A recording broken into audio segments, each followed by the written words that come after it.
Long before the first marble column was ever quarried from a hillside in Attica, ancient Greeks had already constructed the most elaborate residence in the known world entirely inside their imaginations. They placed it not underground, not beneath the sea, but above everything, on a mountain so tall that its highest ridges pressed against the underside of heaven itself. Tonight, my tired little history gremlins, you are going to wander through that home, room by room and terrace by terrace at whatever pace sleep allows. So feel free to follow if you haven't already done so. Get cozy in that bed of yours, and let us know how you're doing down below in the comments today. Now dim the lights, and let the show begin. The Greeks were, in many respects, a practical people. They farmed thin soils on limestone hillsides and traded across rough water in boats that required constant maintenance. They built their cities on rocky outcroppings where rainfall was unpredictable and shade was always negotiated. They were not by nature given to vague spiritual gestures. When they imagined where their gods lived, they pointed at something they could see from the road. They pointed at a mountain called Olympus. You can find it today, standing on the northern boundary of what is now the Thessaly region, its highest summit rising just under 3,000 metres above the Aegean plain. On most days the peak vanishes into a cloud layer that the wind rearranges without ever fully clearing. The ancient Greeks observed this pattern. They noticed that the snow at the highest altitudes never quite melted in summer. They observed that shepherds who climbed toward the upper tree line came back looking somehow smaller than they had gone up, quieter, unwilling to describe precisely what they had seen from high ground. This suited the Olympian gods perfectly. Homer describes Olympus in the Iliad and the Odyssey not quite as an ordinary mountain, but as a layered vertical world. At its base it was stone and snow, and the resinous breath of pine forests.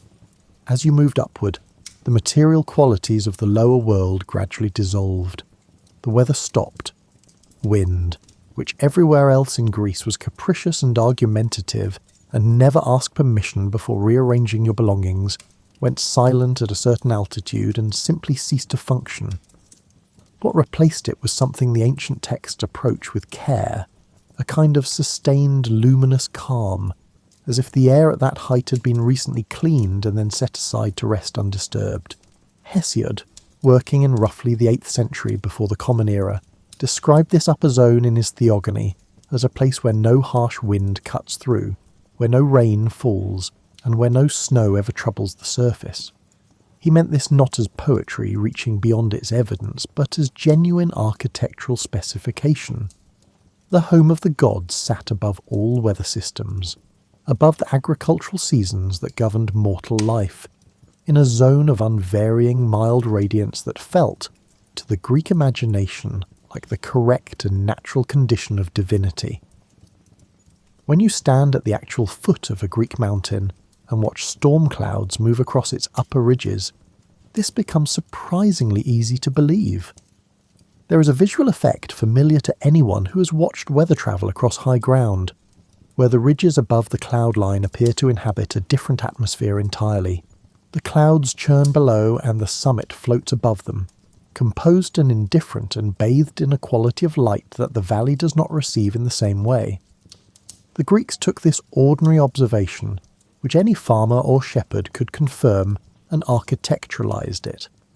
What existed beyond the cloud layer, in the Greek imagination, was not empty altitude, but an inhabited compound, something between a city and a private estate, structured around the needs of 12 principal gods and attended by a larger population of minor deities, divine servants, and personified forces too numerous to catalogue without losing the thread entirely. The entrance to all of this was guarded by gates. Homer specifies golden gates, and this detail carries more weight than it might initially seem. Gold in the ancient world was not merely an expensive construction material. It was the substance considered closest to permanence itself. Gold did not corrode. It did not pit or cloud or require maintenance at regular intervals. It simply continued to be gold, unchanged, while everything in its vicinity aged and crumbled and returned to ordinary matter. To construct the gates of the celestial compound from gold was to make a declaration about the nature of what lay behind them. It was the building saying, in the language of materials, that entrance here was entrance into something that would not be replaced. The gates were tended by the Horae, goddesses of the seasons and of measured time, whose responsibility was to open the passage when a god departed toward earth, and to seal it again when that god returned. The Horae were not guards in the aggressive sense. Think of them as the highly competent staff of an extremely important building, the kind who manage complicated logistics with total quiet expertise, and who somehow know in advance that you are coming. Nobody stormed these gates. The architecture of the approach made that kind of theatre unnecessary. Picture the gates themselves as built for scale without aggression. They were designed for beings of extraordinary physical presence, and they opened with the particular smoothness of things made without compromise. No grinding, no settling, no seasonal swelling of the frame. The Greeks imagined Olympian architecture as flawless, in precisely the way that their best earthly buildings almost but never quite managed to be. There was always the hard winter that shifted the foundation, always the repair required after the earthquake, always the column capital that needed recutting after 10 years of rain. Olympus required none of that. Olympus was the building that every earthly building was attempting, with great effort and imperfect materials to become. Beyond the gates, the path widens. You're walking along it now, in the manner of a half-asleep mind that moves through imagined spaces without quite making contact with the ground. The surface underfoot has the quality of very old stone worn smooth by centuries of foot traffic, belonging to beings who were never in a hurry. It is warm underfoot. This warmth is not the aggressive warmth of summer pavement or the close warmth of a crowded room. It is a settled background warmth, the temperature the universe might choose if given a vote on the matter. The light here differs from anything in the lower world. It does not come from a particular direction. It does not cast obvious shadows. It fills the available space evenly, the way a very good lamp fills a room so that everything is visible without anything being harshly exposed. There are no deep shadows in the corners. There are no bright patches that make you squint. The light is simply present, comprehensive, gentle. On either side of the path, the first things you notice are not buildings at all, but plants. The slopes approaching the compound are covered in vegetation that the Greeks found both familiar and quietly improved, as if someone had taken the best version of each plant and then let it run with the idea a little further. Asphodels grew here in mythological tradition, pale flowers associated with the afterlife, but up here they grew in deliberate arrangements, as if the flowers themselves had been consulted on placement and had opinions worth taking seriously. Wild herbs scented the air, thyme and oregano, and something beneath those, unnamed and specific to this altitude, that the Greek language reaches toward without finding the right word. The compound itself appears gradually, not in a single grand revelation. This detail matters. The Greeks did not imagine Olympus as a single enormous facade visible from a great distance, the way you might imagine a palace in a story that has not thought carefully about the problem. They imagined it as a cluster of distinct structures, revealing themselves as the path bent around new angles, the way a well-built hill town discloses itself around corners and over ridges. You turned into an open area and found a colonnade you had not seen from below. You climbed a few broad steps and arrived on a terrace that had been invisible from the path. There was discovery built into the approach, a quality the Greeks valued in their earthly sanctuaries as well. The Acropolis at Athens was not a single building, but a series of buildings at different heights, arranged so that each one changed your understanding of what came before. The sacred precinct at Delphi climbed a steep hillside in stages, each level marking a change in the quality of sacred space you were inhabiting. The architects of those places understood that the approach to something of genuine weight should itself feel like a journey. The gods of Olympus benefited from the same intelligence. As you move closer, the scale of the compound registers. The buildings are large in a way that communicates authority without threat. They do not loom over you. They simply suggest, with the quiet confidence of things that have been here a very long time, that the beings inhabiting them are operating at a different order of magnitude from the ones who built temples in their honour down in the valleys. You are nearly at the entrance now. The golden gates are behind you. The path slopes gently upward toward a broad forecourt paved in something that holds the ambient light and reflects it without glare. There is no noise. There is no crowd. Olympus is busy in the myths, full of strategies and grievances and the low-level complicated drama of beings with too much power and too much unstructured time. But on the approach, it is quiet in the specific way of places that have been inhabited long enough to have stopped announcing themselves. You breathe in. The air carries the faint sweetness that the ancient texts call nectar. Not a liquid here, but a quality present in the atmosphere the way salt is present in sea air. You do not eat it or drink it. You simply exist within proximity to it, and something in your body recognizes the condition and settles in response. The first building ahead belongs to the most important resident on this mountain. Zeus's palace sits at the highest occupied point of the Olympian compound, which suits someone who spent considerable energy establishing that he was responsible for absolutely everything. The Greeks were direct in their understanding of the relationship between altitude and authority. Temples dedicated to Zeus on Earth were placed consistently on the highest accessible ground in a region. His altars stood on promontories. His sacred sites chose elevation with a preference that reads, across the archaeological record, as almost genetic. The architectural language of height meant governance, and nobody in the Greek pantheon was more invested in the architectural language of governance than Zeus. The palace exterior does not, despite reasonable expectations, display any decorative lighting. There are no thunderbolt motifs above the doorway, no cautionary signage about the weather inside. Zeus's home was described by the poets in terms of serene, overwhelming permanence rather than martial show. The thunderbolts were stored somewhere practical. The palace itself was the statement. You are standing before it now. The exterior presents a colonnade of columns unlike anything in the lower world, not the white marble of earthly sanctuaries, but something that receives light differently, as if the material contains a luminous quality at the level of its composition, something alloyed into it during manufacture that makes it read as slightly more substantial than stone has any right to be. The columns are widely spaced, because Zeus's palace was designed to be moved through rather than merely observed, and the intervals between them frame long views across the terraces below and out beyond the edge of the Olympian plateau, where the world continues its complicated business at a significant remove. The Romans, centuries after Homer, would reimagine Zeus's equivalent Jupiter in a more martial register, all eagles and oak leaves and the implied proximity of legions. The Greek conception was more considered. Zeus was capable of violence when circumstances required it, and everyone in antiquity was aware of this, but his home was built for a being who had already concluded his arguments. This was not the residence of someone still establishing himself. The columns did not flex with implied threat. The walls did not project aggression.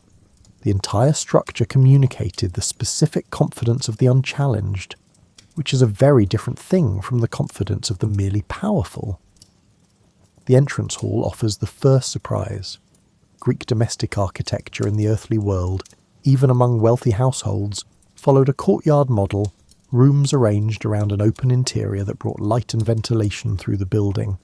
Zeus's entrance hall was vaulted instead, not in the Roman barrel vault tradition, which had not yet been invented when these descriptions were first formed, but in something the myths approach indirectly.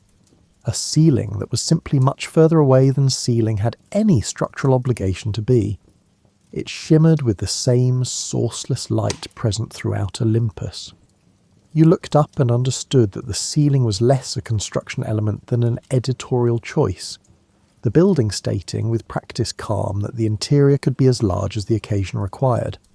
The floor of the entrance hall was described in various sources as gold inlaid, but this is probably a translation reaching for a quality rather than a literal specification.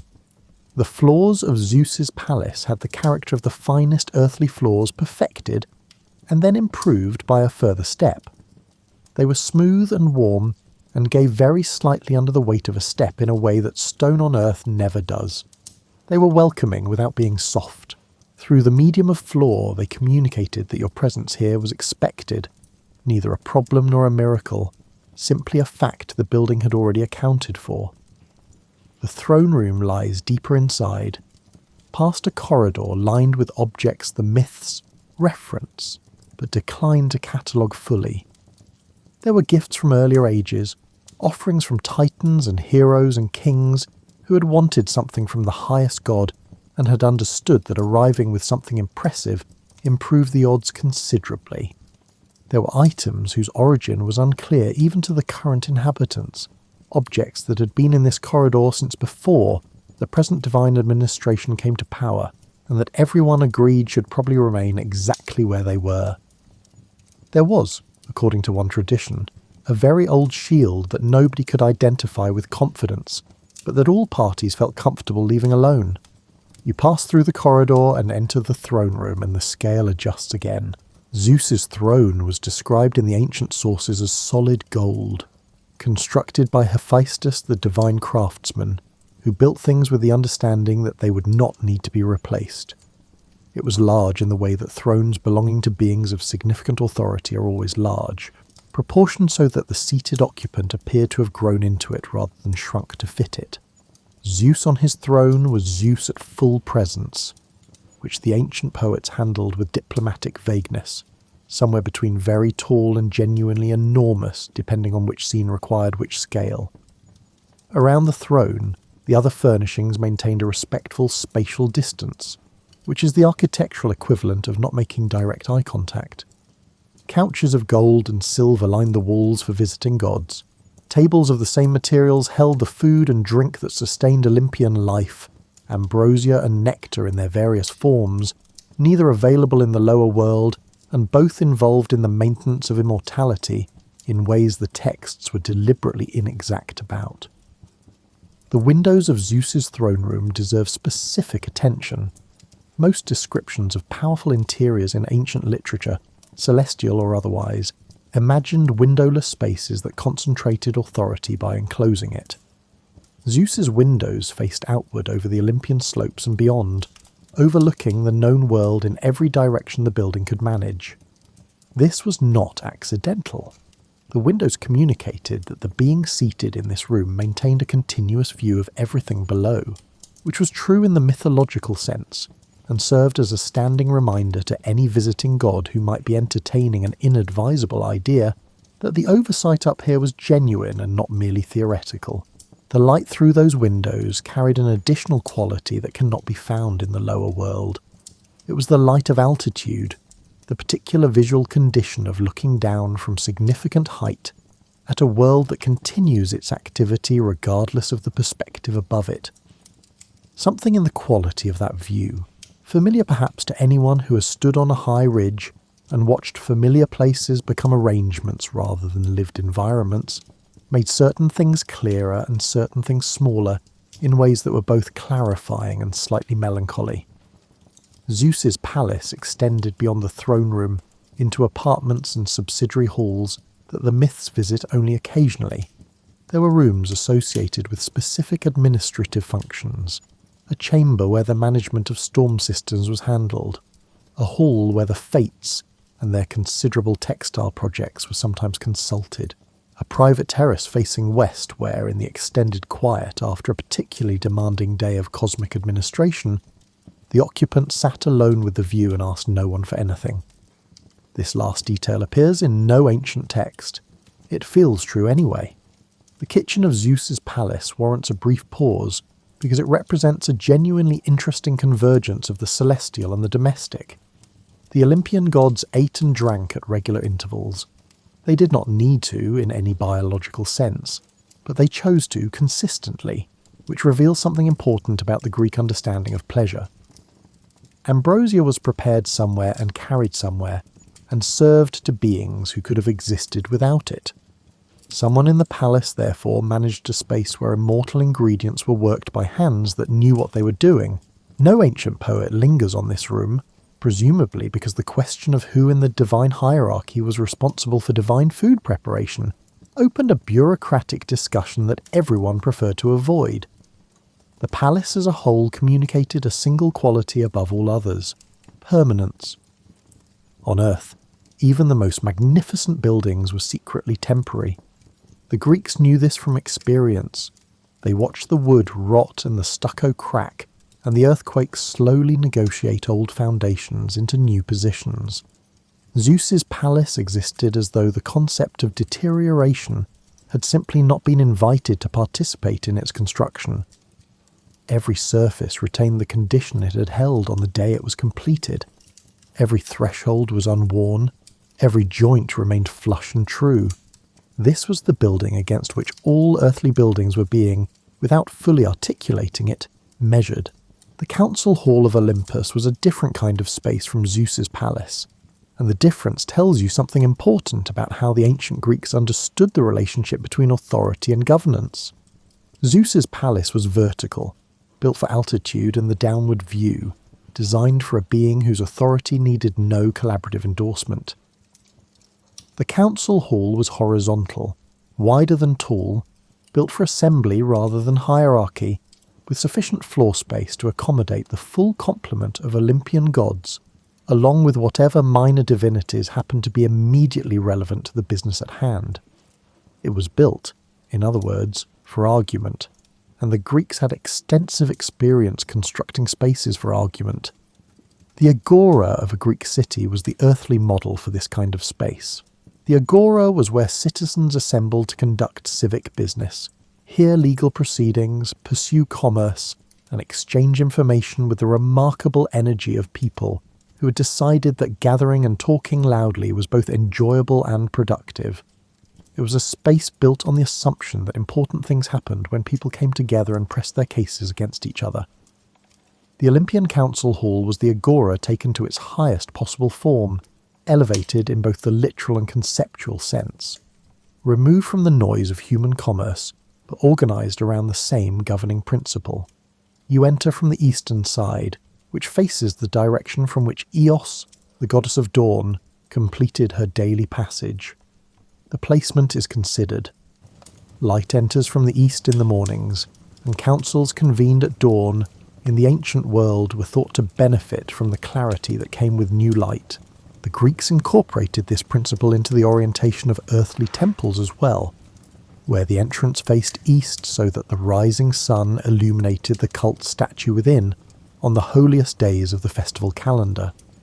The Divine Council Hall was built on the same logic, the celestial version of an institution the mortal world had independently arrived at from below. The interior is larger than the exterior suggests. This is an architectural effect the Greeks understood and used deliberately. The Parthenon on the Athenian Acropolis presents itself at a distance as a straightforward rectangular structure, but once you climb the steps and stand within the colonnade, the proportions shift in a way that functions almost as a visual renegotiation. The ancient architects used barely perceptible curves in the horizontal lines, subtle variations in column spacing, faint upward bowing of the floor plane, to produce the impression that the building was more expansive than its measurements would indicate. Standing inside, the building seemed to breathe outward slightly. The council hall uses the same device, with considerably more room to work with. The seating inside was arranged in a long, shallow curve rather than a straight line, so that every occupant could observe every other occupant without uncomfortable neck rotation. This sounds like a minor practical consideration, but it was a significant political fact. Curved seating distributes visibility equally around the assembly. Every god in that hall could watch every other god across its width, which was useful information in an assembly where the politics were complicated by several thousand years of accumulated grievances. Each seat was distinct in material and character, reflecting the personality of its occupant in the way that a person's home eventually begins to reflect them, even without deliberate intention. Poseidon's seat had the quality of dark, polished stone carrying the suggestion of ocean depth, cool to approach and solid in a way that ordinary stone is not quite solid. Ares occupied something angular and iron adjacent, assembled with more emphasis on structural integrity than comfort, the seat of someone who considered comfort beside the point. Aphrodite's chair was the only one in the hall that produced a perceptible fragrance, a faint compound of rose and something warmer underneath that everyone in the immediate vicinity found either entirely wonderful or mildly inconvenient depending on their current relationship with that particular deity. Apollo's seat caught and redistributed the ambient light in a way that made it visually prominent without announcing itself, which was consistent with Apollo's approach to presence generally. Artemis sat opposite her twin, and her seat was simpler and more purposeful than his, less ornamented, more clearly designed for use, like a well-made hunting tool translated into furniture, and not embarrassed about it. Demeter's position in the curved arc sat at a slight remove from the immediate centre of activity, not excluded, not marginal, but positioned in the manner of someone with long experience in these assemblies, who is determined that a small distance from the main intensity improves the quality of attention available for everything else. Demeter in the mythological tradition is consistently a deity, with her attentiveness oriented toward the earth, toward the growing season, toward the agricultural calendar that governed mortal life far below. Her position in the hall reflected this orientation, the angle of someone keeping one ear on the assembly and the other on the sound of grain growing in the Thessalian plain at a considerable remove. The acoustics of the council hall rewarded attention. The ancient Greeks were careful students of how sound moved through enclosed spaces, and they built this knowledge into their theatres. The theatre at Epidaurus can carry an unamplified whisper from its central performance area to the highest row of seats through geometry alone, without any other acoustic assistance. Modern engineers still study the structure to understand how it achieves this. The Olympian Council Hall presumably operated on comparable principles, though with the additional variable that some of its occupants, under sufficiently provoked circumstances, produced voices at a volume the theatre at Epidaurus had not been designed to test. In ordinary sessions, the voices in this hall were modulated. The gods on the whole preferred to resolve their differences through sustained rhetorical pressure, through the kind of patient argument that the Greeks admired intensely in human speakers, and attributed to their gods in proportionately amplified form. When eloquence reached its limits, they referred the matter to Zeus, whose presence in the room functioned as a structural element in itself, a load-bearing authority around which all other Olympian activity arranged itself by long habit. The walls of the hall remained undecorated. This was deliberate, and it distinguished the space clearly from the more personal rooms of the individual gods, which carried the particular character of their occupants in every surface choice. The council hall belonged to all of them, and to none of them specifically, and its walls were bare in the manner of spaces that know their content is always the people within them, rather than the surfaces around them. The ceiling was the exception. Above the floor level, the ceiling of the council hall was described in mythological tradition as displaying the sky, not a painted representation but a current view, updated continuously to reflect the actual condition of the heavens above. When a storm was building over the Aegean, the ceiling showed it gathering. When the summer stars wheeled into their seasonal positions above the Mediterranean, the ceiling moved with them. It was the most comprehensive observational instrument in the ancient world, and it carried a secondary function that the Greeks seem to have considered at least as important as the practical information it provided. It reminded everyone in the room what they were actually there for. The gods were not supposed to be distant or uninvolved. They were supposed to be attentive, responsive to the continuous unfolding of earthly events, present to the prayers and the needs, and the occasional catastrophic misjudgments of the human beings operating below. A ceiling that showed the world was a ceiling that reminded its assembly of their responsibilities in real time. It was governance architecture, built with a specific understanding of the relationship between accountability and attention. The meetings held in this hall addressed the full range of celestial concern. Which heroes would receive support and which would be left to manage the consequences of their own decisions? Which kingdoms would flourish in the coming season, and which had run out of Olympian goodwill? Whether Odysseus had at this point suffered sufficiently for Poseidon's satisfaction, which was a question raised at several consecutive sessions spanning approximately 10 years, and which generated a volume of passionate opinion on both sides that the Odyssey captures only in summary. Whether the Trojan conflict was proceeding according to any plan that any god could honestly defend, which it arguably was not, and which created the kind of awkward meeting energy that no celestial ceiling could quite absorb. There were quieter administrative matters as well, the regulation of seasonal transitions, the assignment of domain disputes between rivers and weather systems and mountain territories, whose borders were perennially contested, the management of the divine calendar, which was more elaborate than the mortal version, and required genuine oversight rather than the annual minor correction.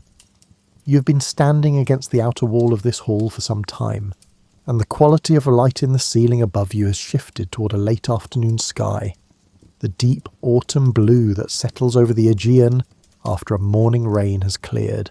Someone across the assembly said something quietly witty a few moments ago, and the gods nearest to that seat are still showing traces of it, the unhurried smiles of beings who do not need to rush their responses to anything. There is something unexpectedly comfortable about observing this from the perimeter. The far door of the hall opens into the residential wing of the compound, where the individual spaces of the gods begin. You turn toward it now, following a corridor that carries the scent of cedar, and faintly beneath it, something sweeter and warmer, originating from a direction you will reach shortly. Hera was, by any reasonable assessment, the most architecturally demanding resident of Olympus. The Greeks understood this without finding it surprising. Among the surviving records of earthly sanctuaries, Hera's tend to be the oldest and the most extensively rebuilt. The Heraion at Olympia preceded Zeus's temple there by a margin that archaeologists consider significant. The Great Heraion at Samos was among the largest structures in the ancient Greek world, reconstructed multiple times across several centuries by successive generations of devotees who consistently decided that the previous version had not been quite adequate. This pattern repeated itself in enough locations that it stopped being coincidence and started being information about Hera herself. Hera valued appropriate grandeur. She understood, with the practical clarity of someone who had been queen of the gods longer than most civilizations had managed to stay upright, that spaces communicate precedence as clearly as words do, and sometimes more honestly. A room that was too modest was a statement as much as a room that was correct. Her wing occupied the eastern section of the residential compound, a placement the ancient texts specify with the kind of precision that suggests it was not incidental. The eastern position connected her rooms to Eos and the formal opening of each celestial day. Every morning the first light of Olympus entered Hera's rooms before it entered any other, which was either a practical preference or an architectural argument about precedence, and most likely it was both working together. You enter the outer reception room first, and the effect registers immediately. The materials here operate in a different register from Zeus's palace. Where Zeus's spaces work in gold and solar warmth, Hera's rooms are cooler in their palette, more considered in the way of someone who has strong opinions about the difference between impressive and gaudy, and would like that distinction to be visible from the entrance. The walls hold a tone that shifts between ivory and the pale silver green of olive leaves in early morning, depending on where the light falls. The floors are polished to a depth that makes them appear wet from a distance without being reflective in the ordinary way. They hold light and return it slightly altered, slightly softened, improved in transit. The furniture in Hera's reception room was made by Hephaestus, as almost everything of quality throughout the Olympian compound was made by Hephaestus. But Hera had clearly provided direction of the sort that leaves nothing to interpretation. The chairs were tall-backed and ivory-panelled, inlaid with repeating geometric patterns of the kind that Greek potters of the 8th century would have recognised as serious aesthetic intention. Hera had views on patterns. She had views on proportions, on the relationship between a room and its contents, on the exact degree of formality appropriate to a space of this particular purpose. She managed all of it with an authority that made the word particular seem too small. The peacocks were real. This is worth stating early, because the peacock appears in Greek mythology as Hera's sacred animal and might otherwise seem like decorative embellishment rather than an actual feature of the space. The ancient sources are consistent. Hera's section of the compound included peacocks, in the way that the residence of a queen includes peacocks, which is to say with full awareness of the visual effect and no apologies about it. They moved through the outer terrace with the self-possession of animals that have understood their own visual impact and decided to treat this understanding as a full-time occupation. Their tails were extended roughly 40% of the time, not in courtship display, but in what could only be described as ambient decoration, as if they had received a briefing on their responsibilities and were taking them seriously. Anyone visiting Hera's wing who had not been expecting peacocks left with a clear memory of peacocks. This was the intended effect. The private inner chambers of Hera's wing were described in ancient sources only partially, as if the poets sensed that there were limits to how specifically you should describe the interior rooms of a being known to hold grudges at geological timescales. What the sources do establish is that Hera's inner rooms were built for genuine privacy, which most of Olympus was not. The gods generally existed in a condition of partial mutual awareness, conscious of each other's movements in the way that members of a large, complicated household are always peripherally informed.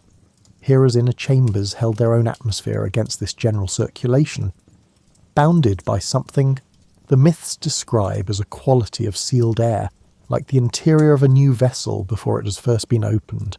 The dressing chamber is the room that receives the most specific ancient attention, partly because the preparations of goddesses were considered genuinely interesting subject matter, and partly because Homer in the Iliad describes Hera's preparation there in a passage of unusually specific sensory attention. She anoints herself with a particular ambrosial oil. She arranges her hair with deliberate care. She clothes herself in robes that Athena had woven, a detail suggesting a collegial relationship between the two goddesses that the rest of the mythological tradition sometimes obscures.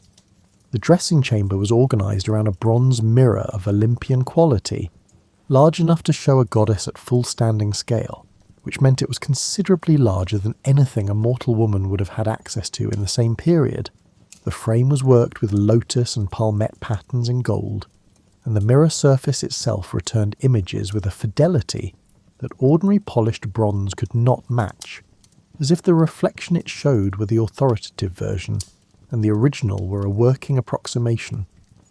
Along one wall ran a series of cedar storage containers holding textiles, oils, and items whose specific nature the ancient sources declined to specify.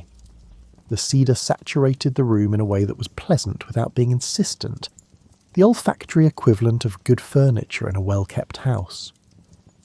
There was a bath chamber adjoining the dressing room, fed by water that was neither purely Olympian nor purely terrestrial, but something occupying a useful middle position, warm at all times without any visible source of heat, perfectly clear, soft in the mineral way of spring water that has taken a long route through limestone. The bath chamber had a single window facing west over the gardens of the compound, and on the long Olympian evenings, in the settled golden light of that altitude, this window framed a view of such composed stillness that Hera kept a low seat beside it for the express purpose of sitting there at the end of the day and looking out at something that required nothing from her. The gardens visible from that window were tended by a household staff whose specific identity the myths are vague about, but whose competence was evident in the results. Hera's garden section included things that did not exist in the lower world, flowering varieties with no earthly counterpart and no recorded name outside the mythological tradition. They bloomed continuously, which was botanically implausible, but the garden on Olympus was not especially committed to plant biology. At the innermost point of Hera's wing, past the private chambers and the cedar-scented boxes in the westward window, was the thalamus, the marriage chamber. On Earth, the thalamus was the innermost room of a Greek house, the most secured and private space in any dwelling. The room where the foundational relationships of a household were concentrated and protected. On Olympus, this room was built according to the same principle, but at the scale appropriate to its occupants. Hephaestus had constructed it with locks that no other god could open, which the ancient texts record as a fact without appearing to notice the considerable irony embedded in that statement. Hephaestus himself had once used his own craftsmanship to secure Hera in a golden throne, until a somewhat awkward celestial negotiation produced a resolution. That the same craftsman later built the most secure private room on Olympus for that same deity was exactly the kind of complicated domestic history that the Greek myths handled by simply moving forward and not dwelling on the specifics. The room stood, the locks held. Hera's thalamus remained the most genuinely private space on the mountain. You have been standing in the outer reception room throughout this description, which is as far as the arrangement of things permits you to go. Hera's inner rooms belong to Hera. Her feelings on the subject of uninvited visitors are extensively documented in the mythological record and do not require testing. You turn back toward the main corridor. The sound further down that passage has been present since you entered this wing, familiar enough by now that you have stopped fully registering it. Rhythmic, purposeful, continuous. A hammering that carries within it a strange harmonic undertone. Something melodic woven into the percussion, as if the person producing the noise is accompanied by voices that find the work worth singing about. You follow it. The workshop of Hephaestus occupied a section of the Olympian compound that was architecturally unlike everything around it. Every other space on the mountain had been designed for aesthetic perfection, for the presentation of Olympian composure and beauty, and the kind of environmental quality that made ordinary matter feel like a rough draft. Hephaestus's workshop was designed for work, specifically for work involving sustained heat and metal and the patient application of uncommon skill to materials that required it. It looked, accordingly, like a space where serious things had been happening for a very long time. The exterior of the forge was darker than the surrounding architecture, not neglected, not gloomy, but stained with the warm, oxidized darkness that comes from years of smoke and heat, moving through and around a structure. The stone of its walls had absorbed this history and was holding it, the way old cooking stones retain the memory of every fire that has touched them. The building communicated in the language of material weathering, that important things had been produced here across a span of time longer than most civilizations had managed to stay organized. The entrance was simply open. This was unusual for Olympus. Most celestial spaces were gated or bounded or structured, so that entry required some acknowledgement of the space's significance. Hephaestus's forge opened directly onto the main path, its sounds and light spilling outward without ceremony, as if the work inside was not particularly interested in maintaining an air of mystery. The craftsman understood that the mystique came from the work itself, and he had arranged the building accordingly. You step through, and the air changes. It is warmer here than anywhere else in the compound. Not the passive warmth of the general Olympian atmosphere, but active, directed heat generated by the forge built into the back wall, a structure considerably larger than any forge that has ever existed on Earth. The fire within it is visible from the entrance, a deep orange at its core that does not flicker the way ordinary fire does, but holds itself with the consistency of something that settled into its current state in the early ages of the world and has been comfortable there ever since. The workshop floor holds the residue of 1,000 projects. Shavings of divine metals catch the firelight and scatter it in complex radiating patterns, fragments of materials that have no earthly equivalent and therefore no earthly name, lengths of chain refined to the point where they look less like worked metal than like worked light. Tools hang on the walls in arrangements that appear organized, but organized according to a logic based on use sequence and project phase, rather than size or obvious category. The logic would take time to decode. It is worth the time. Hephaestus himself is at the main anvil. The rule of this workshop visit is observation without interruption, which is the most productive policy in any serious workshop, and especially in one where the work in progress is not yet identifiable as to its final form. The thing being made has not resolved itself into a recognizable shape, which is appropriate. Hephaestus routinely built things that had no prior model, objects whose final form emerged from the making rather than preceding it. What Homer described in this workshop, in passages that carry the quality of someone working to accurately convey something that genuinely astonished him, was the presence of Hephaestus's assistants. These were figures he had constructed himself, made of gold, who moved through the workshop with intelligence, speech, physical capability, and accumulated craft knowledge built into them during their manufacture. They are, recognised clearly, the earliest constructed thinking beings in Western literature. They appear in the ancient records several centuries before any other description of a made entity possessing something resembling mind, and they were not imagined by a philosopher or a scientist but by a smith.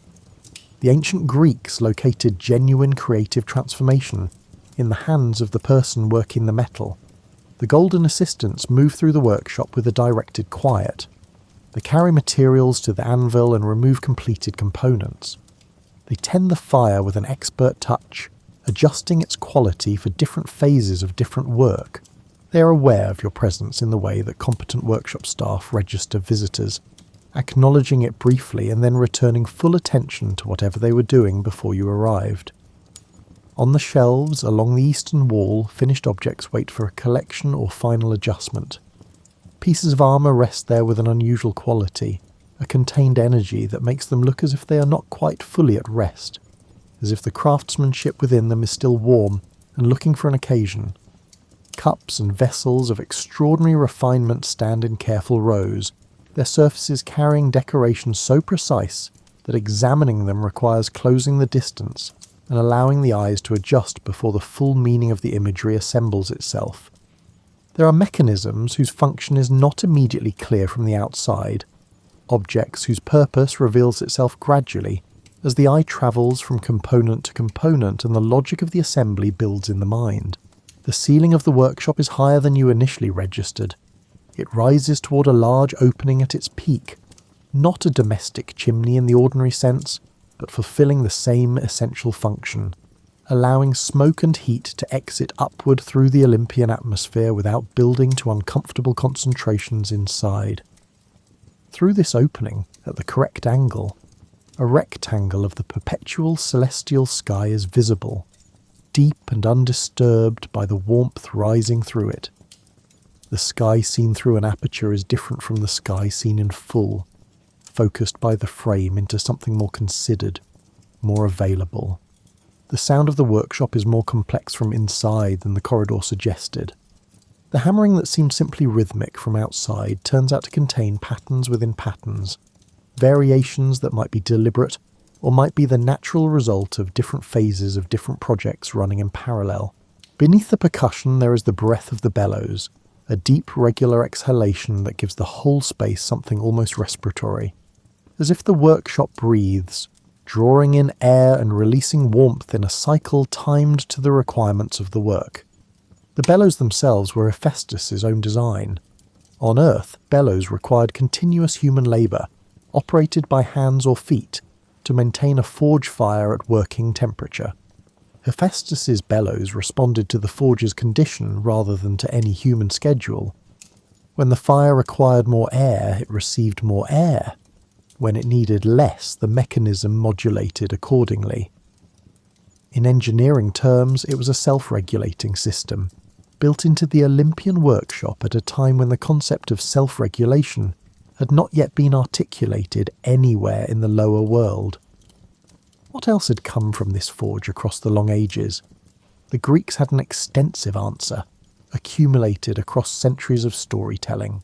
The armour of Achilles was made here, commissioned by his mother Thetis in a scene that Homer narrates in the Iliad with the attention of someone recording something genuinely important. The shield in particular received extended description. Its surface worked with scenes of human life so specific and so animated that the shield became in the telling a kind of miniature world. Cities at peace alongside cities at war, marriages and harvests and legal proceedings and astronomy, and the great river of ocean circling the entire composition at the outer edge. It was a shield that contained within its decorated surface the full range of human experience organised spatially. Hephaestus had apparently decided that if he was going to make a defensive object, he was going to make a meaningful one. The winged sandals of Hermes were serviced here. The golden throne that functioned on one notable occasion as an elaborate trap for its recipient came from this workshop. The bronze giant Talos, constructed to patrol the shores of Crete with an endurance that human defenders could not match, originated here or in a version of this same space, depending on which ancient source you consult. The automaton that guarded a coastline was, like the golden assistants, a built being, made rather than born, and the Greeks placed its origin in the same workshop where the shield of Achilles had been made, and the buckle of Hera's robe had been worked. The workshop was also simply a place of labour, and this is worth pausing on. In a compound otherwise organised around governance and ceremony, and the management of celestial matters at considerable remove from earthly practicality, Hephaestus's forge was the one space where the gods produced things rather than merely directing them. The Greeks held craft in deep respect. Their most admired human figures were not exclusively warriors and statesmen, but makers. The sculptors and potters, and architects and metal workers whose products outlasted their own hands and continued to function in the world long after the people who built them were gone. To have a craftsman at the centre of Olympus was to say that making things, hard physical labour in pursuit of a vision, was not beneath the gods. It was in a sense precisely divine. You stand in the warmth of the forge for a while, doing nothing in particular. This is appropriate. Workshops reward patient watching, and you do not need to understand every step of what is happening to register that something is, and that it matters. When you step back into the corridor, the temperature drops pleasantly. The hammering recedes into its familiar background register, present but no longer the primary thing. Further along the compound, past a turn you have not yet taken, another kind of space is waiting, quieter than the forge, more ordered in its arrangement, lit differently, built around the requirements of thought rather than fire. The spaces associated with Athena on Olympus were smaller than Zeus's palace, and less dramatically lit than the workshop, but they had a quality that made them, in a different way, among the most compelling rooms in the compound. They were organised for thinking. Athena was the goddess of wisdom, craft, and strategic intelligence, and the Greeks thought about these qualities with considerable specificity. Wisdom was not, for them, a passive condition you arrived at through age and experience and then simply possessed. It was an active practice, something you did with your mind the way Hephaestus did things with his hands, a form of labour that required appropriate conditions and proper tools. Athena's rooms were designed around this understanding. The primary study held a corner position in the residential wing that gave it two exterior walls, and therefore two distinct directions of incoming light. Morning light entered from the east, clear and with a slightly blue quality, well suited to work requiring precision. Late afternoon light entered from the south, warmer and more golden, better suited to reviewing what the morning had produced. The ancient Greeks built this kind of double aspect orientation into their most serious domestic spaces when the site permitted, because they understood that different qualities of light produced different qualities of thought. The room was full of objects, organised around the logic of active use rather than the logic of display. There were implements associated with weaving, finer than anything available on Earth, because Athena's skill at the loom was described in ancient texts as genuinely beyond comparison. The mortal woman Arachne discovered the distance between her own ability and Athena's through a contest whose outcome was professionally discouraging and personally transformative in ways she had not anticipated when she issued the challenge. The weaving tools in Athena's study had the quality of instruments that had been used for a very long time by someone who understood them completely. There were navigation instruments, objects associated with the planning of journeys across unknown terrain, which was entirely consistent with the deity whose patronage extended to strategic planning of all kinds, including the kind of strategic planning that involved getting somewhere no one had been before and working out the route as you went. There were items that could have been legal documents or philosophical outlines or battle plans, impossible to determine from the outside because the writing on them was the celestial script that mortals could not read. From the study, an open arch led into a smaller inner room with no name in the ancient texts, but with a clear function. It contained almost nothing, a low seat facing a window. The window looked out over the central garden of the compound, which is where you're going next, but which you should see first from this elevated perspective. The way a view from above teaches you the layout of a space before you enter it at ground level. The garden below is larger than it appeared from the main path. It occupied a series of terraced levels cut into the descending slope of the Olympian plateau, each terrace connected to the one below by broad, shallow steps wide enough for 5 gods to walk side by side without inconvenience. This width was not excessive. It was the width appropriate to beings who moved with the particular unhurried authority of those who have nowhere to be by a specific time and have arranged their lives accordingly. The plants on every terrace were in continuous bloom, which was not botanically feasible but which Olympus treated as a baseline requirement rather than a point of pride. Flowers were open on every level, fruit hung ready on every tree. The garden was a sustained argument against the idea that nature required difficulty and sacrifice, and the patience to wait through the seasons, which was a philosophically provocative position, but a genuinely pleasant place to walk through. You come down from Athena's rooms and enter the garden through a gate set in a low wall of pale stone. The central terrace was where the gods gathered in the late Olympian afternoons, the time after the day's administration had been addressed and before the evening's banquet had begun.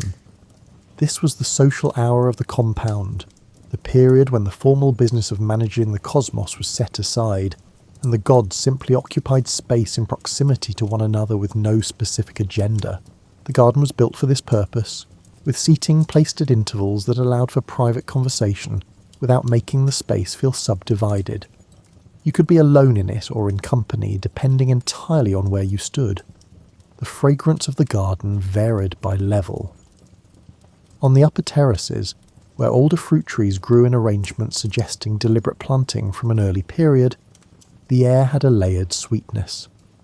The middle terraces were more herbal, the plants there chosen for aromatic quality, lavender and thyme, alongside varieties without earthly names that contributed something the ancient poets called ambrosia scented, which was circular as description but felt honest as observation. The lowest terrace, closest to the edge of the Olympian plateau, had the character of a viewpoint. This was where the gods stood when they wanted to look at the world below. Homer places them here repeatedly, observing earthly events with a complex mixture of affection, exasperation, and competitive investment that characterized Olympian supervision of human affairs throughout the ancient literature. The Trojan War was watched from terraces very like this one, the gods on either side of the conflict watching the same battlefield and arriving at entirely different conclusions about what they were seeing, which was consistent with their general approach to disagreement. The banquet hall adjoined the garden on its western side, connected by an open portico that let the two spaces function as a single extended complex on clear evenings. The hall was described by ancient sources as the gathering place for the formal celestial meal, held at regular intervals and attended by the full complement of Olympian residents. Apollo provided music at every divine banquet, which was given not as optional entertainment but as a structural element of the occasion. The Muses, the 9 goddesses of artistic and intellectual endeavour, sang in response to his playing, and the combined effect of these two things produced a condition in the hall that the ancient texts describe as the practical absence of difficulty, not happiness exactly, not the relief of a problem solved, but something more fundamental, a quality of existence from which the category of difficulty had been temporarily removed. Nobody in the ancient texts declines to listen. Nobody at a divine banquet requests something different.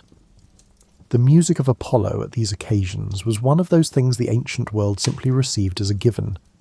The hall itself was built on a generous scale, with long tables arranged in parallel rows, covered in the materials of celestial dining. Hebe, the goddess of youth, moved through the hall carrying vessels of nectar.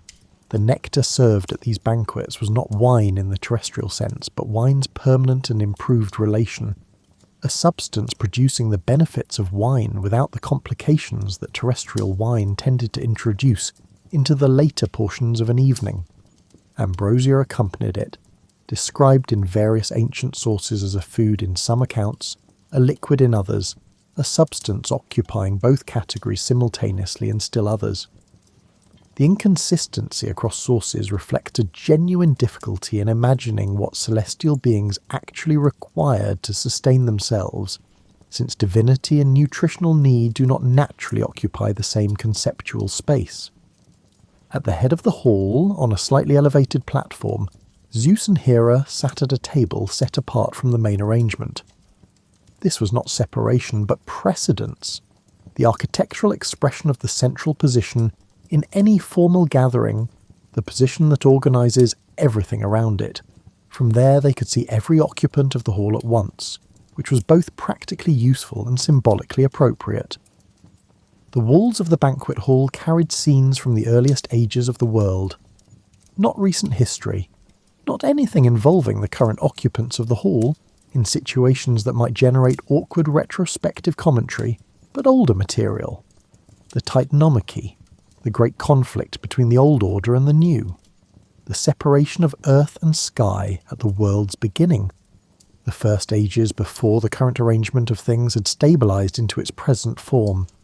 These images serve the function that historical imagery has always served in formal spaces, reminding those present that they exist within a larger narrative, and that their current concerns, however significant, are episodes within a story that began long before this particular banquet, and will continue long after this particular evening ends.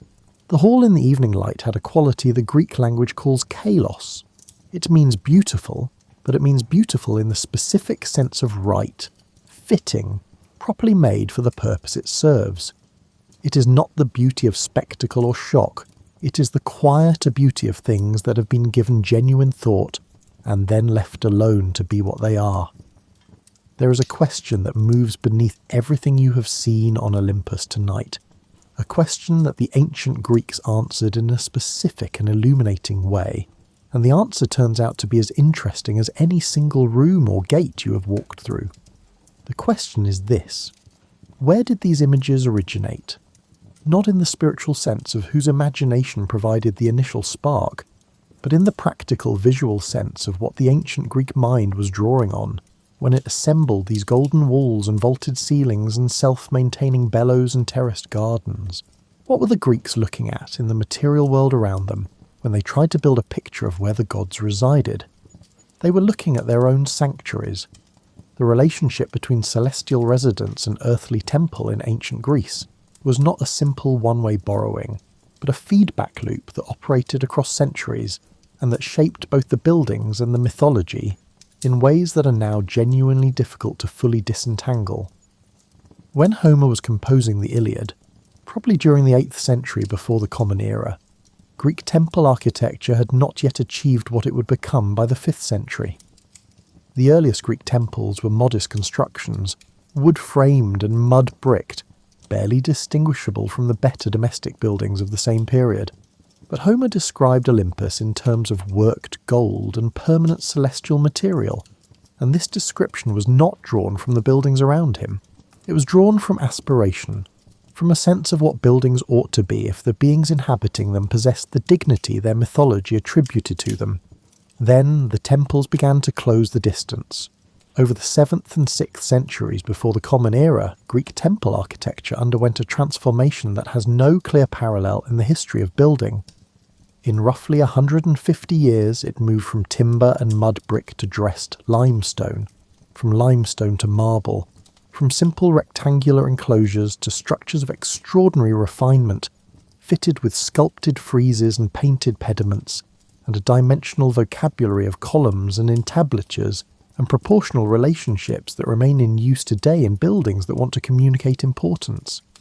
This transformation was driven partly by a desire to honour the gods with buildings that matched what they deserved. The standard of what they deserved had been set in part by the mythological descriptions of their actual home. Builders at Corinth and Olympia and Athens were, in a genuine sense, attempting to construct earthly versions of Olympus. They were trying to materialize in marble and gold leaf and encaustic paint the golden halls and flawless proportions that Homer and Hesiod had described. The imaginary home of the gods functioned as the specification document for the actual architecture of Greek religious life, and then the completed buildings changed how people imagined Olympus. When Phidias carved the cult statue of Zeus at Olympia, in the 430s before the Common Era, he created a figure seated on a throne within a temple, whose proportions had been carefully calculated to make the seated god appear consistent with divine authority. The statue used gold and ivory over a wooden core, the chryselephantine technique that produced the most visually overwhelming objects the ancient world could construct, and it stood approximately 12 to 13 metres tall. Ancient visitors reported that the figure seemed to press against the ceiling. The geographer Strabo noted that if Zeus stood up inside his own temple, he would lift the roof. Phidias, according to one account, was asked what had guided his conception of the god's appearance, and he quoted Homer. This is the feedback made explicit. Homer imagined the celestial. Phidias used Homer to construct the earthly representation of the celestial. Later generations used the statue of Phidias, and the Parthenon, and the temple at Olympia to reimagine what Olympus itself must look like. Each generation's picture of the celestial home was enriched by the finest buildings that generation had produced, and each generation's finest builders aimed at a standard partly defined by the home they were trying to honour through construction. The results were buildings that contemporary architects continue to study, not only for their structural engineering but for their intentions. The columns of the Parthenon are not perfectly cylindrical. They swell slightly toward the middle, a curve called entasis, because perfectly straight columns viewed against the sky read as slightly concave to the human eye, and the builders determined that the appearance of straightness required the physical reality of a curve. The temple floor is not level. It bows upward slightly toward the centre, because a geometrically flat floor reads as subtly sagging from a viewing distance. The columns do not stand vertically. They incline very slightly inward, toward an imaginary convergence point far above the building. Every one of these adjustments was made in pursuit of a building that would look, from where a human being actually stands, the way a celestial building should look. The architects of the 5th century before the Common Era were building Olympus in the materials available to them, and they were willing to introduce considerable physical complexity into the structure to produce the visual simplicity appropriate to the divine. The marble they used was not purely white when it was new. Pentelic marble, the stone of the Parthenon, carried a slight warmth when freshly cut. A faint golden tinge from its iron content that made it read in certain lights, like a building bathed in the particular quality of radiance that Homer had described filling Olympus. Modern restorations work with stone that has aged to a different tone over 2.5 millennia. Photographs taken in certain conditions strip the remaining warmth from the surface. The building the Athenians completed in the 430s before the Common Era was a different colour than the structure visitors walk through today, closer in its visual quality to what you have been moving through tonight. The colonnades of Greek temples extended the sacred space outward in a way that had direct precedent in the mythological descriptions of Olympus. When Homer described the celestial compound, he placed covered walkways between its structures, protected passages where gods could move through the mountain's complex without full exposure.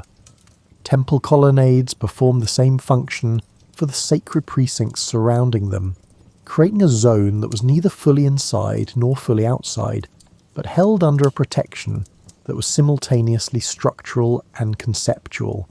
The orientation of earthly temples mattered in the same way that orientation mattered for the buildings you have visited tonight. The standard east-facing temple entrance placed the morning sun in alignment with the cult statue within, so that on the holiest days of the festival calendar, the rising light entered the building and fell on the face of the deity's image.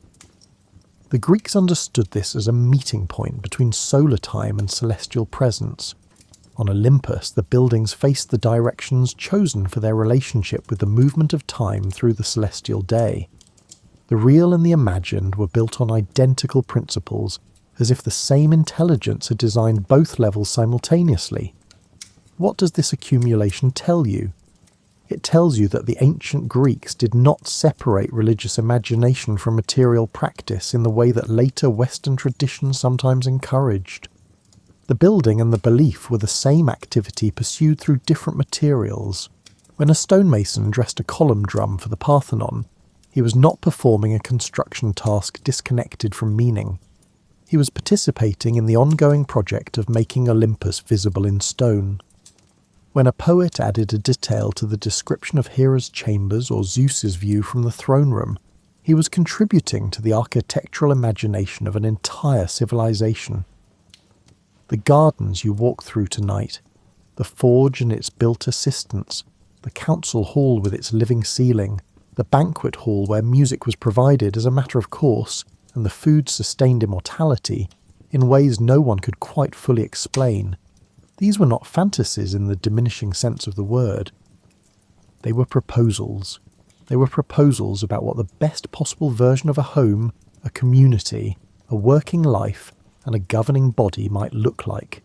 The golden gates that required no maintenance.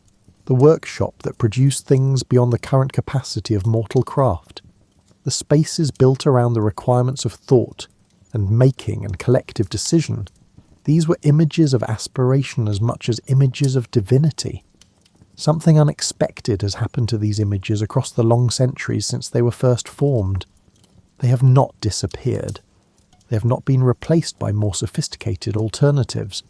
They have been carried forward through the Roman adoption of Greek mythology, through the recovery of classical ideals during the Renaissance, through the tradition of civic architecture that still places columns on courthouses and porticos on public libraries and colonnades on buildings that want to communicate that serious things happen inside.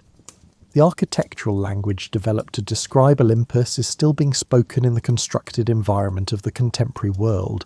When you pass a marble-fronted public building and feel, briefly, that the space is asking something of you, asking for a kind of attention or behaviour appropriate to its scale and materials, that is a very old conversation continuing through the medium of stone.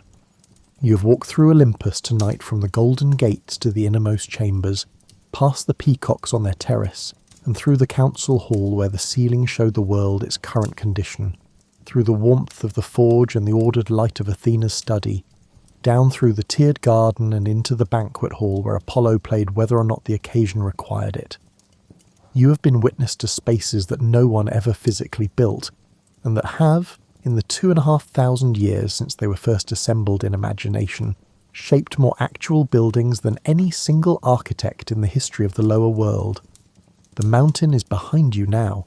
The path leads gently downward, through the last of the Olympian warmth, past the asphodels on their carefully arranged slopes. The golden gates stand open for departures, as they always do. The Harae are there, unhurried and composed, giving you the quiet acknowledgement of beings who have seen everyone come and go, and who hold that fact without drama. The cloud layer closes over the summit above you. The mountain resumes its ordinary appearance from below, tall and snow-capped and wrapped in the weather that keeps its upper reaches from casual scrutiny. Somewhere above that cloud layer, in the perpetual mild radiance, the forge fire is still going. The banquet is still running. The council hall's ceiling is still showing the world its current condition to whoever in the assembly is paying attention. Hera's peacocks are still entirely committed to their responsibilities. You're almost at the bottom of the mountain now. The air here is ordinary air, which is exactly what tonight requires. Your breathing is already slower than when this walk began. The warmth of the forge and the garden and the cedar-scented dressing chamber has done its quiet work. The hammering from the workshop has become a sound in the far middle distance, rhythmic and reassuring, the sound of something being made well by someone who has done this long enough to do it without effort. Close your eyes. The mountain is still there behind them, if you want it. If you made it all the way to the bottom of the mountain without falling asleep, That is genuinely impressive, and possibly indicates that your resistance to sleep is higher than the average demigod. If this walk served its actual purpose, there is more waiting whenever you need it. Drop a comment with the ancient world you would like to wander through next. Follow and leave a positive thumbs up if you want to know when the gates open again. Sleep well, my weary little history gremlins.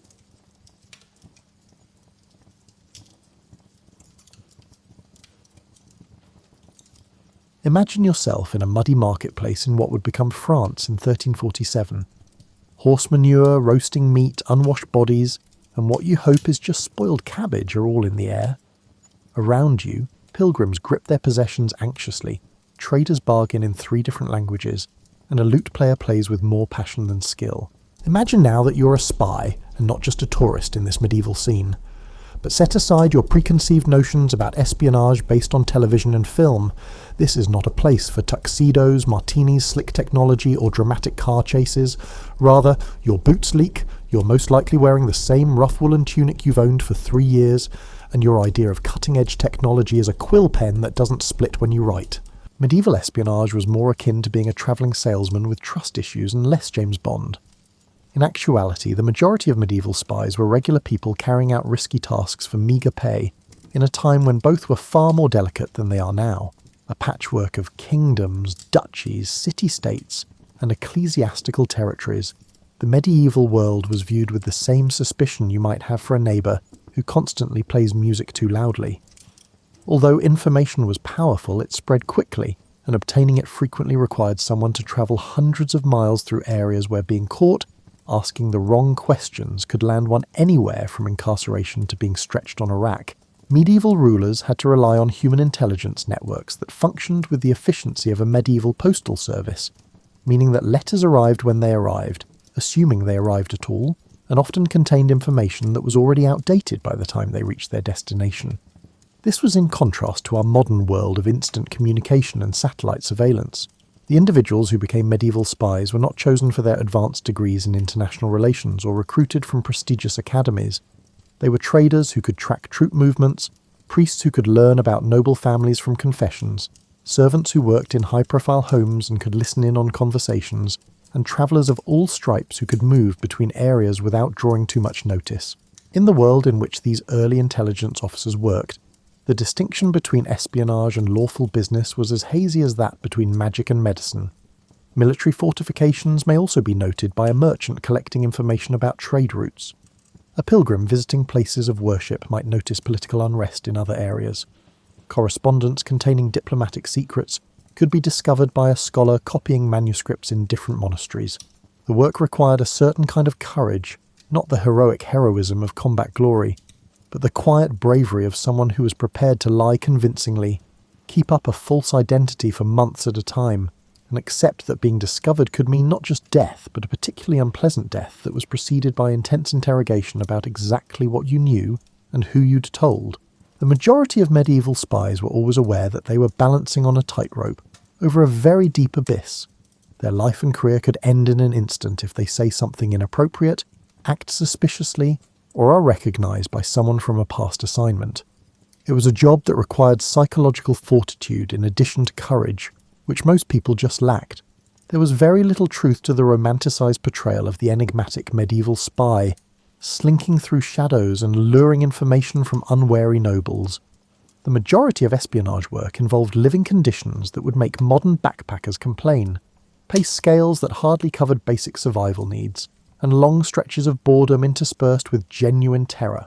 Yet these ordinary individuals built the networks of intelligence that influenced the outcome of wars, moulded medieval politics, and sometimes altered the path of history.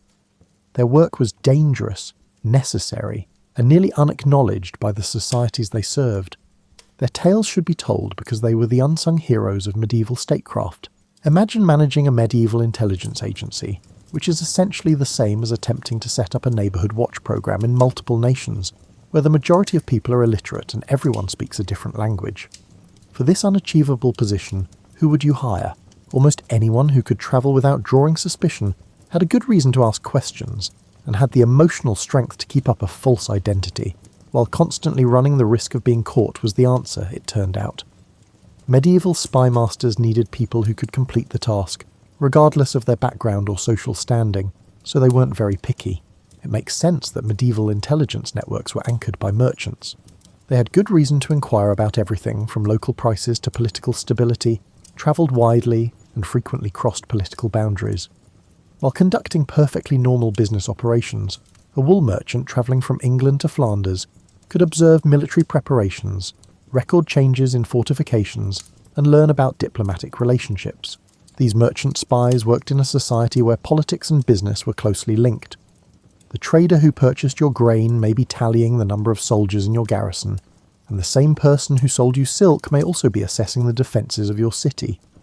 In a time when most people understood business better than they understood international politics, it was espionage masquerading as capitalism, and it worked remarkably well. For various reasons, religious leaders were good spies. Throughout Europe, monks, priests and friars could move between monasteries and churches, frequently bringing with them official letters that made for ideal cover for intelligence operations. Due to their religious responsibilities, they were able to enter noble homes and were typically literate, which was uncommon in medieval society. While travelling between monasteries, a Franciscan friar could pretend to be on strictly religious business, while carrying messages between intelligence networks. Confessions could reveal political secrets about a family to a priest. Letters exposing diplomatic schemes may be found by a monk copying manuscripts in a noble's library. Intelligence services made full use of the freedom with which religious leaders moved through medieval society. Although historians have frequently ignored their contributions, women played important roles in medieval espionage. While women from lower social classes could work as servants in important households, where they could listen in on conversations and watch activities that provided important information, noble women had access to court circles and family networks that were closed to men. A duchess's lady-in-waiting may gain knowledge of marriage talks that could forge new political connections. In a bishop's home, a kitchen maid may overhear conversations about church politics. In order to provide information about military movements, a tavern keeper's wife might overhear conversations between travelling nobles. Because of their alleged lack of visibility in medieval politics, women were actually very good spies. In the multilingual political environment of medieval Europe, the ability to read and write in multiple languages made scholars and clerks valuable recruits for intelligence work. While a clerk who handled correspondence for a noble household might copy confidential documents or add false information to communications, a scholar who could read Latin, French and German could also act as a translator and analyst. Most unexpectedly, a large number of medieval spies were what we might refer to as freelancers, people who obtained information and sold it to anyone who would pay for it. These included artisans who worked on military fortifications, itinerant entertainers who entertained in aristocratic courts, and even beggars, who were so prevalent in medieval society that they were practically invisible. A minstrel could convey messages between various factions and observe political relationships while performing in different courts. Detailed information about defensive capabilities could be obtained from a mason working on castle fortifications. It's possible for a beggar outside a noble's home to overhear conversations that contain crucial information. Their capacity to integrate into medieval society while retaining the psychological fortitude required for espionage work was what bound these disparate recruits together. They needed to be at ease with lying, able to retain complicated information without writing it down, and prepared to live with the ongoing possibility that their actions would be caught. The actual hiring procedure was typically opportunistic and informal. An agent seeking a messenger may approach a merchant who demonstrated intelligence and discretion. During his travels, a priest who showed loyalty to a certain political faction might be asked to collect information. A servant who demonstrated exceptional insight could be developed as a source of information about their employer's operations. The majority of medieval spies were regular people who took up espionage as a side job, rather than professional intelligence officers. While working covertly for intelligence networks, they carried on with their regular lives and careers, which gave them the ideal cover for their operations, but also meant that they were rarely given the support and training that professional spies might anticipate. Medieval espionage's amateur status had benefits and drawbacks. Intelligence networks could, on the one hand, easily integrate into medieval society.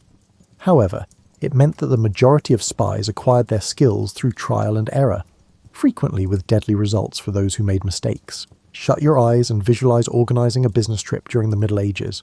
No hotel reservations, no GPS to direct you, no AAA to call in case of an emergency.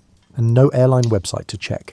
Instead, you may have to travel for weeks or months through areas where the local government may find you suspicious, the roads may be under bandit control, and your lodging will make a low-cost motel seem like a 5-star hotel. Travelling in the Middle Ages was a test of endurance masquerading as transportation. When roads did exist, they were frequently little more than dirt tracks that, in wet weather, became muddy quagmires and, in dry weather, dusty nightmares.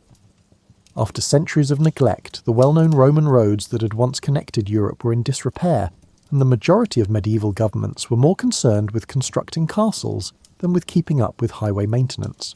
Travelling was not only uncomfortable for a medieval spy, but it was also a continual risk management exercise. You might run into local officials who might insist on seeing documents you didn't have, fellow travellers who might recognise you from past assignments, or bandits who viewed travellers as mobile treasure chests every mile you travelled. Just getting from point A to point B could reveal your cover and put an end to your mission before it even started. Medieval spies had few options for transportation, and each had its own set of difficulties. It was inexpensive but slow to walk, and you were exposed to the weather, bandits, and the inquisitive questions of everyone you met. An individual travelling alone on foot was either extremely impoverished, extremely desperate, or extremely suspicious, all of which are not suitable cover identities for intelligence operations. Although they offered speed and a certain level of social respectability, horses also came with high maintenance, feeding, and cost. Since a good horse was an expensive investment, losing one to disease, accident, or thieves could leave a spy stranded far from home and unable to finish their mission. Additionally, horses required food, water, and rest, which meant making frequent stops at locations where inquisitive innkeepers might awkwardly inquire about your destination and line of work. Carrying supplies and keeping a merchant's cover identity were two benefits of travelling by cart or wagon. But it was slow and required good roads, which were frequently non-existent. Carts broke down on rough ground, got stuck in mud, and caught the attention of bandits who, rightly, thought that anyone with enough goods to fill a wagon might be worth robbing. Travellers in the Middle Ages could find accommodations that were anything from hardly suitable to downright hazardous. When inns did exist, they were usually little more than spacious rooms with straw mattresses in which travellers shared space with strangers who could range from professional thieves to honest merchants. The food was whatever the innkeeper happened to be serving that day. There was no privacy, and sanitation was rudimentary. Medieval inns were a constant source of difficulty for a spy attempting to keep up a cover identity. Other visitors may inquire in depth about your background, your destination, or your business. By collecting information about tourists to sell to local authorities or anybody else who would pay, innkeepers frequently served as unofficial intelligence agents themselves. Your entire mission could be jeopardized by a thoughtless remark made during dinner or a suspicious object spotted in your luggage. Even worse was the alternative to inns. Travellers could take refuge in monasteries, which provided rudimentary lodging but also put them under the roof of religious leaders who might feel compelled to alert local authorities to questionable activities. Although country priests had strong ties to local nobility and could provide information about odd travellers, rural churches occasionally offered sanctuary. Although camping outside had its own risks, it avoided the social complications of formal lodging. Travellers who were alone and vulnerable were the targets of bandit attacks, and sleeping outside exposed one to weather that could be anything from mildly uncomfortable to actually fatal. If a spy becomes ill or hurts themselves while camping by themselves, they might just vanish, leaving their mission uncompleted and their fate uncertain. For travellers in the Middle Ages, the weather was a continual enemy. Extreme heat or cold could kill unprepared travellers, snow made navigation impossible, and rain turned roads into impassable swamps. There were no emergency services to call, no weather forecast to refer to, and no assurance that assistance would be accessible in the event that conditions deteriorated. Travel conditions and political requirements had to be balanced, and medieval spies had to schedule their trips around seasonal weather patterns. In certain cases, the best travel times occurred during times when heightened security made espionage work more hazardous, and in other cases, urgent intelligence had to be delivered in spite of hazardous weather. Medieval travel was as difficult on the mind as it was on the body. In addition to continuously assuming false identities and remaining on the lookout for potential threats, spies spent weeks or months away from their homes, families, and any emotional support systems. Even seasoned agents could become emotionally weary and prone to making potentially fatal mistakes due to the isolation and stress of medieval travel. Another ongoing worry on medieval travels was food. Long trips necessitated resupplying along the way, which meant relying on local markets that might not exist, local cuisine that might not be edible, and local prices that might be exorbitant for foreigners. Travellers brought what provisions they could. A spy's ability to finish their mission could be severely jeopardized if they became ill from eating poorly or were unable to find enough food. During the Middle Ages, even the basic task of navigation was difficult. When maps were available, they were frequently erroneous and depicted political boundaries that may have changed since they were created. The majority of tourists depended on locals for directions, who may have been helpful, deceptive, or entirely incorrect about routes they had never taken themselves. Medieval spies somehow managed to keep up intelligence networks that crossed continents, transmitted information across political boundaries, and updated their employers on political developments in far-off places in spite of all these obstacles. Their accomplishments demonstrated human tenacity, resourcefulness, and flexibility in the face of adversity that would have tested even the most advanced modern travellers. Imagine attempting to send a text message with just a quill pen, parchment, and the hope that it will reach its recipient within the next few months. Then, settle back in your cosy chair. Now picture yourself stretched on a rack, or hanging from a gibbet if someone reads that message and intercepts it. Greetings from the world of secret communication in the Middle Ages, when ingenuity literally meant the difference between life and death. Because they had no other option, medieval spies had to become experts at the delicate art of concealing information from the public. Intelligence officers created increasingly complex techniques to hide their actual communications within seemingly innocent correspondence because every message carried the potential for execution if it were discovered. The simplest method was invisible ink, which may sound fancy but was typically created using commonplace ingredients like milk, urine, or lemon juice. These materials would become brown when heated, exposing hidden text between the lines of a regular letter. While the true message about troop movements was written in milk between the lines, invisible until the recipient heated the parchment near a fire, a medieval spy might write a perfectly normal business letter about wool prices. The problem with invisible ink was that the recipient had to be aware of the existence of a hidden message, and know how to make it visible. In order to identify when letters contained classified information, medieval intelligence networks created complex signalling systems. Certain words in the visible text, a unique signature, or a certain wax seal could all be signs that the letter contained secret information. Book codes were more advanced, with references to particular words or letters in books that both the sender and the recipient owned indicating the true message. When a letter refers to the wisdom found in the third word of the seventh line on page 42 of the Chronicle, it may be referencing a particular book and providing detailed instructions on how to decode the message. This approach necessitated extensive preparation and cooperation amongst intelligence agents, because books were scarce and costly during the Middle Ages. Null ciphers were especially ingenious methods in which the actual message was concealed using preset patterns inside the text that was visible. The first letter of each sentence may spell out the secret information, or every third word may contain the actual intelligence.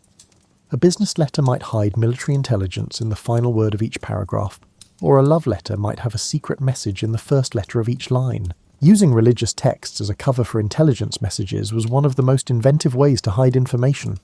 A spy might copy out a prayer or a passage from the Bible, but with extra markings or slightly changed letters that would reveal the true meaning to someone who knew where to look. This method provided excellent cover, because religious texts were often carried by travellers, and religious copying was common. Steganography, the technique of concealing messages within other objects, was also employed by medieval spies. A wax tablet's wooden backing could have text written on it that would not be visible until the wax was removed.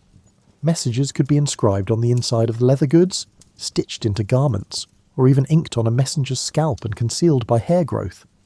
Finding concealment techniques that would withstand the rough treatment of medieval travel was crucial. Medieval intelligence networks gave rise to coded languages, in which common words had hidden meanings that only network participants knew. While a letter from a merchant discussing the purchase of fine wool might be reporting on military fortifications, a discussion of grain prices might be revealing information about political alliances. To prevent detection, these codes needed to be carefully used and thoroughly memorized. In ways that are nearly impossible for modern minds to comprehend, physical objects were used as messaging systems. For someone who understood how to read these signals, The placement of a candle in a window, the way a cloak was hung, or the arrangement of objects on a table could all provide information. In order to transmit messages without leaving any written records that could be found and used as proof, medieval intelligence agents created complex non-verbal communication systems. The more educated members of medieval intelligence networks used mathematical codes. Basic security for written communications was offered by simple substitution ciphers, in which a different letter or symbol was used for each letter. More advanced agents employed polyalphabetic ciphers, which made it much harder for unauthorized readers to decipher the codes by altering the substitution pattern in accordance with preset rules. Medieval cryptography faced the difficulty of striking a balance between security and usefulness. Better protection was offered by complex codes, but they also took longer to encode and decode, increased the possibility of mistakes that could make messages incomprehensible, and placed more strain on the user's memory and education. It was worse than useless to have a code that was impossible to crack but impossible to use properly. The issue of key distribution, or making sure that senders and recipients had the data required to encode and decode messages, was another challenge faced by medieval intelligence networks. Sharing the secrets required for secret communication created a paradox that took a great deal of ingenuity to resolve in an era without secure communication. Medieval secret communication was further complicated by timing codes. It's possible for messages to be sent in segments, with each segment arriving at a different time, and only making sense when put together correctly. Alternatively, the coded information may include the delivery time and date, which recipients must account for when decoding the message. Working with secret messages put a lot of psychological strain on employees. A single encoding error could give the intended recipient no meaning at all. An entire intelligence network could be exposed by a mistaken concealment. Important intelligence could end up in the hands of the enemy if the wrong messenger is chosen. Under circumstances that made perfection all but impossible, medieval spies had to be flawless cryptographers.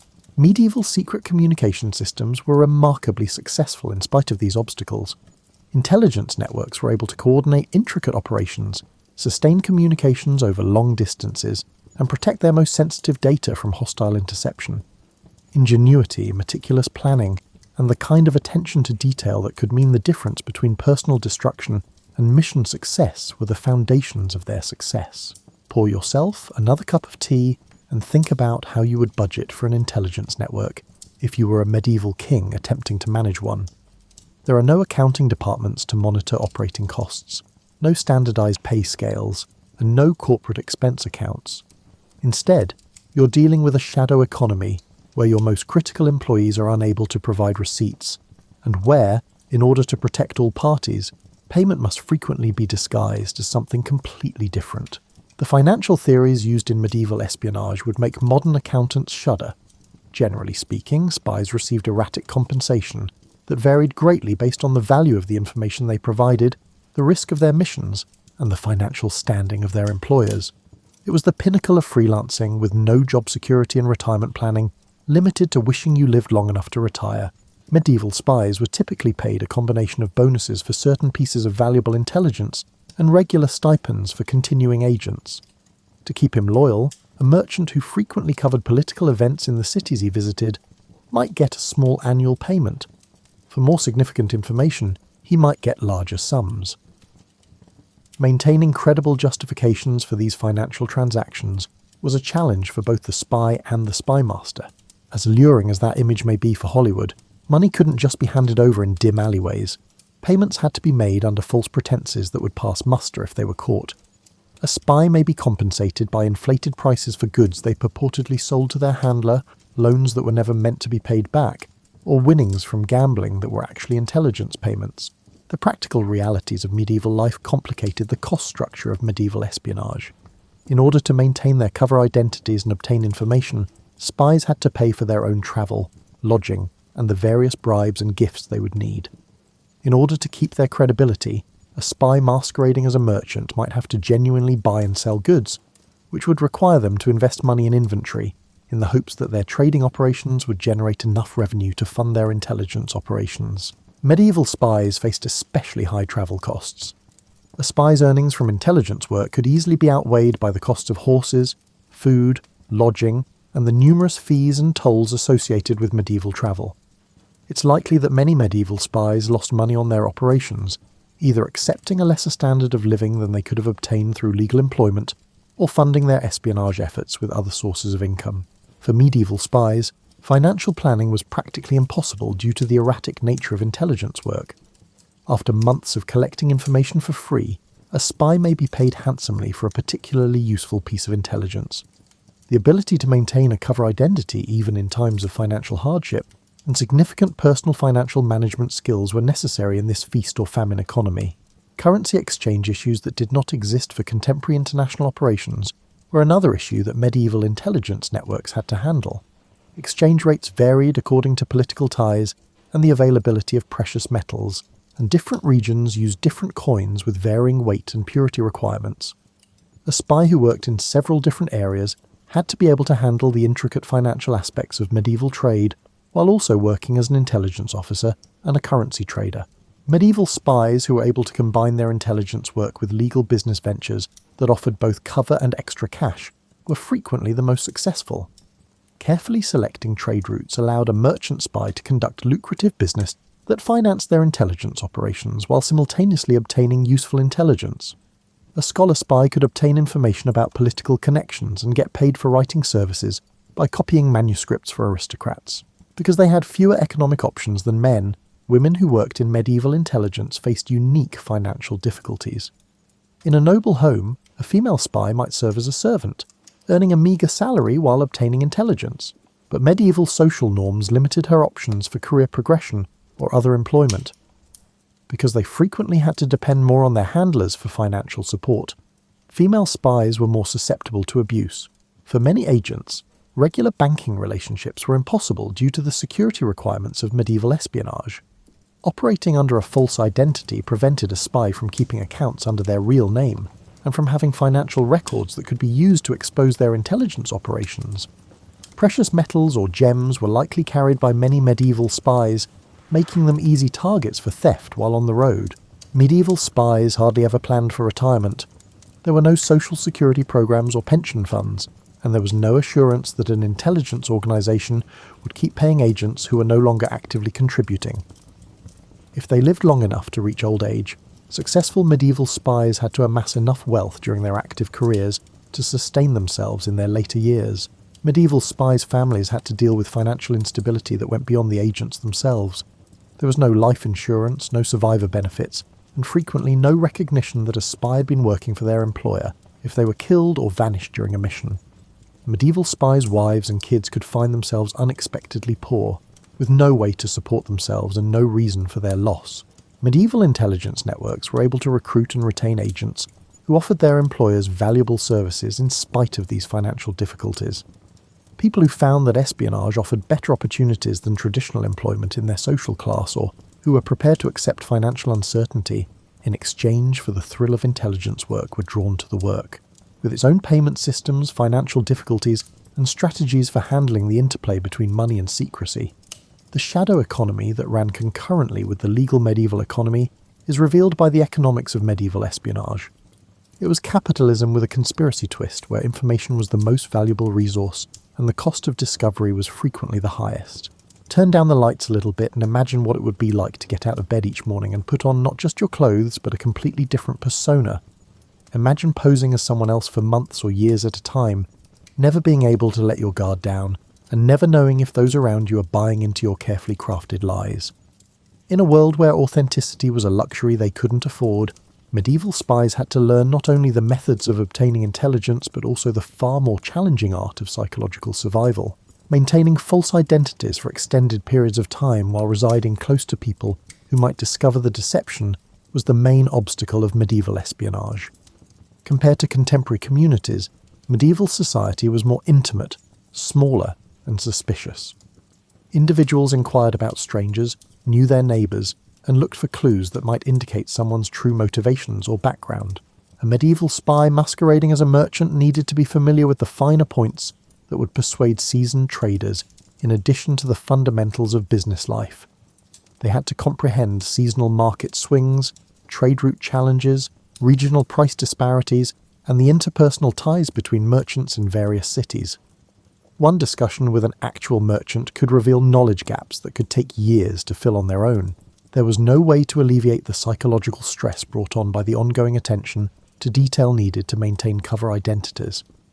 While medieval spies frequently went months without speaking to their actual employers or co-workers, modern undercover agents can at least communicate with their handlers or take breaks from their duties.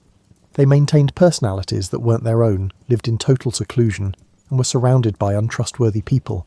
For medieval spies, memory became both a psychological burden and an essential survival skill. They had to recall the intricate fictional histories they had written for their cover identities in addition to the intelligence they had gathered. If the spy was unable to reliably recall the specifics of their fake background, a casual inquiry about early life or familial ties could turn into a risky situation. Medieval society placed a great value on social connections and community ties, making the social isolation of medieval espionage especially challenging. Suspicion was immediately raised against those who appeared to have no family ties, roots, or long-standing community ties.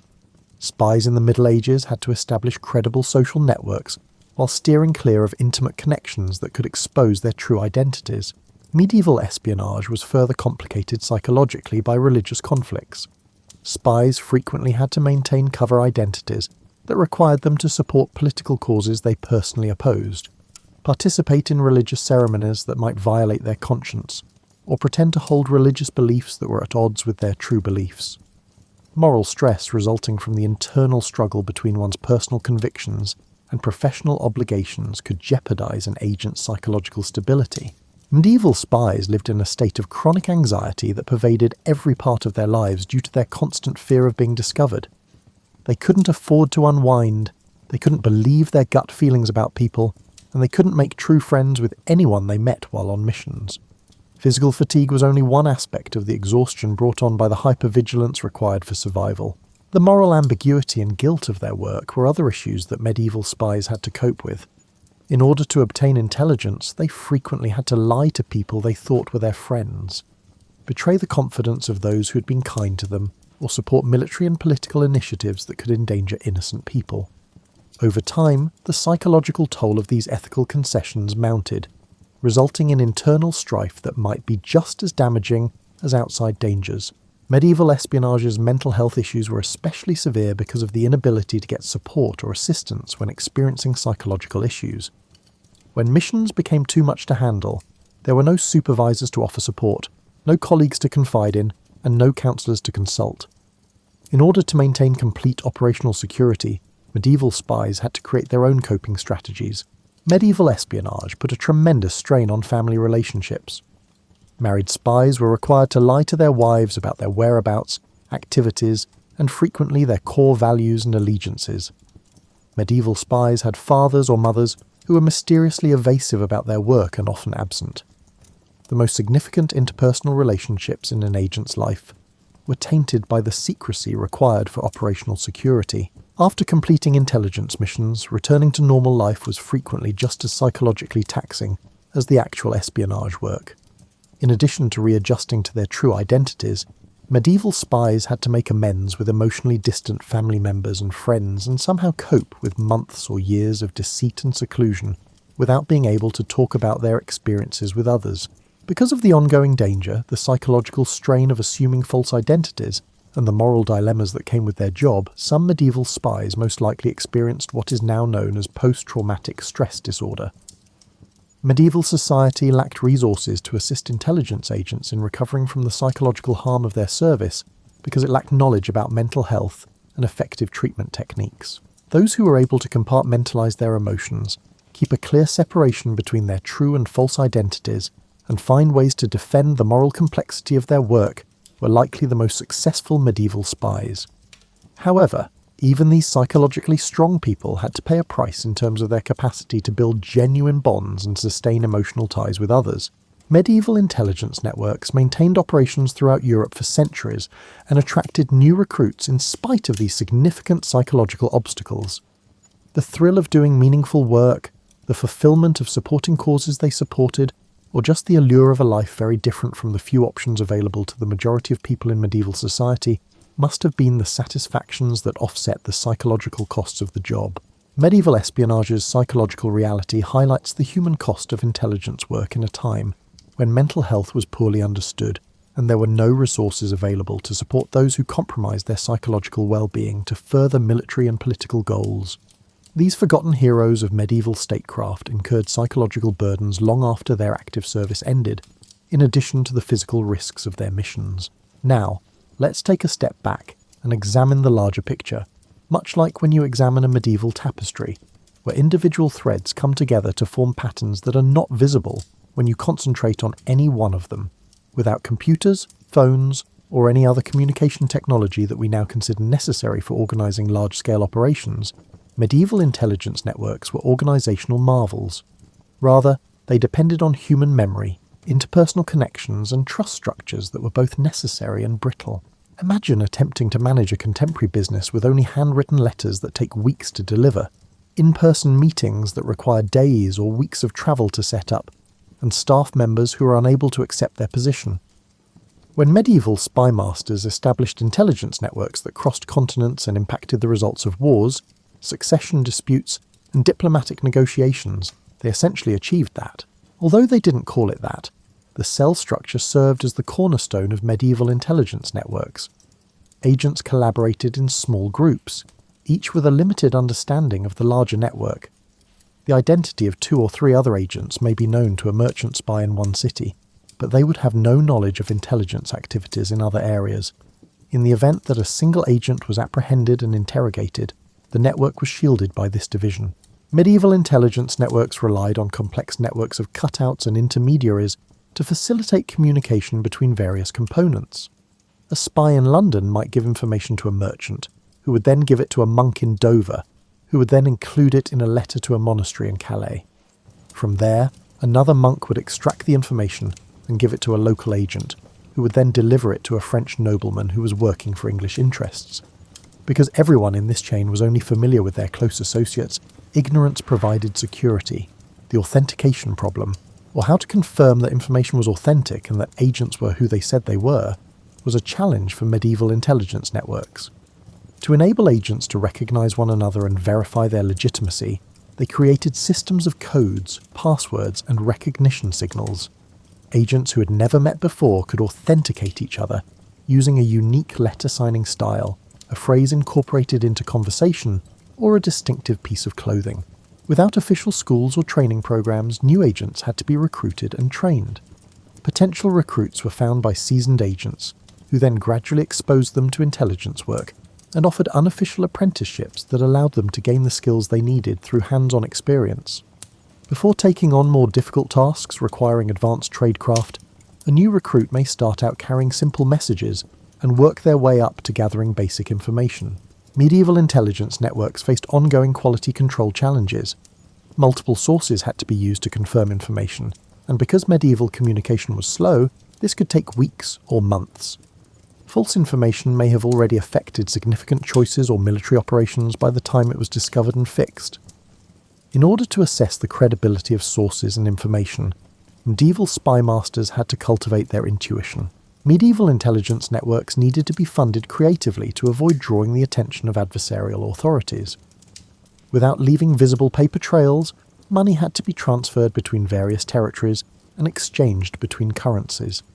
Trade profits were used to fund espionage activities, and legitimate companies, places of worship, and merchant enterprises frequently functioned as fronts for intelligence funding. In addition, medieval intelligence networks had to coordinate intricate operations involving numerous agents in various locations while maintaining operational security. Coordination between agents in multiple cities may be necessary for a plan to obtain intelligence on an enemy's military preparations, and timing is crucial to its success. However, coordinating these activities necessitated communication that, if intercepted, might jeopardize the network as a whole. Medieval intelligence networks were both strong and weak due to their inherent redundancy. The same information could be gathered by multiple agents, which would increase the likelihood that someone would notice unusual interest in certain topics, while also providing verification.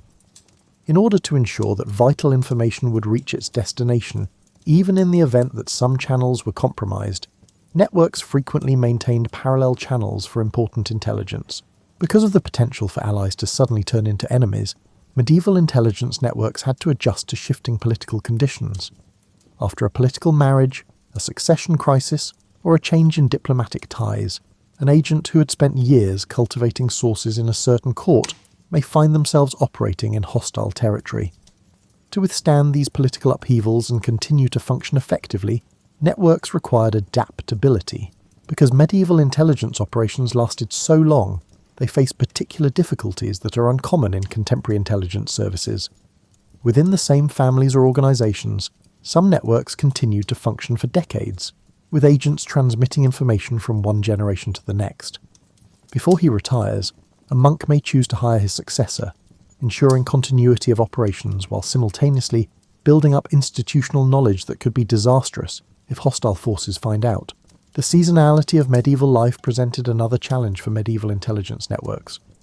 While summer campaigns and harvest seasons brought opportunities and challenges that necessitated careful timing of network operations, winter weather made travel and communication much more difficult.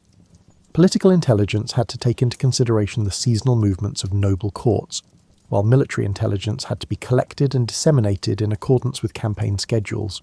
In order to concentrate resources on specific kinds of information, the most advanced medieval intelligence networks created specializations. Some networks kept agents close to military headquarters and key fortifications in order to focus on military intelligence. Others developed sources in aristocratic courts and places of worship, in order to concentrate on political intelligence. Economic intelligence networks monitored resource availability, currency fluctuations, and trade trends. Despite not having the formal safeguards that contemporary intelligence services do, medieval networks were constantly concerned about counterintelligence. Because their adversaries were also conducting intelligence operations, medieval spies had to be on the lookout for any indication that their own actions were being watched. As agents grew wary of one another, the paranoia required for survival in this setting could demolish networks from within. Although networks had to keep some records in order to track agents, coordinate operations, and preserve institutional knowledge, the documentation of medieval intelligence operations was inevitably minimal. There was a continual conflict between operational security and administrative necessity, because these records had to be kept safe while still being available to authorized personnel. To avoid discovery, it's likely that many medieval intelligence archives were routinely destroyed.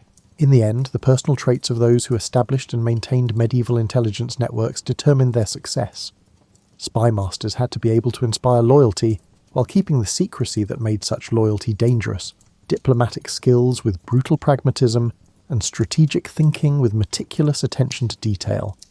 Those in charge of the most successful medieval intelligence operations were most likely those who were aware of both the potential and constraints of human nature. Breathe deeply and prepare yourself for what may be the most sobering portion of our medieval espionage adventure. Although we have discussed the achievements and innovations of medieval intelligence work, the truth is that many operations were a complete failure, frequently with immediate, severe, and long-lasting effects on those involved. In the high-stakes world of medieval espionage, failure frequently resulted in torture, execution, and the dismantling of entire intelligence networks, in addition to professional humiliation or career setbacks. Months or years of meticulous network building could be undone by the discovery of a single spy. Even the most committed agents had a limit to how much suffering they could take before disclosing what they knew, and medieval interrogation techniques were intended to elicit information regardless of the subject's willingness to cooperate. A captured spy could jeopardize the identities and whereabouts of dozens of other agents, in addition to their own mission. The human propensity to grow accustomed to successful routines was one of the most frequent reasons why medieval espionage efforts failed. After years of using the same contact methods, travel routes, and cover story, an agent may become predictable enough for enemy counterintelligence to recognize and follow. Complacency was fostered by success, and complacency resulted in potentially lethal carelessness. When compromised, the authentication mechanisms that safeguarded medieval intelligence networks might also turn into a vulnerability. Enemy agents could infiltrate a network and feed false information, while identifying legitimate agents if they learned the codes, passwords, or recognition signals that the network uses. Because it fostered false confidence while actually advancing the objectives of the enemy, a compromised authentication system was worse than none at all. People they trusted could betray medieval spies, sometimes for reasons unrelated to their intelligence work. In order to avoid being captured, a fellow agent may divulge network secrets. Personal grievances, financial strains, or shifting political allegiances could cause a contact to turn against them. If family members felt it was essential to their own survival, they might even turn on spy relatives. Medieval intelligence networks were susceptible to catastrophic failures due to their sluggish communication systems. By the time it arrived at its destination, information that was correct when it was collected could become dangerously out of date. When friendly commanders finally received military intelligence about enemy troop movements, it may have been weeks old, causing them to base tactical decisions on outdated information. Vulnerabilities created by currency and financial systems are not encountered by contemporary intelligence services. If enemy agents were able to identify odd coins or track down the origins of financial transactions, they could betray a spy using the very funds that were used to pay them. Medieval espionage employed irregular payment systems, which made it possible for agents to be recognized by their suspicious financial activity or unexplained wealth. Intelligence officers face particular risks due to the medical realities of medieval life. When working under a false identity, a spy who gets seriously ill may not be able to keep up their cover, particularly if the medical care they require reveals details about their true activities or background. If disease kept important agents from fulfilling their responsibilities or meeting their contacts, it could jeopardize entire networks. Medieval spies working across sectarian lines faced unique risks due to religious conflicts.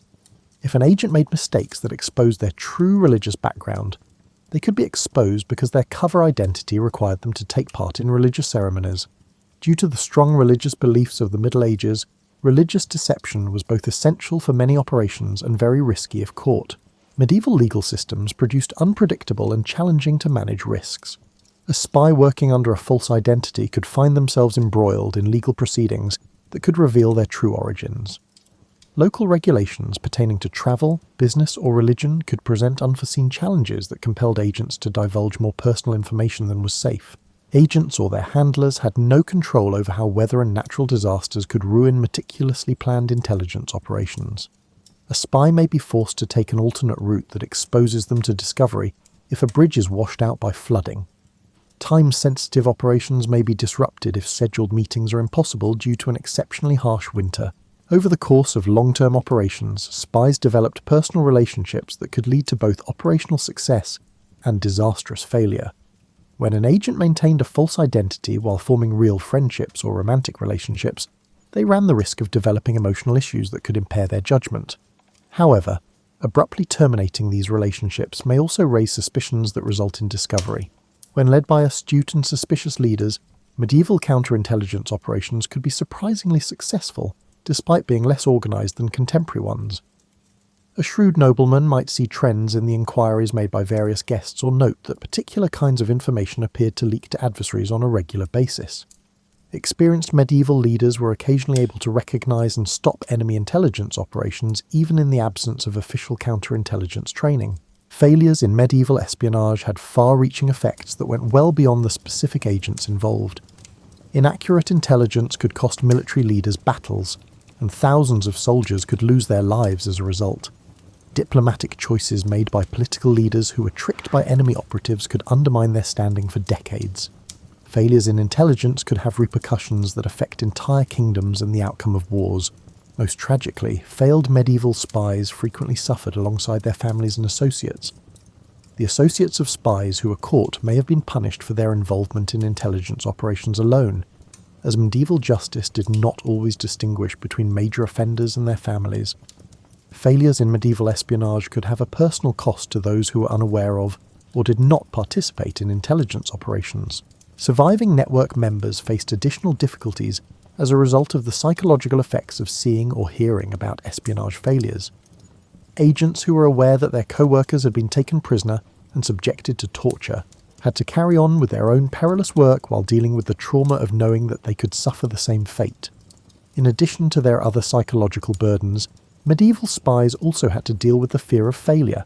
Medieval intelligence networks persisted in functioning and growing throughout the medieval era, in spite of these significant risks and frequent breakdowns. Despite being aware of the possible repercussions of failure, The individuals involved were strong enough to persevere, and the accomplishments were noteworthy enough to offset the expenses. Their contributions to medieval statecraft are all the more noteworthy for their bravery in the face of such dangers. Pour yourself another cup of tea and marvel at this. Medieval spies' desperate inventiveness in trying to solve impossible problems with whatever materials they could find led to some of the most brilliant technological advancements in human history, not from universities or royal workshops. These were not science fiction devices, but rather workable solutions developed by individuals who realised that staying one step ahead of their adversaries was essential to their survival. Though most of it would seem laughably archaic by today's standards, the medieval era saw some amazing advancements in what we might call espionage technology. However, medieval spies developed truly sophisticated and frequently remarkably effective tools and techniques within the limitations of medieval materials, science, and manufacturing capabilities. Spies pushed the limits of what could be done with pens, ink, and parchment, and writing technology was essential for intelligence operations during the Middle Ages. They created inks that, when heated or exposed to particular chemicals, could change colour, making messages appear or vanish as needed. Inks that were invisible until exposed to specific substances that only the intended recipient would know how to apply were made by some medieval spies. Another medieval invention that called for exceptional patience and skill was the production of microscopic text. In order to conceal entire intelligence reports in what seemed to be ornamental flourishes on common documents, spies learned to write messages so tiny that they were nearly imperceptible to the human eye. Only magnifying glasses, which were uncommon and costly during the Middle Ages, could read these messages. At the hands of medieval intelligence networks, sealing wax developed into a highly advanced security technology. In order to make it nearly impossible to detect tampering, spies developed methods for melting and resealing wax seals. They developed techniques for encoding confidential information into the wax itself and made unique seal designs with concealed elements that could confirm authenticity. By producing phony letters, official seals, and travel documents that could withstand close examination, medieval spies also made significant advances in the field of document forgery. This called for in-depth familiarity with the materials, methods, and administrative processes utilised in various regions in addition to artistic talent. A successful forger needed to be familiar with the writing styles, ink formulations, and paper-making procedures utilised in different administrative and court settings. Despite being archaic by today's standards, optical devices were crucial to medieval intelligence operations. Spies developed methods for using glass and crystal to magnify small text or images, made simple telescopes to observe activities in the distance, and used mirrors to send light signals over long distances. These optical advancements necessitated a thorough comprehension of medieval mirror-making and lens-grinding methods. Medieval spies were able to operate more effectively and with less chance of being caught thanks to the development of portable writing and message systems. They designed message containers that could be hidden in places where casual searchers wouldn't find them. They developed inks that could be quickly mixed from everyday materials, and they made writing kits that could be hidden inside everyday objects. Even though clock and timing technologies were still in their infancy during the Middle Ages, intelligence networks adopted them for security and coordination reasons. By using natural phenomena like tide cycles, star positions, and shadow lengths to coordinate activities across multiple locations, spies created techniques for timing meetings and message deliveries that did not rely on mechanical clocks. As spies produced more precise and in-depth maps of regions, fortifications, and routes of travel, medieval cartography evolved into an intelligence tool. Militarily sensitive information, such as the locations of supply caches, defensive weaknesses, and secret routes, was frequently included on these maps. Making maps required knowledge of military engineering and strategic planning in addition to geography. Despite being constrained by medieval manufacturing capabilities, mechanical devices were surprisingly sophisticatedly modified for intelligence purposes. Spies made mechanical aids for scaling walls or getting around security measures, made lock-picking tools that looked like commonplace tools, and made secret compartments in everyday objects. Despite being founded on what is now regarded as primitive science, medieval intelligence practitioners possessed surprisingly sophisticated chemical knowledge. Spies knew how to make sabotage-related explosives, poisons that could be used covertly, and chemical tests that could detect tampered documents or materials. Technologies that could shield confidential documents from moisture, insects, theft, and accidental discovery were needed for the preservation and storage of intelligence data. Waterproof containers, hiding spots that could withstand building renovations, and storage systems that would keep data safe for years or decades, while still being available to authorized users, were all inventions of medieval spies. Medieval spies had to invent innovative ways to modify existing technologies in order to communicate over great distances. They established networks of human messengers who could transmit information more quickly than traditional commercial or diplomatic channels, employed trained birds to deliver messages, and devised systems of signal fires and mirror flashes for quick communication. Medieval spies were able to better conceal their activities and change their appearances thanks to technologies for disguise and concealment. Using the tools and resources available in medieval society, they created ways to alter their physical appearance, social standing, and perceived age. These disguises needed to be convincing enough to fool anyone who might come into contact with the spy on a regular basis over a long period of time. Medieval intelligence networks created authentication and verification systems that were incredibly difficult to forge and frequently cleverly straightforward. They developed physical tokens that were almost impossible to counterfeit, identification systems based on information that only authorized agents would know, and recognition protocols that could confirm identity without written records. The creation of information processing and analysis systems by medieval spies, who lacked formal bureaucratic structures and computers, may have been the most remarkable development. They produced systems for monitoring shifting political ties, techniques for integrating data from various sources, and analytical frameworks that could spot patterns and trends in intricate political circumstances. These technological advancements show how extraordinary creativity was driven by practical necessity in the field of medieval intelligence work. Medieval spies, operating under strict material and technological limitations, developed solutions that were sophisticated in their application, but often elegant in their simplicity.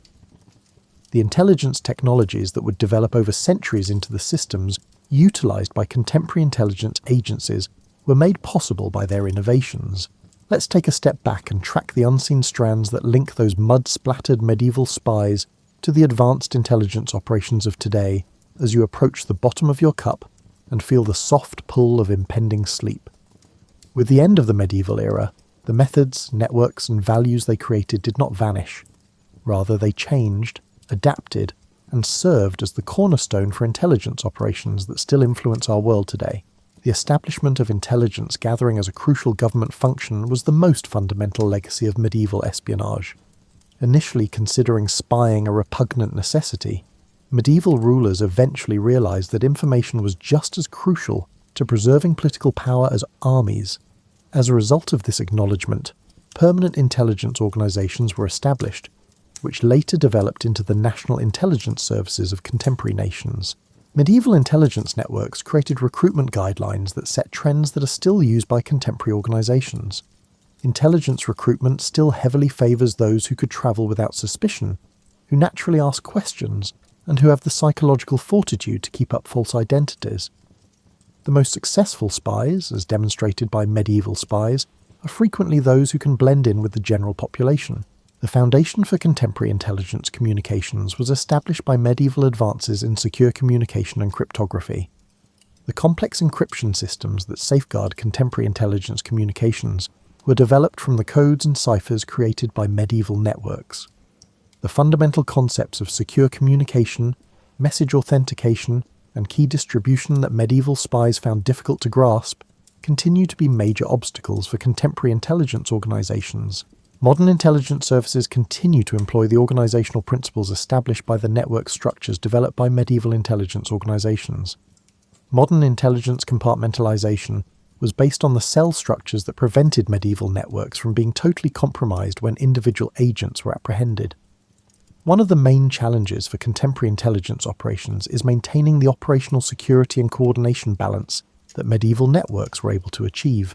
The fundamentals of contemporary defensive intelligence work were established by the counterintelligence awareness that medieval spies developed in reaction to enemy intelligence activities.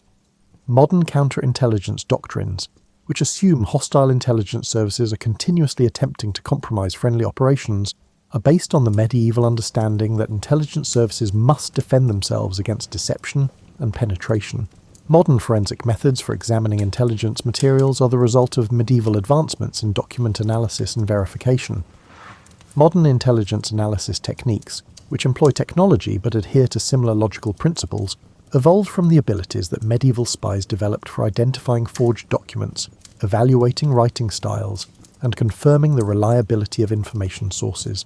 Modern knowledge of intelligence operations incorporates the psychological understanding of human motivation, deceit, and loyalty that medieval intelligence practitioners acquired.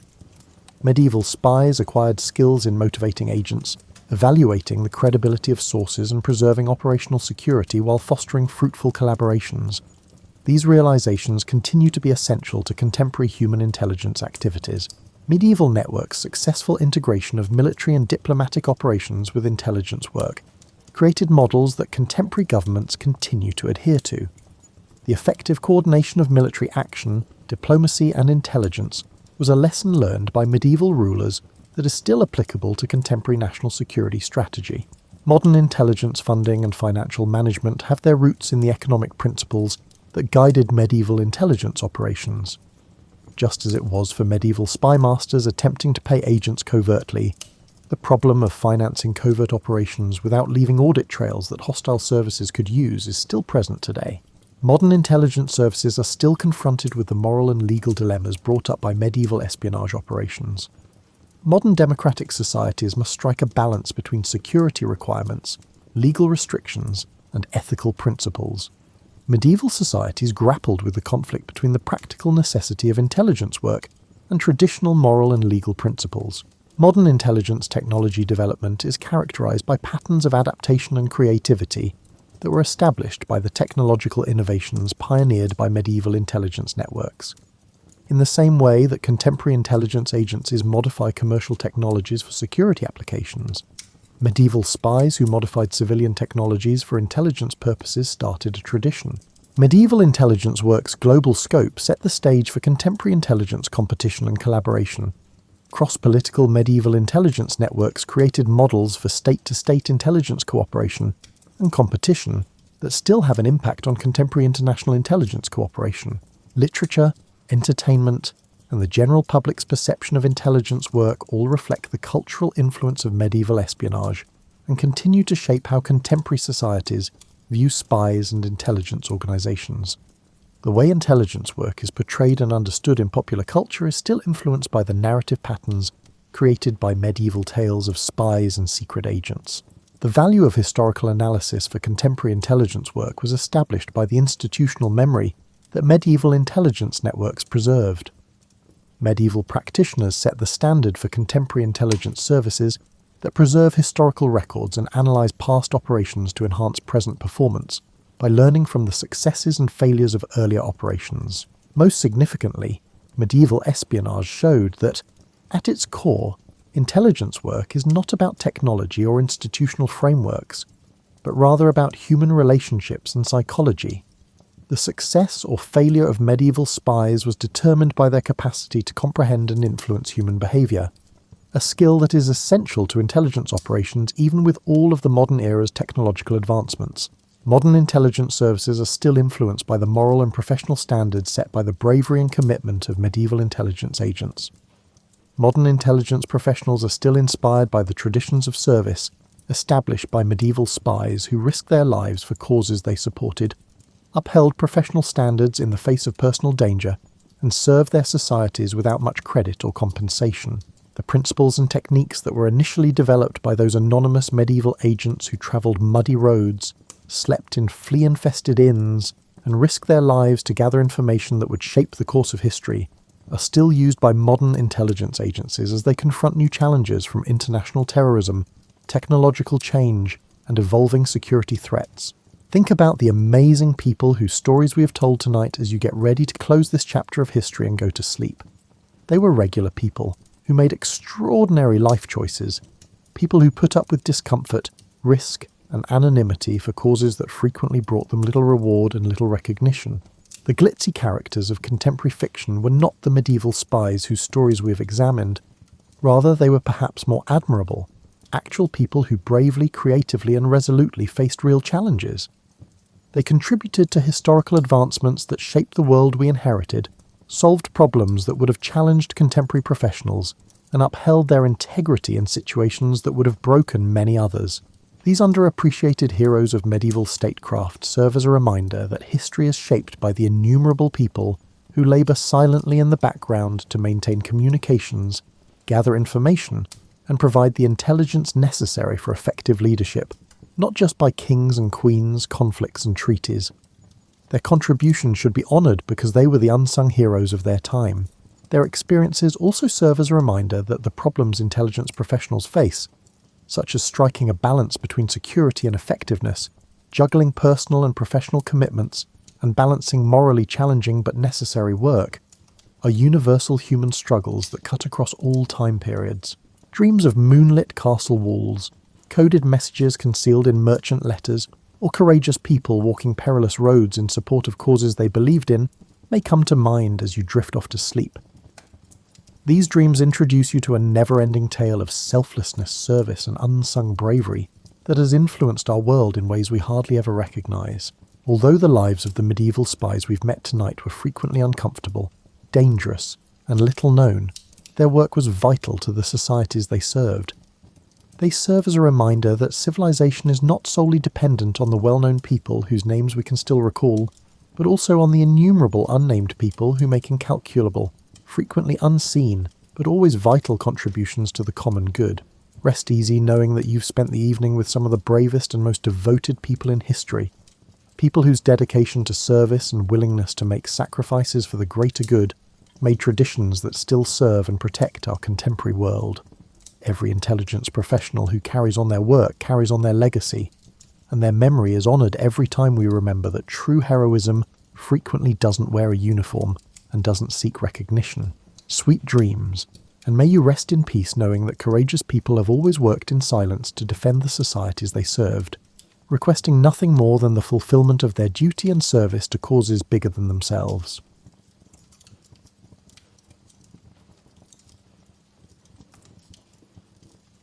Picture England in the early 1500s, and try to forget everything you think you know about it. This isn't the England of empire and industry, of tea and parliamentary democracy. This is an island nation still finding its footing, still figuring out what it wants to be when it grows up. The morning light filters through the small, thick-glassed windows of a manor house in the Cotswolds, illuminating dust motes that dance in the cold air. You can smell the wood smoke from cooking fires, mixing with the earthier scent of rushes covering the floor. Rushes that need changing, but probably won't be replaced for another week. The herbs scattered among them, lavender, rosemary and mint, release their fragrance when you step on them, a medieval attempt at air freshening that works better in theory than in practice. England in 1509 is a nation of about 3 million souls, which means it has fewer people than modern Los Angeles spread across an entire country. Most of those souls live in villages so small you could walk from one end to the other in the time it takes to finish your morning coffee. The largest city, London, houses perhaps 50,000 people crowded along the Thames, their timber-framed houses leaning into narrow streets where the upper stories nearly touch across the way, blocking out the sky. The rhythm of life follows the church bells that punctuate each day with their bronze voices. You wake to the sound of prime, the first morning prayer, and move through your day guided by terce, sext, nun, vespers, and finally compline as darkness falls. The bells aren't just timekeepers, they're the heartbeat of a society where the church isn't separate from daily life, but woven into every aspect of it, like threads in the very fabric you wear. And what fabric it is! If you're wealthy enough, you might own woolen cloth in deep reds or blues, colours that cost more than a labourer earns in months. The wool itself tells a story. England's economy runs on sheep, those placid creatures grazing on every available hillside, their fleece transformed in workshops and sold across Europe. When you wear wool in Tudor England, you're wearing the nation's primary export, its economic engine, and its claim to international relevance. The Catholic Church dominates the landscape both literally and figuratively. Parish churches anchor every community, their stone towers rising above thatched cottages like parents watching over children. Monasteries and abbeys dot the countryside. There are nearly 900 religious houses in England, home to perhaps 10,000 monks, nuns and friars. These aren't just places of prayer, they're hospitals, schools, hostels for travellers, and landlords controlling vast estates. The Abbey at Glastonbury owns land in several counties. The monastery at Westminster practically is a small town unto itself. Your relationship with the church isn't optional or occasional. It's as fundamental as breathing. You're born into it literally, with baptism washing away original sin within days of birth. You marry in it, the priest's blessing transforming a private arrangement into a public sacrament. You'll die in it, receiving last rites that determine your soul's destination. In between, you attend Mass regularly. Confess your sins to a priest who knows all your neighbour's business too. Pay your tithes, observe the fast days, and purchase indulgences to reduce time in purgatory. The Pope in Rome, that distant figure in his Vatican palace, holds more practical power over English daily life than you might imagine. He can annul marriages, legitimise children, and grant special dispensations for everything from eating meat on Friday to marrying your cousin. He appoints bishops who become major political figures. He can excommunicate anyone from king to peasant, which in this society means cutting them off from all social connection and condemning their soul to hell. It's a threat that carries real weight when everyone you know believes it absolutely, but there are grumbles. In the taverns, those dim, smoke-filled rooms where ale flows and inhibitions loosen, you might hear men complain about how much land the church owns while paying no taxes. You might hear merchants frustrated by religious restrictions on business practices. You might even hear whispers about church corruption, though no one speaks too loudly because heresy is a burning offence, literally. The political landscape is equally complex. England has a king, Henry VII, who won his crown by killing the previous king on a battlefield, and who spent his reign consolidating power and filling the treasury. Parliament exists, but it meets irregularly when the king needs money. Local administration happens through a patchwork of nobles, bishops, sheriffs, and justices of the peace, a system that works mostly because everyone's known everyone else's families for generations. England's place in the wider European world is complicated. It's not quite the backwater some continental scholars dismiss, but it's not a major power either. Spain and France are the real players, with their larger populations, stronger economies, and more assertive kings. The Holy Roman Empire sprawls across Central Europe, a complicated patchwork that makes England's administrative system look elegantly simple. The Italian city-states control trade and banking. England makes good wool and occasionally causes trouble when its kings remember they technically claim the French throne. Technology is beginning to stir. Printing presses are starting to appear, though books remain expensive and most people can't read anyway. Navigation techniques are improving, making longer sea voyages possible. Gunpowder is changing warfare, though knights in armour still ride to battle as if nothing has changed. It's a world caught between medieval traditions and something new trying to be born. In this England of 1509, no one imagines the transformation coming. The monasteries seem eternal, the Pope's authority unquestionable, and the rhythm of Catholic life as unchanging as the seasons. If you could tell an English villager that within 30 years their local abbey would be torn down, their Latin Mass replaced with English prayer, and their spiritual connection to Rome severed forever, they would think you mad. But change is coming, carried not by armies or philosophers, but by one young man's desperate desire for something he cannot have. A legitimate son. On an April day in 1509, 17-year-old Prince Henry became King Henry VIII, and England got a ruler who looked like he'd been ordered from a royal catalogue, featuring only the most impressive specifications. Picture him at his coronation, 6 feet 2 inches tall in an era when most men barely reached 5.5 feet. Shoulders broad enough to fill out the elaborate doublets he favours, legs muscular from years of hunting and jousting. His hair catches the light through Westminster Abbey's stained glass, reddish gold, worn long enough to curl at his neck. His face hasn't yet acquired the jowly heaviness of his later years. Instead, it's all youth and confidence, with blue eyes that sparkle when he's pleased and turn cold when he's not.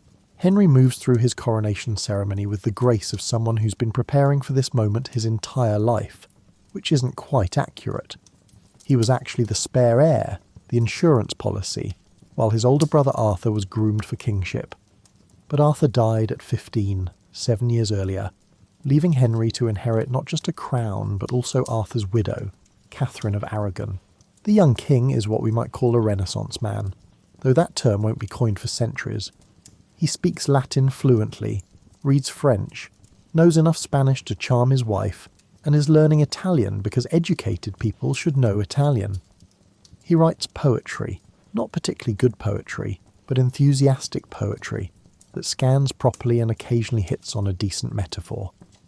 He composes music, playing the lute, virginals, and recorder with genuine skill. His song Pass Time with Good Company will still be performed 500 years later, though mostly by people who enjoy singing in period costume. Henry jousts with the aggressive confidence of someone who's very good at sports and knows it. He hunts almost obsessively, sometimes riding for 8 or 10 hours straight, wearing out horses and companions with equal ease. He dances with the kind of vigour that makes watching him exhausting. At his coronation celebrations, he reportedly went through multiple partners because he kept wearing them out. But Henry's most impressive feature might be his mind. He's genuinely intelligent, with that particular kind of intelligence that loves learning new things and showing off that knowledge. He can debate theology with scholars, discuss tactics with military commanders, and hold forth on everything from architecture to astronomy. He's also convinced he's right about everything, which will become more problematic as he ages, but at 17 just seems like confidence.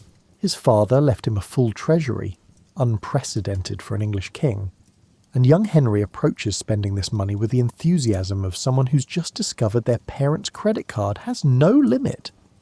He throws tournaments that cost more than the annual income for small counties. His coronation festivities last for days and include enough food to feed a small army, which is appropriate since he's essentially feeding his entire court plus hundreds of guests. The new king's household is a world unto itself, a mobile village of hundreds of people who exist solely to maintain royal comfort and dignity. There are gentlemen of the privy chamber who help him dress, grooms who manage his extensive wardrobe, servers who bring his meals, musicians who provide entertainment, chaplains who lead prayers, physicians who monitor his health, and countless others whose jobs have titles like Yeoman of the Mouth and make perfect sense in context. Henry's daily routine would exhaust most people. He rises around 6 or 7, hearing Mass almost immediately because religious devotion and political display conveniently overlap. He conducts business in the morning, signing documents, receiving ambassadors, consulting with counsellors, but never so much business that it interferes with dinner at 10 or 11. After dinner comes the real joy of his day: hunting, hawking, tennis, or jousting, depending on weather and mood. Supper arrives around 5 or 6, followed by entertainment, music, cards, dice, dancing, that can continue until midnight. His marriage to Catherine of Aragon seems initially quite successful. Catherine is 23 to Henry 17, which makes her practically an older woman in an era where most royal brides are teenagers. She's intelligent, educated, deeply religious, and genuinely seems to love her young husband. Henry appears equally devoted, calling her his true wife, and clearly enjoying her company. They're crowned together, rule together, and seem to share both affection and respect. Catherine comes from impressive stock. She's the daughter of Ferdinand and Isabella of Spain, the monarchs who completed the Reconquista and funded Columbus's voyage. Her upbringing emphasized education and piety in equal measure. She reads Latin, speaks multiple languages, and understands politics with the sophistication of someone raised in one of Europe's most powerful courts. She's not just decorative, she's competent, which Tudor England actually values in its queen consorts. The court Henry creates around himself is magnificent by English standards. The continental observers sometimes find it a bit provincial. The great hall at any of his palaces fills with courtiers wearing their finest clothes. Doublets in rich fabrics, gowns with the elaborate sleeves, and hats sporting feathers that cost small fortunes. The tables groan under roasted meats, pies, elaborate sugar sculptures, and wine from France and Spain. Musicians play from galleries while jesters and acrobats provide entertainment between courses. But beneath the magnificence, Henry's court is also a place of careful calculation. Every favour granted creates obligation. Every position filled affects the balance of power between competing noble families. Every smile or frown from the king can make or break careers. The men and women surrounding Henry are playing a complex game where the rules aren't written down but everyone knows them, and the penalty for mistakes can be severe. Henry's approach to kingship in these early years is energetic but not particularly focused. He wants to be a great king, certainly, but his understanding of greatness comes partly from medieval romance, and partly from his father's example. Great kings go to war, so Henry will go to war. Great kings are learned, so Henry will be learned. Great kings are pious, so Henry will be pious. It's kingship as performance, and Henry is a natural performer. His counsellors, particularly the brilliant Thomas Wolsey, who rises rapidly to become Lord Chancellor and Cardinal, handle most actual governance. Wolsey is everything Henry isn't. Low-born, detail-oriented, and willing to do the boring administrative work that keeps a kingdom functioning. He's also ambitious, clever, and completely devoted to managing Henry's affairs in ways that keep his royal master happy while accumulating power for himself. The relationship between Henry and Wolsey works because it satisfies both men's needs. Henry gets to play king, fighting wars, hosting tournaments, impressing foreign ambassadors, while Wolsey runs the country. Wolsey gets wealth, power and influence far beyond what his butcher's son background would normally allow. It's a partnership that will last for 2 decades and accomplish remarkable things until the moment it doesn't. In these early years, Henry occasionally mentions his desire for a son. Catherine becomes pregnant multiple times, but the babies don't survive. A stillborn daughter, a son who lives only weeks, and more heartbreak. This is common in the 16th century, when infant mortality claims at least 1/3 of all babies, but it's particularly significant when you're trying to secure a dynasty. Still, Henry and Catherine are young. There's time. Everyone says there's time. Henry's England in these early years hums with optimism. The king is young, energetic and generous. The treasury is full. The wars with France, while expensive and not particularly successful, at least make England feel important on the European stage. The monasteries continue their centuries-old routines. The parish churches anchor their communities. The Pope's authority remains unquestioned. Everything seems stable, permanent, and part of a natural order that will continue indefinitely. No one yet imagines that this golden young king, so devoted to his Spanish Catholic wife, will become the man who breaks England away from Rome. No one suspects that his desperate desire for a son will reshape English religion, politics and daily life. The revolution is coming, but it approaches quietly, disguised as personal frustration rather than ideological conviction.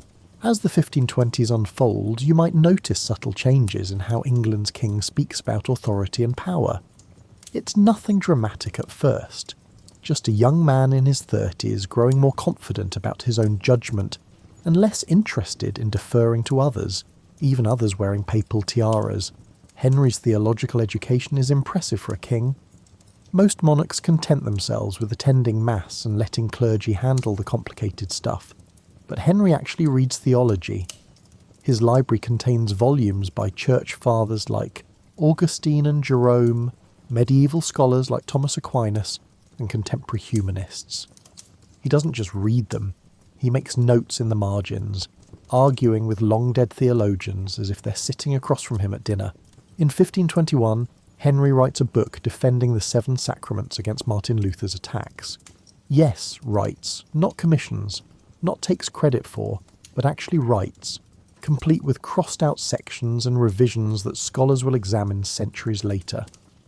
The book earns him the title Defender of the Faith from Pope Leo X, which is deliciously ironic given what's coming. Henry is genuinely proud of this title, wearing it like a teenager wears their first varsity letter. But here's what makes Henry dangerous. He's smart enough to understand complex theological arguments, but convinced enough of his own righteousness to believe that when he understands something differently, than traditional interpretation, tradition must be wrong. It's the Dunning-Kruger effect in a crowd, and it's going to reshape a nation. The issue of his marriage to Catherine begins gnawing at Henry like a persistent toothache. By the mid-1520s, Catherine is in her 40s and unlikely to have more children. Their only surviving child is Princess Mary, and England has never successfully been ruled by a queen in her own right. Henry starts wondering if perhaps his marriage was cursed from the beginning. He finds his answer in Leviticus, that Old Testament book of laws that most people skip over. Chapter 20, verse 21. If a man shall take his brother's wife, it is an unclean thing. They shall be childless. Never mind that he has a daughter. The Hebrew word, Henry decides, really means sonless. Never mind that the Pope granted a dispensation specifically allowing him to marry his brother's widow. Henry has convinced himself that God is punishing him for violating divine law. This conclusion isn't entirely self-serving, though it conveniently aligns with his desires. Henry genuinely believes in divine judgment and biblical authority.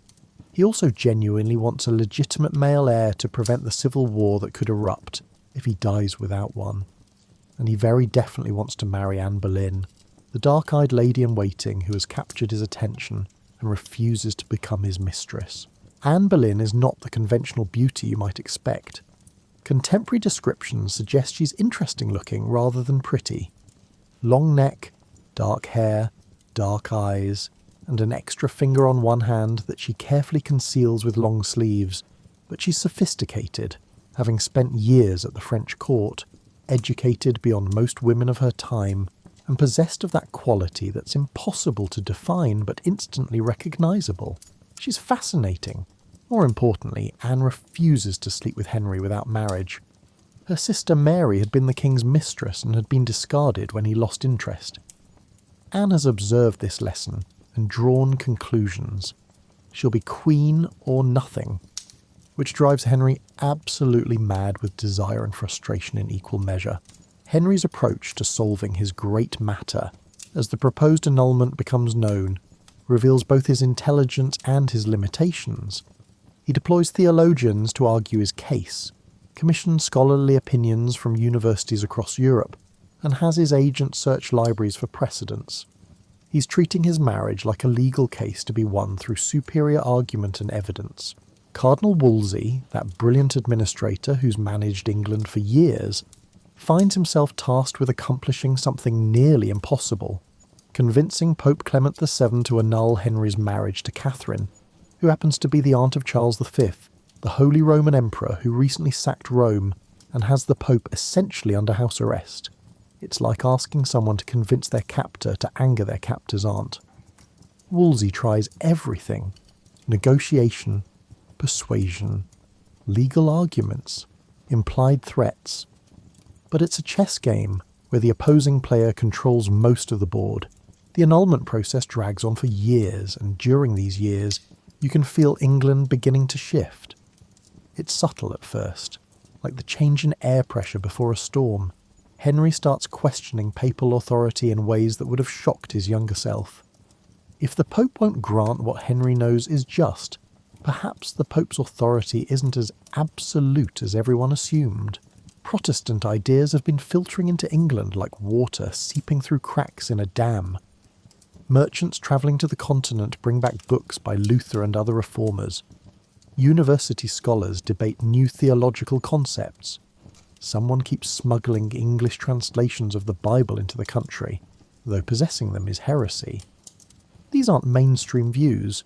Most English people remain thoroughly Catholic, but they're creating intellectual space for questioning traditional authority. Henry's personal piety remains intense even as he questions papal power. He still hears multiple masses daily, still observes fasts and holy days, and still makes pilgrimages to important shrines. But he's developing a distinction in his mind between the eternal truths of Christianity and the institutional structures of the Catholic Church.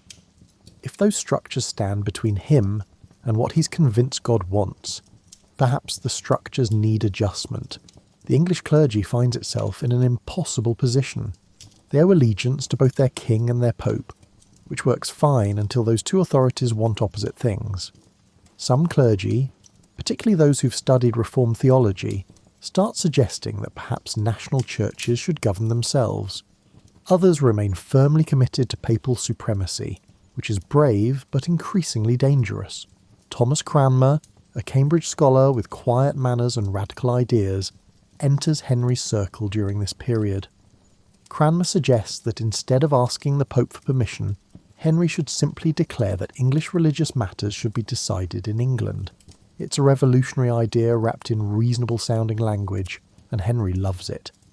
Here's someone telling him that he's not rebelling against proper authority. He's claiming authority that was rightfully his all along. The break with Rome, when it comes, won't happen in a single dramatic moment. Instead, it will unfold across several years through a series of parliamentary acts and royal declarations, each one taking another step away from papal authority while claiming to restore ancient English liberties. It's revolution disguised as restoration, radical change presented as a return to proper order. But before the formal break, you can feel English society recalibrating. Conversations in taverns include speculation about the king's marriage. Sermons from pulpits begin carefully exploring questions about religious authority. Nobles calculate which side they should support. Families divided by religious conviction navigate increasingly awkward dinners. The foundations are shifting, though the building still looks solid from outside. Henry himself becomes more unpredictable during these years of frustration. He's in his 30s now, no longer the golden youth of his coronation. His leg, injured in a jousting accident, troubles him increasingly. His temper, always quick, becomes quicker.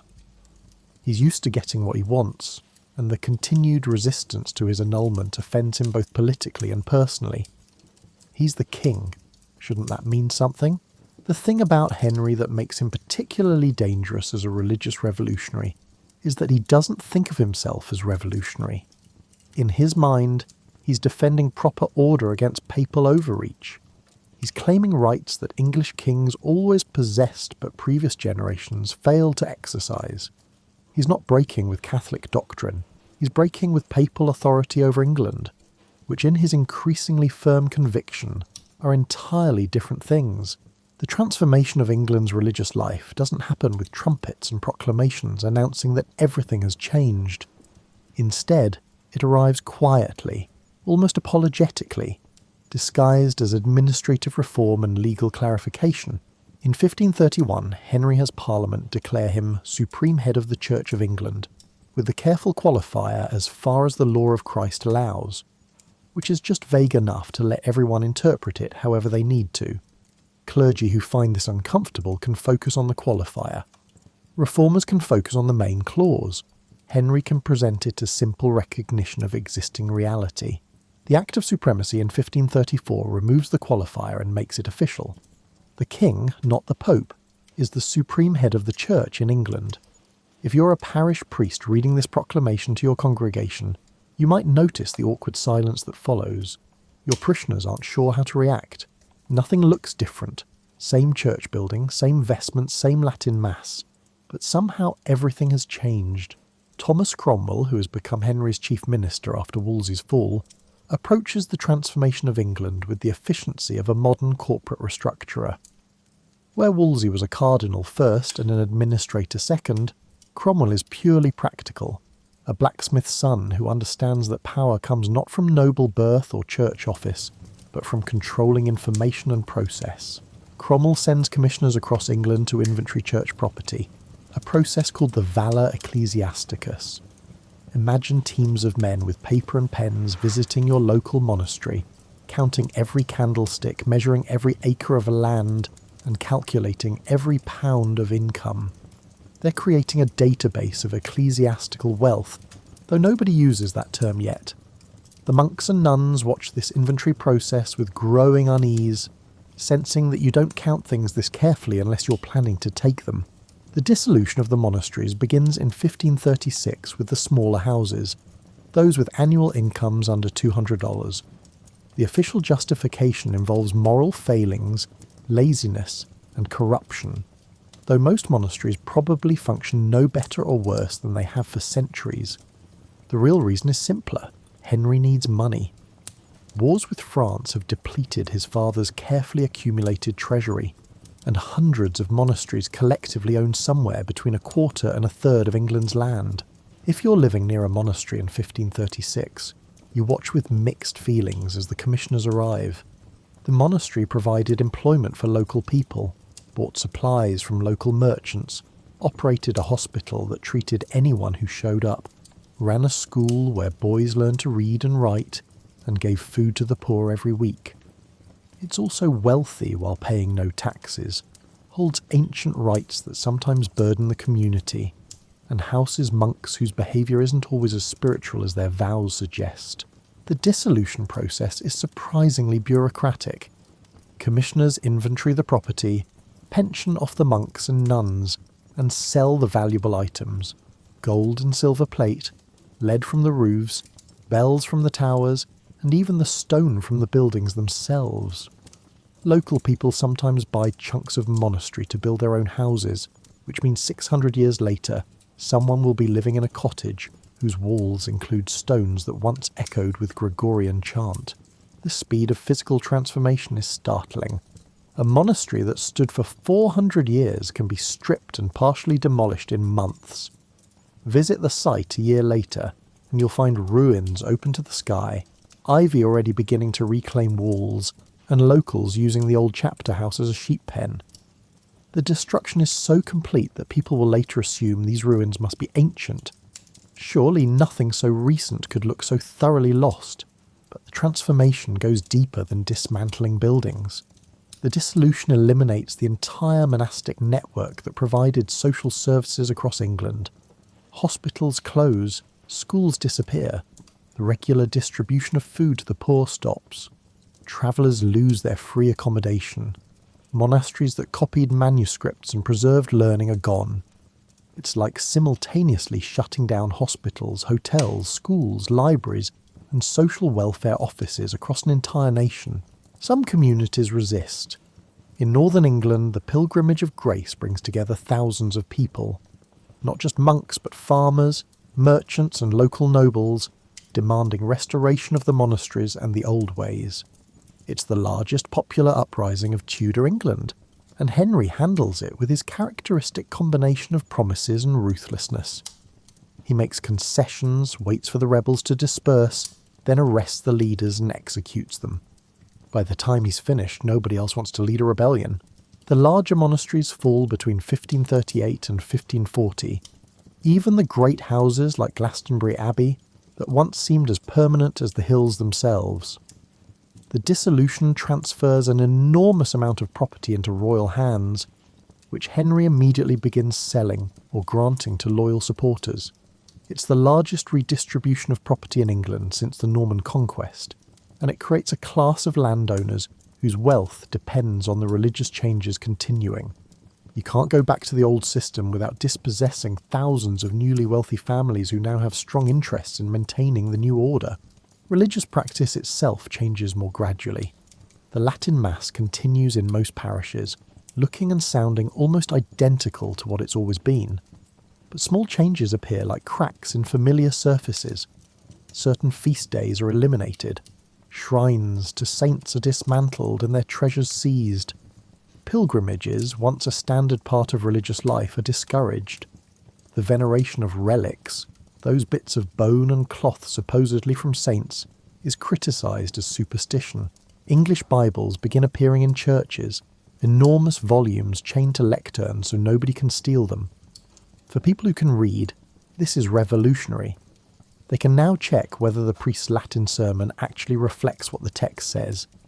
For people who can't read, which is most people, someone in the community usually can, and Bible reading becomes a communal activity as people gather to hear scripture in their own language. The theological changes are more subtle. Henry insists he's maintained Catholic doctrine even while rejecting papal authority. The 6 Articles of 1539 reaffirm traditional beliefs about transubstantiation, clerical celibacy, and confession. But the door has been opened to questioning, and once you start questioning one form of authority, it becomes harder to insist on unquestioning acceptance of others. Thomas Cranmer, now Archbishop of Canterbury, begins carefully, cautiously, pushing England toward more Protestant positions. He's a brilliant politician who understands that Henry won't accept dramatic changes, so he works incrementally. A modification to the liturgy here, a revised prayer there, slowly shifting the service away from medieval Catholic practice towards something more reformed. The chantries come under scrutiny next. These are endowments for priests to say masses for the dead, based on the Catholic doctrine of purgatory. Wealthy people have for centuries left money to pay for prayers that will shorten their time in purgatory's purifying fires. If you question purgatory's existence, these endowments become pointless, and the property supporting them becomes available for other purposes, like funding the king's government. Daily life for ordinary English people becomes religiously confusing. Your grandparents taught you to pray to saints, to make pilgrimages, and to purchase indulgences. The old priest emphasised these practices as essential for salvation. The new priest says they're superstition. You're supposed to stop venerating relics, but continue believing in transubstantiation. You should read the Bible in English, but maintain traditional liturgy in Latin. It's like trying to follow rules that keep changing without anyone quite explaining the new system. The destruction of religious art represents a particularly visible loss. Parish churches contained centuries of accumulated beauty, painted walls showing biblical scenes, stained glass windows depicting saints, elaborate wooden screens carved by local craftsmen, and statues that children had always known. Commissioners order this art destroyed as idolatrous, and people watch as beauty accumulated over generations is whitewashed, smashed, or carted away. Something about this destruction feels wrong even to people who support reform. Must transformation require such comprehensive elimination of the past? The religious upheaval reshapes English daily life in ways both obvious and subtle, like water changing course and cutting new channels through a familiar landscape. Your morning still begins with bells, but fewer bells than before. The monastic hours that once punctuated each day with their bronze voices have fallen silent, leaving only parish church bells to mark the passing time. The absence is like missing teeth in a smile. You don't notice until you do, and then you can't stop noticing. The calendar itself has changed. Those feast days that once dotted the year like raisins in a pudding, giving breaks from labour and reasons for community celebration, have been drastically reduced. The new religious authorities consider many saints' days to be superstitious excess, but to working people, they will welcome breaks in the grinding routine of labour. Fewer holy days means more work days, which pleases employers but not employees. Food culture shifts in unexpected ways. The Catholic Church required fasting on Fridays and during Lent. No meat, though fish was permitted. This created a huge market for fish, supporting coastal communities and providing nutrition to people who might not otherwise afford protein. As Protestant ideas spread and fasting requirements are questioned, the fish trade suffers. Parliament eventually has to pass laws requiring fish consumption on certain days for purely economic reasons, which creates the odd situation of enforcing religious dietary rules for commercial purposes after abandoning them for spiritual reasons.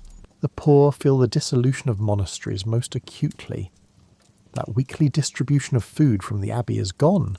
The hospital that treated anyone who arrived no longer exists. The monks who provided education to clever children from poor families have dispersed. The travellers' accommodation has closed. The result is more people with nowhere to turn when times are hard, which in the 16th century is frequently.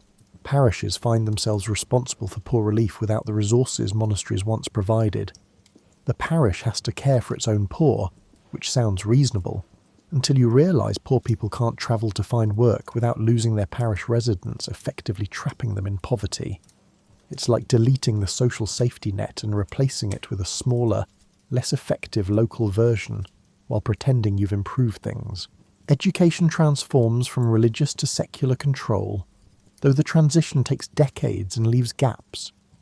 Monastery schools have vanished. Cathedral schools continue but with different emphasis.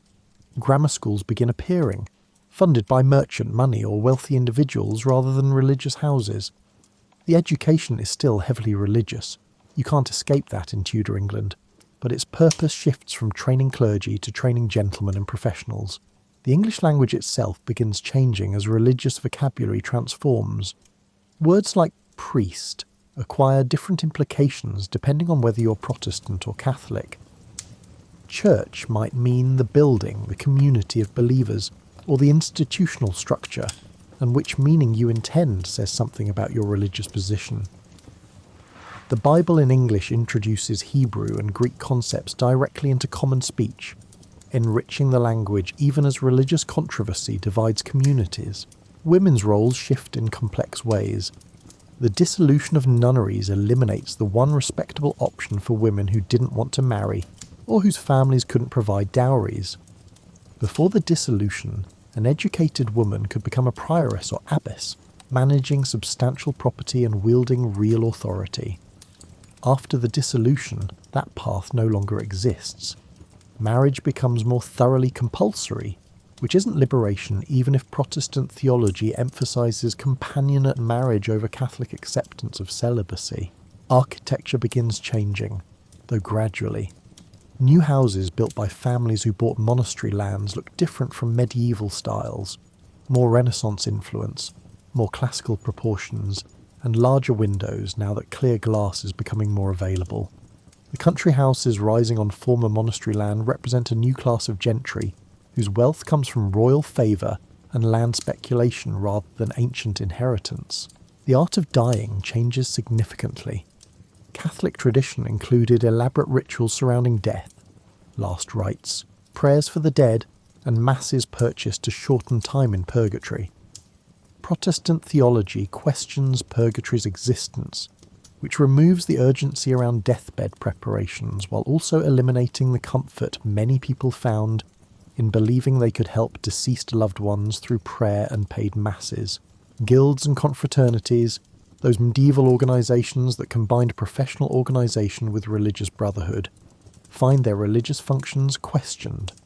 The guild still regulates who can practice certain trades, but the shared masses, the processions on patron saints' days, and the religious obligations that bound members together, these are increasingly problematic. Some guilds adapt, others decline, and urban community life becomes somehow more commercial and less communal. Publishing explodes as religious controversy creates demand for books and pamphlets arguing different positions. Print shops in London and other cities churn out Bibles, prayer books, theological treatises, and controversial pamphlets. The government tries to control this through licensing and censorship, but books are small and smuggling is easy. Ideas spread faster than authorities can suppress them, which is both thrilling and frightening depending on which ideas you support. Music in churches shifts from elaborate polyphony sung by trained choirs to simpler hymns that congregations can actually sing together. The glorious complexity of late medieval church music is being replaced by something more participatory, but perhaps less transcendent. If you love that soaring polyphony, this feels like loss. If you always felt excluded by Latin hymns you couldn't understand sung by professionals you couldn't match, the change feels like finally being invited to participate. The rhythm of the week changes as Sunday becomes more strictly observed. Protestant emphasis on Sabbath rest means fewer of the entertainments that once accompanied holy days. No dancing, no plays, and no excessive merrymaking on the Lord's Day. This creates a peculiarly English Sunday, quiet, sober, and boring to children then and now, but also theoretically a day of rest that even servants and apprentices should receive. Legal changes ripple through daily life. Church courts, which once handled cases involving morality, marriage, wills, and defamation, lose jurisdiction to secular courts. This sounds technical until you realise it affects where you go if your neighbour slanders you, how you contest a will, or how you prove your marriage is valid. The familiar systems people relied on for generations are being replaced with new structures that work differently and require different expertise. Market days continue as always. The need to buy and sell predates any religious controversy, but the character of markets shifts subtly. Fewer religious festivals means fewer special market days. The dissolution of monasteries eliminates major institutional buyers of agricultural products.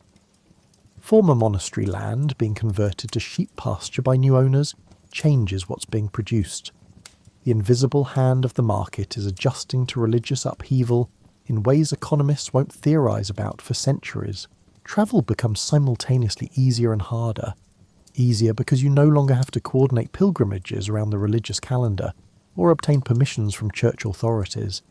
Harder because the network of monastic guest houses has vanished, leaving travellers dependent on commercial inns that cost money. The highways are more crowded with people seeking work after losing positions in dissolved religious houses, which makes roads both busier and potentially more dangerous. Family life absorbs these changes like a sponge absorbs water, gradually pervasively changing texture in the process. Parents who grew up in thoroughly Catholic England must raise children in this new, confused religious landscape. Do you teach your daughter to pray to the Virgin Mary as you were taught? Or is that now a dangerous superstition? Do you tell your son about purgatory, or has that been definitively rejected? The answers depend on which priest is currently preaching, which faction is currently dominant, and how willing you are to risk being labelled either heretic or papist. The English language of religion is creating unexpected intimacy with Scripture. When you hear the Bible in Latin, it sounds sacred, mysterious and authoritative. When you hear it in English, it sometimes sounds strange or even shocking. The Song of Solomon is quite explicit once you understand it. The prophet's complaints about Israel's unfaithfulness use metaphors that make sense but aren't exactly polite dinner conversation. Suddenly, Scripture is both more accessible and more difficult to explain to children. Neighbourliness grows complicated as religious divisions cut through communities. Your neighbour with whom you've lived peacefully for years turns out to hold different views about transubstantiation, which shouldn't matter except that it increasingly does. Do you associate with known Catholics at risk of being suspect yourself? Do you shun reformers even though you've known them since childhood? These aren't theoretical questions. They're the stuff of daily social navigation in a time when religious positions carry political consequences. Clothes don't change dramatically, but they become markers of religious affiliation in subtle ways. Sober colours and simple cuts suggest Protestant sympathies, while elaborate decoration might indicate Catholic leanings, though these associations are fluid and unreliable. Looking too Catholic can be dangerous, but looking too Protestant can also attract negative attention. Fashion becomes a negotiation between personal preference and political prudence. Entertainment adapts to the new religious landscape. The mystery plays that once dramatised biblical stories during religious festivals are increasingly problematic. They're religious instruction but also performance. Catholic in origin but popular with everyone. Traditional but potentially heretical depending on current theological position. Some continue with modifications, others disappear, leaving gaps in community life that nothing quite replaces. Furniture in homes gradually changes as Protestant theology emphasises word over image. That small altar in the corner where your grandmother kept candles and a picture of the Virgin becomes awkward.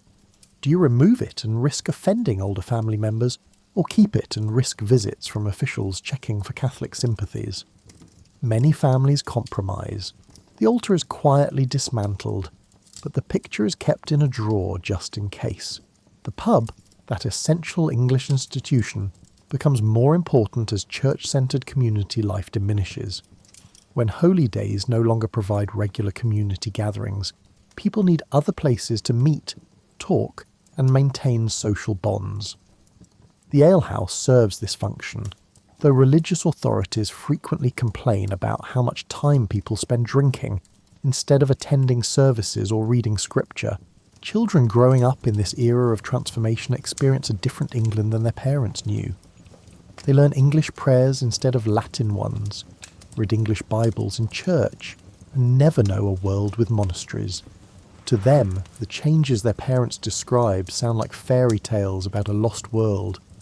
They can't quite imagine what was lost because they've only known what replaced it. Seasonal rhythms shift as agricultural practice adapts to new land ownership patterns. The great monastic estates, once managed for long-term sustainability and community support, are being divided, sold, consolidated and managed for profit. Former common lands are being enclosed, and former monastery fields are being converted to more lucrative uses. The landscape itself is being reorganised according to economic logic rather than traditional usage rights. Death, always a constant companion in the 16th century, becomes religiously uncertain. The elaborate Catholic funeral rites, the prayers, the paid masses, the belief that the living could help the dead, provided both comfort and structure for grief. Protestant theology offers different comfort. The deceased is in God's hands, prayer can't change their fate, which some find liberating and others find cold. Grief remains, but the approved ways of expressing and addressing it have changed. By the time Henry VIII dies in 1547, England has become something unprecedented. A nation that's Catholic in doctrine but Protestant in governance, traditional in practice but radical in theory, conservative by royal decree but unsettled in popular opinion. The England Henry leaves behind is thoroughly confused about its religious identity, which is partly his doing and partly the inevitable result of trying to maintain Catholic theology while rejecting papal authority. It's like trying to follow a recipe while substituting different ingredients and insisting the result is the original dish. But something deeper has shifted beyond the specific theological positions. England has discovered that it can exist independently of continental approval.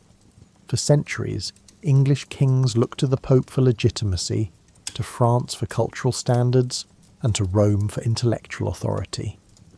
Henry's break with Rome, whatever its motivation, has forced England to develop its own answers to religious and political questions. The English Bible, which Henry authorised despite his conservative theology, proves transformative in ways nobody initially anticipated. Now that ordinary people can read scripture themselves, they start developing their own interpretations.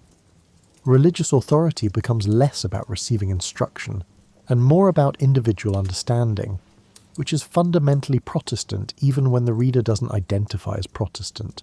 The dissolution of monasteries has redistributed so much property that thousands of families now have vested interest in preventing Catholic restoration.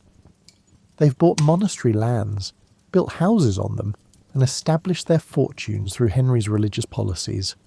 Going back to the old system would impoverish them, so they become committed defenders of the new order even if they don't particularly care about theology. Parliament has grown stronger through its role in authorising religious changes. Henry needed parliamentary acts to break with Rome, dissolve monasteries, and establish royal supremacy. Each act increased Parliament's importance and set precedents for legislative authority over matters that were previously considered royal prerogative. England is accidentally developing constitutional government while trying to manage religious transformation. The English language has gained prestige through its religious use. When the Bible, prayer book, and religious instruction all appear in English rather than Latin, the language stops being merely vernacular and becomes worthy of serious literature and scholarship. This linguistic nationalism will eventually contribute to an extraordinary flowering of English literature, though Shakespeare is still decades in the future. National identity is forming around these religious changes in ways that will last centuries. To be English will increasingly mean to be Protestant, while to be Catholic will seem somehow foreign. This association is unfair to English Catholics, who are as thoroughly English as anyone, but it becomes embedded in national consciousness. English patriotism and Protestant identity become intertwined in ways that shape everything from politics to poetry. The Royal Navy, which will eventually make England a global power, is growing during this period partly because Henry's break with Rome makes continental Catholic powers potential enemies. Island nations need strong navies, and England is learning this lesson through religious controversy. The ships being built during Henry's later years will defend England against Spain, and eventually control sea lanes that connect continents. Education is expanding even as its religious character shifts. Grammar schools are being founded, sometimes on the property of dissolved monasteries, teaching Latin, Greek, and increasingly English to boys whose fathers can afford to send them. These schools will produce the next generation of administrators, clergy, lawyers, and writers who will run Elizabethan England and create its cultural achievements. The printing press, which arrived in England just decades before Henry's break with Rome, has become a tool of religious transformation. Every theological pamphlet, Every English Bible and every prayer book represents technology enabling religious change. In an era without electronic media, print is revolutionary, making ideas portable, permanent, and reproducible in ways that oral culture never allowed. English cooking loses some of its medieval complexity as fish days are reduced and spices become less essential for preserving meat. The elaborate cuisine of the late Middle Ages, with its emphasis on strong flavours and exotic ingredients, gradually gives way to something simpler, heartier, and more focused on the quality of basic ingredients. English food is developing its reputation for plainness, though whether this is progress is debatable. Architecture is creating a distinctly English style that combines medieval Gothic traditions with Renaissance classical influences and Protestant simplicity. The great houses being built by Henry's courtiers and their successors will define English architectural taste for centuries. Those long galleries, those symmetrical facades, and those elaborate gardens designed for entertaining rather than monastic contemplation. Music is diverging from continental Catholic traditions while developing its own character. English composers are creating works that reflect the Protestant emphasis on text comprehension, while maintaining the sophisticated musical tradition that England has always possessed. The music of Thomas Tallis and his contemporaries sounds distinctly English, in ways that earlier church music, based on continental models, did not. The concept of loyalty is being redefined. For centuries, English people owed allegiance to king, country and pope in a hierarchy that usually didn't conflict. Henry's break with Rome forced a choice. When king and pope disagreed, which authority was supreme? England chose the king, establishing a pattern of national loyalty over religious obedience that will shape English identity through future centuries. Women's literacy is slowly increasing as Protestant emphasis on Bible reading extends to daughters as well as sons. If everyone should read scripture, then girls need education too, at least enough to read the Bible and prayer book. This isn't equality. Girls' education remains limited compared to boys, but it's a foundation that future generations will build upon. The merchant class is growing wealthier and more confident. The men who bought monastery lands, who trade with the continent, and who finance ventures to the Americas are developing economic power that will eventually translate into political influence. Tudor England is accidentally creating the conditions for capitalism while trying to solve religious controversies. Regional distinctions are becoming more pronounced as religious changes affect different areas unevenly. The North, more conservative and more attached to monasteries, resists changes that the South accepts more readily. Wales and Cornwall, with their distinct languages and cultures, experience religious transformation differently than England proper. Unity is more aspiration than reality. The legal profession expands as religious changes create endless litigation. Questions about property rights from dissolved monasteries, validity of marriages under changing rules, and enforcement of religious conformity all require lawyers. The Inns of Court training lawyers in London are becoming more important, creating a professional class that will influence England's political development for centuries. Henry's personal life continues chaotically through these years of national transformation. He marries Jane Seymour, who gives him the son he desperately wanted, Edward, but dies shortly after childbirth. He marries Anne of Cleves in a political alliance that fails immediately because Henry finds her unattractive. He marries Catherine Howard, who is young enough to be his granddaughter, then executes her for adultery. Finally, he marries Catherine Parr, who manages to outlive him partly through extraordinary tact and partly through luck. Each marriage, each divorce, or each execution reinforces that the king's personal life and England's religious policies are inseparable. Henry wanted an annulment, couldn't get papal permission, broke with Rome, and in the process transformed a nation. It's cause and effect operating on a scale usually reserved for wars or plagues, except the catalyst was one man's desperate desire for a legitimate son and his equally strong conviction that God supported his claim. As you settle deeper into your comfortable spot, perhaps refreshing that warm drink, let's contemplate what Henry VIII left behind.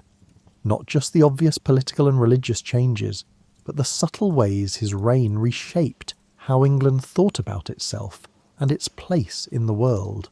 Henry died in January 1547, enormously fat, probably weighing over 300 pounds, in constant pain from his ulcerated leg and convinced of his own righteousness until the end. His will provided for elaborate prayers for his soul, despite Protestant questioning of prayers for the dead, because Henry never stopped being Catholic in his own mind, even as he destroyed Catholic institutional power in England. His son Edward VI, that desperately wanted male heir, ruled for only 6 years before dying at 15. During Edward's brief reign, Protestant reformers pushed England further from Catholic practices than Henry ever intended. The Latin Mass disappeared, replaced with English prayer services. Priests were allowed to marry. Church interiors were whitewashed and stripped of remaining decoration. Henry's attempt to maintain Catholic theology while rejecting papal authority collapsed into something much more thoroughly Protestant. Then came Mary, Henry's daughter, by Catherine of Aragon, who tried desperately to reverse her father's religious policies and restore England to Catholic obedience. Her 5-year reign saw the return of papal authority, the restoration of some monasteries, and the burning of Protestant heretics, which earned her the nickname Bloody Mary, and ensured that her religious policies would die with her. You can't reverse a generation of change through force, especially when so many people have economic interest in maintaining the new system. Finally, Elizabeth I, Henry's daughter by Anne Boleyn, created what became known as the Elizabethan settlement, a moderate Protestant church that retained some traditional practices while firmly rejecting papal authority. Elizabeth understood what her father, brother and sister had not, that most English people wanted religious stability more than doctrinal purity. They were exhausted by change, frightened by religious violence, and ready for someone to simply make decisions and stick with them. The Church of England that emerged from this Tudor tumult was something unique. Protestant in theology but Catholic in structure, reformed in doctrine but traditional in practice, independent of Rome but connected to Christian history. It was Henry's compromise, extended and elaborated, made workable through Elizabeth's political genius, and the English people's practical acceptance that this was preferable to continued turmoil. The dissolution of monasteries permanently altered the English landscape. Those ruins you can still visit, Rievaulx, Fountains, Tintern, are monuments to this transformation. 600 years of Benedictine, Cistercian and Augustinian life ended in a decade, and the physical remnants became romantic ruins that later generations would paint and photograph, forgetting they represented the violent destruction of an entire way of life. The land redistribution created a gentry class that would dominate English politics for centuries. The families who bought monastery lands became the country's governing class, serving as justices of the peace, sitting in Parliament and providing local administration. English governance became less centralised and more based on local elites who had both authority and property, a system that worked surprisingly well until it didn't. English national identity crystallised around these religious changes in ways that Henry couldn't have predicted. To be English came to mean being Protestant, being independent of continental Catholic powers, and being loyal to the crown over the Pope.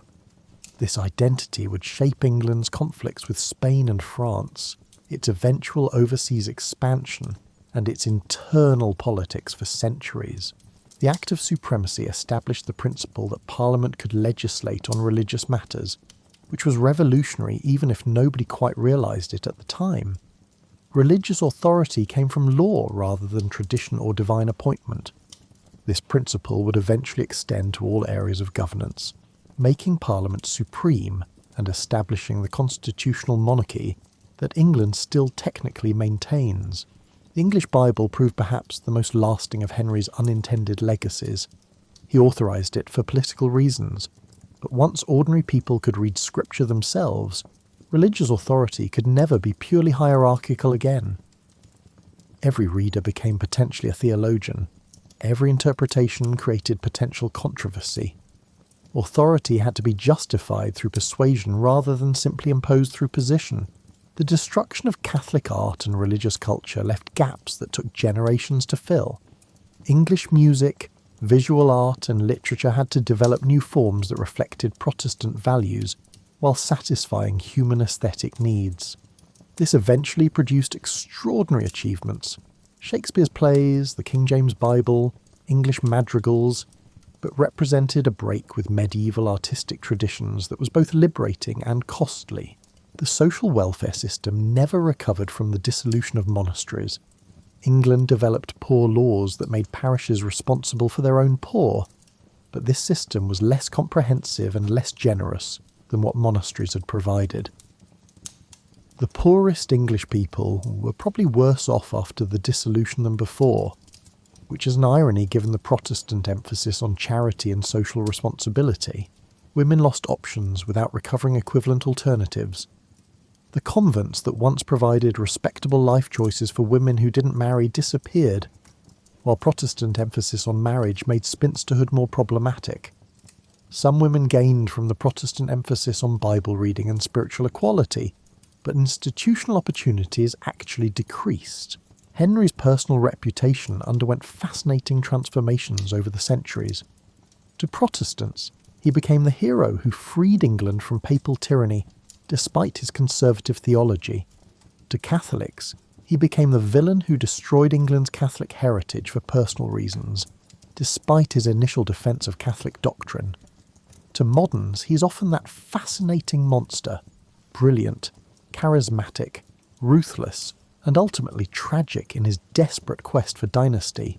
The historical debate about whether Henry was a reformer or opportunist, a hero or villain, and a visionary or egotist continues because he was genuinely all of these things. He broke with Rome for personal reasons but created space for genuine religious reform. He brutally suppressed opposition but was sincerely convinced of his righteousness. He destroyed monasteries for money but believed he was correcting religious error. His motives were selfish. His consequences were transformative. The Tudor period's religious turmoil taught England lessons about tolerance that wouldn't be fully learned for generations. The burning of heretics under Mary, the persecution of Catholics under Elizabeth, and the continued conflicts over religious conformity all demonstrated that religious uniformity enforced through violence creates resentment rather than genuine agreement. Eventually, centuries later, England would develop religious tolerance. Though the path would be long and painful, the expansion of literacy that began with English Bibles and prayer books created a reading public that would eventually demand more than religious texts. By Elizabeth's reign, printing presses were producing plays, poems, histories, and practical manuals. The culture of literacy that emerged from religious controversy laid the groundwork for England's literary achievements. Architecture and landscape design reflecting Protestant values, simpler, more focused on function, less concerned with religious symbolism, created distinctly English aesthetic preferences. The great houses with their long galleries and Protestant simplicity, the gardens designed for pleasure rather than contemplation, and the churches stripped of statuary but retaining their basic Gothic structure, all reflected this Protestant transformation of physical space. The Royal Navy's development during and after Henry's reign, partly motivated by the need to defend Protestant England against Catholic powers, eventually made England a global power. The same religious controversies that destroyed monasteries and persecuted dissenters also built the ships that would defeat the Spanish Armada and eventually create a worldwide empire. Legal developments during Henry's reign, particularly Parliament's increased authority, and the expansion of secular courts at the expense of church courts, laid foundations for English common law's development. The legal system that emerged from Tudor religious controversies would eventually be exported to England's colonies, influencing legal traditions across multiple continents. The scientific revolution that would flourish in 17th century England was partly enabled by Henry's religious changes. Once religious authority became questionable, all authority became potentially questionable. The habit of questioning established truths in religion transferred to questioning established truths in natural philosophy, creating intellectual space for scientific inquiry. As your warm drink cools and your eyes grow heavy, Consider one final thought about Henry VIII and his transformation of England. The changes he initiated continued evolving long after his death, creating consequences he never imagined and solving problems he didn't know existed. The Church of England he created became the foundation for worldwide Anglican communion, spreading across continents as England expanded overseas. Churches from Nigeria to Australia to Canada trace their institutional ancestry to Henry's break with Rome, though they might emphasise Thomas Cranmer's theology over Henry's politics. The English language he elevated through biblical translation became a global language, carried by English speakers across oceans and continents, eventually becoming the international language of business, science, and diplomacy. The King James Bible, published 60 years after Henry's death, shaped English prose style for centuries and remains in print today. The principle of parliamentary supremacy he accidentally strengthened by using Parliament to authorise religious changes became the foundation of English constitutional government. When American colonists argued that Parliament had no authority to tax them without representation, they were invoking principles that emerged partly from Tudor religious controversies. The nationalism he fostered by making England religiously independent contributed to England's resistance to various continental threats: the Spanish Armada, Napoleon's empire, and Hitler's invasion plans. English identity formed around this idea of independence became a resource during times of crisis. But Henry's legacy also includes religious divisions that persisted for centuries. Catholics faced discrimination and legal disabilities in England until the 19th century. The tensions between Protestant and Catholic in Northern Ireland trace partly to the Tudor transformation of religion. Religious strife that Henry's actions initiated killed thousands across multiple generations. The destruction of monasteries and religious art represents cultural loss that can never be fully calculated. We'll never hear the music that was lost, read the manuscripts that were burned, or see the art that was smashed. Every whitewashed church wall represents not just religious transformation, but cultural impoverishment, however necessary reformers considered it. The social welfare gaps created by monastic dissolution took centuries to address through alternative institutions. Modern social security systems are attempting to solve problems that Tudor England created when it destroyed medieval Catholic social infrastructure without providing adequate replacements. Yet without Henry's break with Rome, England might have remained a minor European power, culturally derivative and politically subordinate. The independence, political, religious and intellectual, that emerged from Tudor religious controversies created space for English achievements in everything from literature to science to political philosophy. Shakespeare's plays, written during Elizabeth's reign, emerged from a culture transformed by Henry's actions. The English identity Shakespeare explored and celebrated in his histories and comedies was partly created by his grandfather's generation's experience of religious transformation. The language Shakespeare perfected was enriched by religious controversy and biblical translation. The scientific revolution that produced Newton, Boyle, and other English scientists emerged partly from habits of questioning authority that began with religious reformation.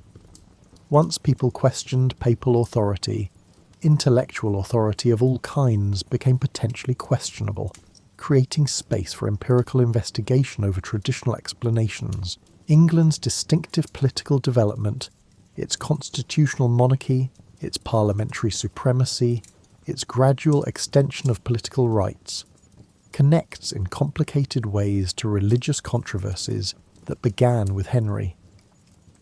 Religious tolerance emerged slowly from religious strife. Limited government emerged partly from centuries of negotiating religious settlements that required compromise rather than absolute authority. As you drift towards sleep, you might reflect that Henry VIII never intended most of what his actions produced. He wanted a son and an annulment. Instead, he triggered changes that reshaped religion, politics, culture, and national identity across centuries. History rarely unfolds as anyone plans. Small decisions combine with structural forces to produce outcomes nobody predicted. The young king who loved theology and wanted to defend Catholic orthodoxy became the man who broke England from Rome. the desperate father seeking a legitimate male heir, became the catalyst for religious revolution. The monarch trying to maintain tradition while solving a personal problem became an agent of transformation. England before Henry was one kind of place, medieval, Catholic, looking to the continent for cultural leadership. England after Henry was something different, Protestant, independent, developing its own cultural confidence. The transition was painful and costly, independent, and produced winners and losers across every social class. But it created the foundation for the England that would eventually emerge as a global power, for better and worse. Tonight, as you drift off to sleep, you're part of a world Henry helped create. The English language you speak was elevated partly through his religious policies. The ideas about limited government and individual rights that shaped modern democracies emerged partly from the English experience of religious transformation. The scientific worldview that produced modern technology developed partly in the intellectual space created by questioning religious authority. Henry VIII died over 470 years ago, but his decisions echo forward into our present. Every time someone questions authority, reads scripture in their own language, or argues that national sovereignty matters, they're continuing conversations Henry helped begin, though usually without knowing it. Sleep well, knowing that history is made not just by great plans and noble intentions, but by human beings pursuing very human desires: love, legitimacy, authority, certainty, in ways that produce consequences far beyond their imagining. Henry wanted a son. Instead, he got a legacy. Whether that's tragedy or triumph depends on your perspective and which aspects of the legacy you're measuring. The bells that once marked monastic hours are silent now, but you can still hear church bells if you listen. The monasteries are ruins, but they're stones-built houses people still inhabit. The old faith disappeared officially, but traces remain in language, culture, and memory. Everything changed. Nothing completely disappeared. That's perhaps the real lesson of Henry's Reformation. Transformation is never as complete as revolutionaries hope or conservatives fear.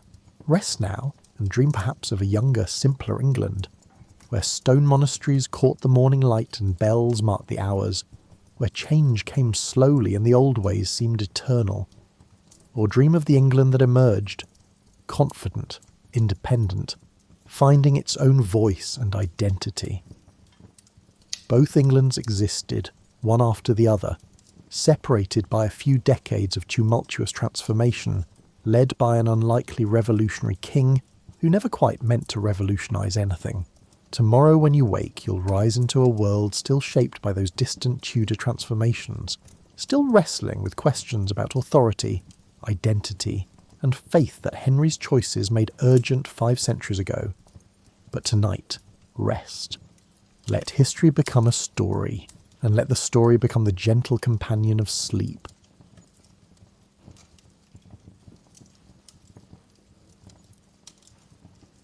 You're sitting outside a cave entrance in what will one day be called France, but that name won't exist for another 30,000 years.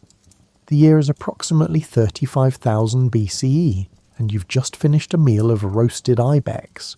The fire crackles beside you, sending occasional sparks upward into the darkness, and as your eyes follow those brief orange embers, they continue travelling until they meet something far more permanent. Stars. Not just a handful of stars, but thousands upon thousands of them, spread across the sky in a brilliance that would make any modern city dweller weep with disbelief. There's no light pollution here, no glow of distant towns or passing cars. The Milky Way stretches overhead like a river of cream poured across black stone, so bright you could almost read by it if reading were something you knew how to do. But you don't need reading. Your mind is already doing something far more fundamental. It's finding patterns. This isn't a conscious decision. Your brain, like every human brain that will follow yours through the millennia, is a pattern recognition machine. It's what keeps you alive. That rustle in the grass might be wind, or it might be a cave lion. That particular arrangement of broken branches might mean another human passed this way, or it might mean nothing at all. Your survival depends on sorting signal from noise, and you've gotten remarkably good at it. So when you look at the stars, your brain does what it does best. It connects dots. That cluster over there looks somewhat like the ibex you hunted earlier. See how those stars form the curve of horns? And that group to the east resembles the bear you saw last spring, though you'd never get close enough to one to confirm the details. You don't have names for these patterns yet, at least not names that will survive, but you recognize them. Night after night they're there, in the same positions relative to each other. This is remarkable, actually. Almost everything else in your world changes. The seasons shift. Animals migrate. Rivers flood and recede. Trees grow and fall. Even the moon transforms its face across each month, swelling from a sliver to a bright circle and back again. But these stars, these particular arrangements, they are constant. Or mostly constant anyway. You've noticed they do move across the sky each night, wheeling from east to west, but they maintain their relationships to each other. The ibex stars stay ibex-shaped. The bear stars remain bear-like. You don't know it yet, but you've just made one of the most important discoveries in human history. You've found something reliable in an unreliable world. Over the following nights and months, you notice more. Those same star patterns appear in the east each evening and travel westward, eventually disappearing below the western horizon. If you stay awake long enough, and sometimes you do, whether by choice or because something has spooked the group and everyone's remaining alert, you see new patterns rise in the east to replace them. It's like watching a very slow parade, except this parade repeats itself with extraordinary precision. You begin to anticipate. You know that when certain stars appear just above the eastern horizon at dusk, the weather will soon turn colder. You've seen this correlation enough times that it's no longer a coincidence. When other stars dominate the night sky, the herds will be moving through the valley, and hunting will be good. This knowledge gets shared. Around fires, under those same stars, you and others discuss these observations. The sharing isn't formal education as future civilizations will understand it. There are no schools, no books, and no formal teachers. But knowledge passes anyway, through conversation and demonstration, through the simple act of pointing upward and helping others see what you see. A young member of your group, perhaps 10 or 11 years old, sits beside you one night. You point out the patterns you know, tracing invisible lines between stars with your finger. The child's eyes follow your hand, and you can see the moment of recognition. That same spark of understanding that lit your own mind years ago. The patterns aren't random. They mean something. They can be learned. Neither of you realizes it, but you're creating something that will outlast both your lives, both your descendants, and both your entire lineages stretching forward 10,000 years. You're creating tradition. You're building the foundation of astronomy. The stars wheel overhead, indifferent to your newfound attention. They've been there for billions of years before you, and they'll remain for billions more after you're gone. But in this moment, in the simple act of watching and wondering, you've joined a project that your species will continue for as long as it exists.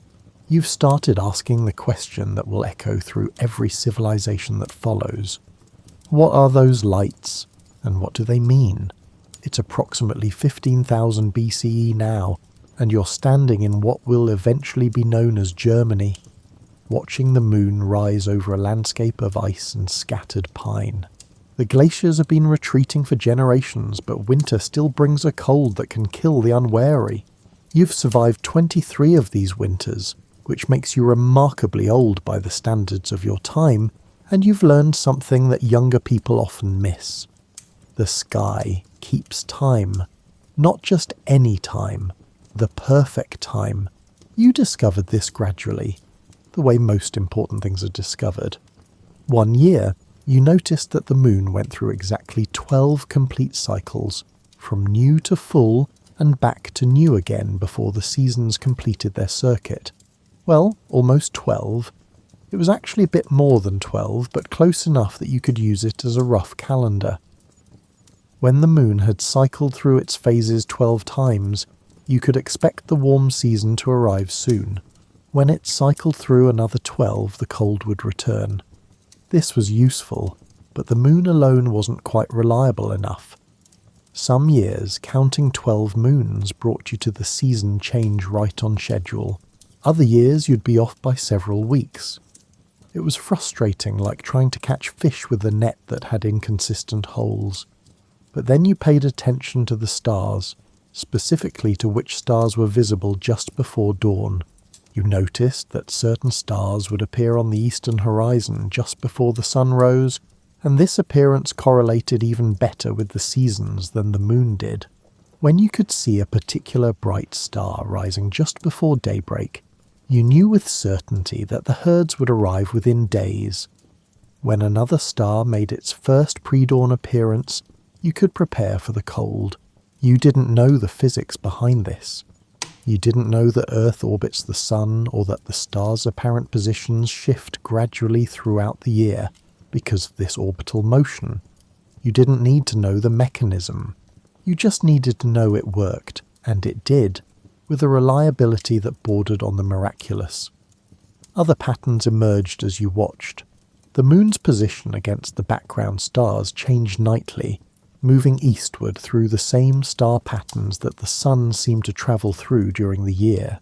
The moon completed its journey through these patterns in about 29 days, one complete cycle from new moon to new moon. This realization helped you understand why the 12 lunar months didn't quite match up with the seasonal year. The moon and the sun were travelling along the same path through the stars, but at different speeds. You began marking these observations.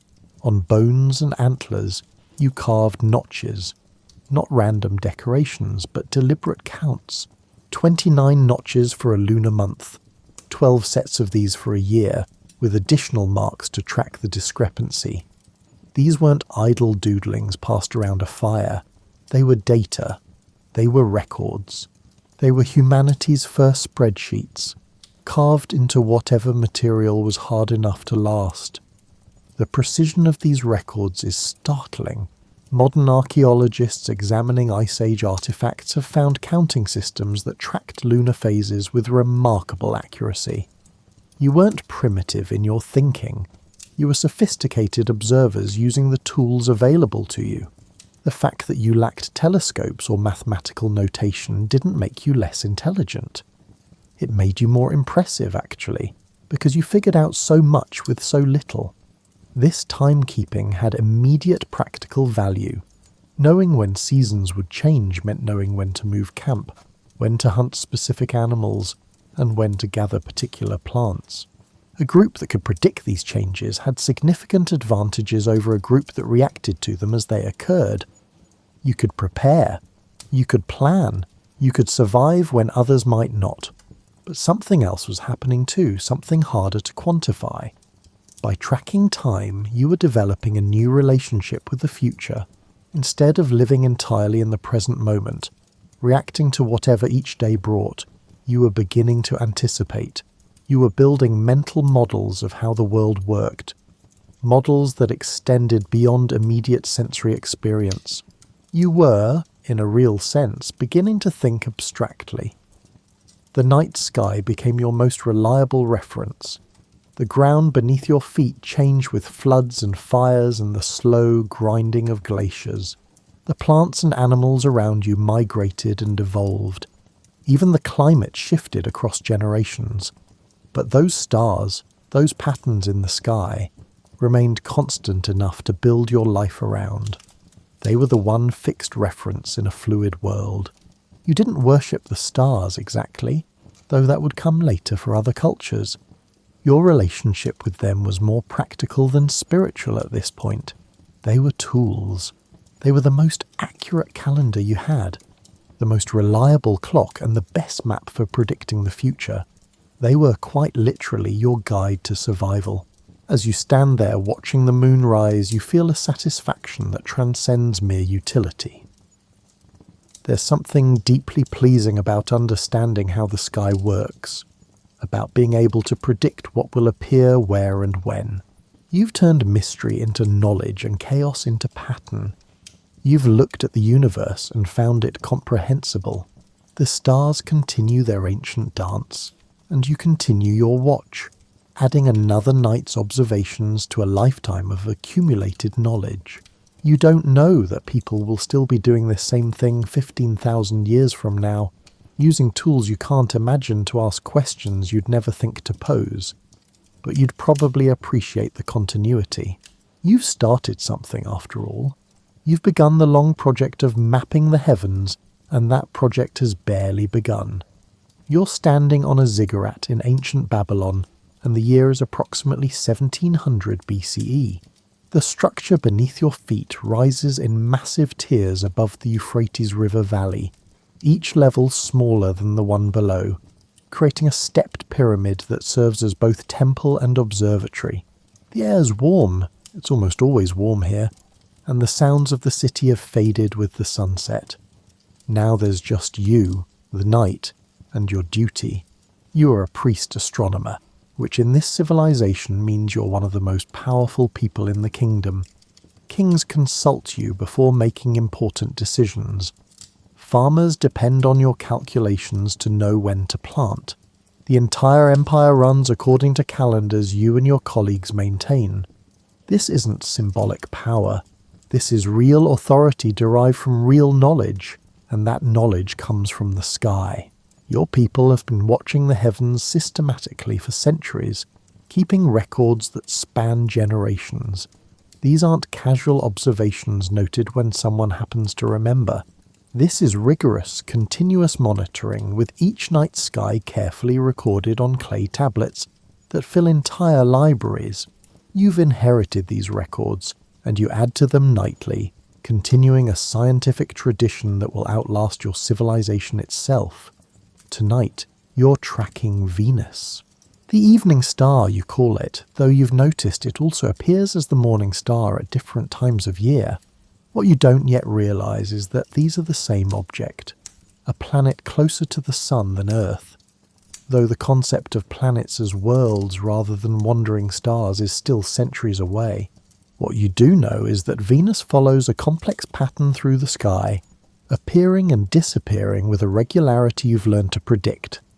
This predictability is everything in a world where so much is uncertain, where crops might fail, where diseases strike without warning, where enemies could attack at any time. The sky offers constancy. The fact that you can predict celestial events gives you a kind of power over chaos itself. When you announce that Venus will disappear from the evening sky in 5 days and reappear as the morning star in 83 days, and then it happens exactly as you've said, you're demonstrating mastery over the cosmos itself. Or at least that's how it appears to those who don't understand your methods. But you understand your methods and they're not magic, they're mathematics. Your civilization has developed sophisticated arithmetic, including a base 60 counting system that will eventually give the world 60-second minutes and 60-minute hours. You use this mathematics to track celestial cycles, calculating the relationships between different astronomical periods with impressive precision. The moon has been especially well studied. Your predecessors discovered the Saros cycle, a period of approximately 18 years and 11 days, after which eclipses repeat in almost identical patterns. This means that if you record every eclipse for 18 years, you can predict eclipses for the next 18 years and the 18 after that. It's not perfect, small variations accumulate over time, but it's remarkably accurate, and it makes you appear almost prophetic to those who don't know the mathematics behind your predictions. You've also been tracking the 5 visible planets, though you don't call them that yet. Mercury, Venus, Mars, Jupiter and Saturn wander among the fixed stars, each following its own complex path. Mercury never strays far from the sun, appearing briefly after sunset or before sunrise, Venus makes its more dramatic appearances, becoming the brightest object in the sky besides the sun and moon. Mars occasionally seems to move backward, a phenomenon called retrograde motion that will puzzle astronomers for centuries. Jupiter and Saturn move more slowly, taking years to complete their journeys through the stars. These observations have practical applications. Your calendar, based on lunar months but adjusted to keep pace with the solar year, requires constant monitoring to remain accurate. You add extra months when necessary, a practice called intercalation, to prevent the calendar from drifting away from the seasons. This ensures that religious festivals occur at the appropriate times of year, that farmers plant at the optimal moment, and that the entire civilization stays synchronized with natural cycles. But there's more than practicality at work here.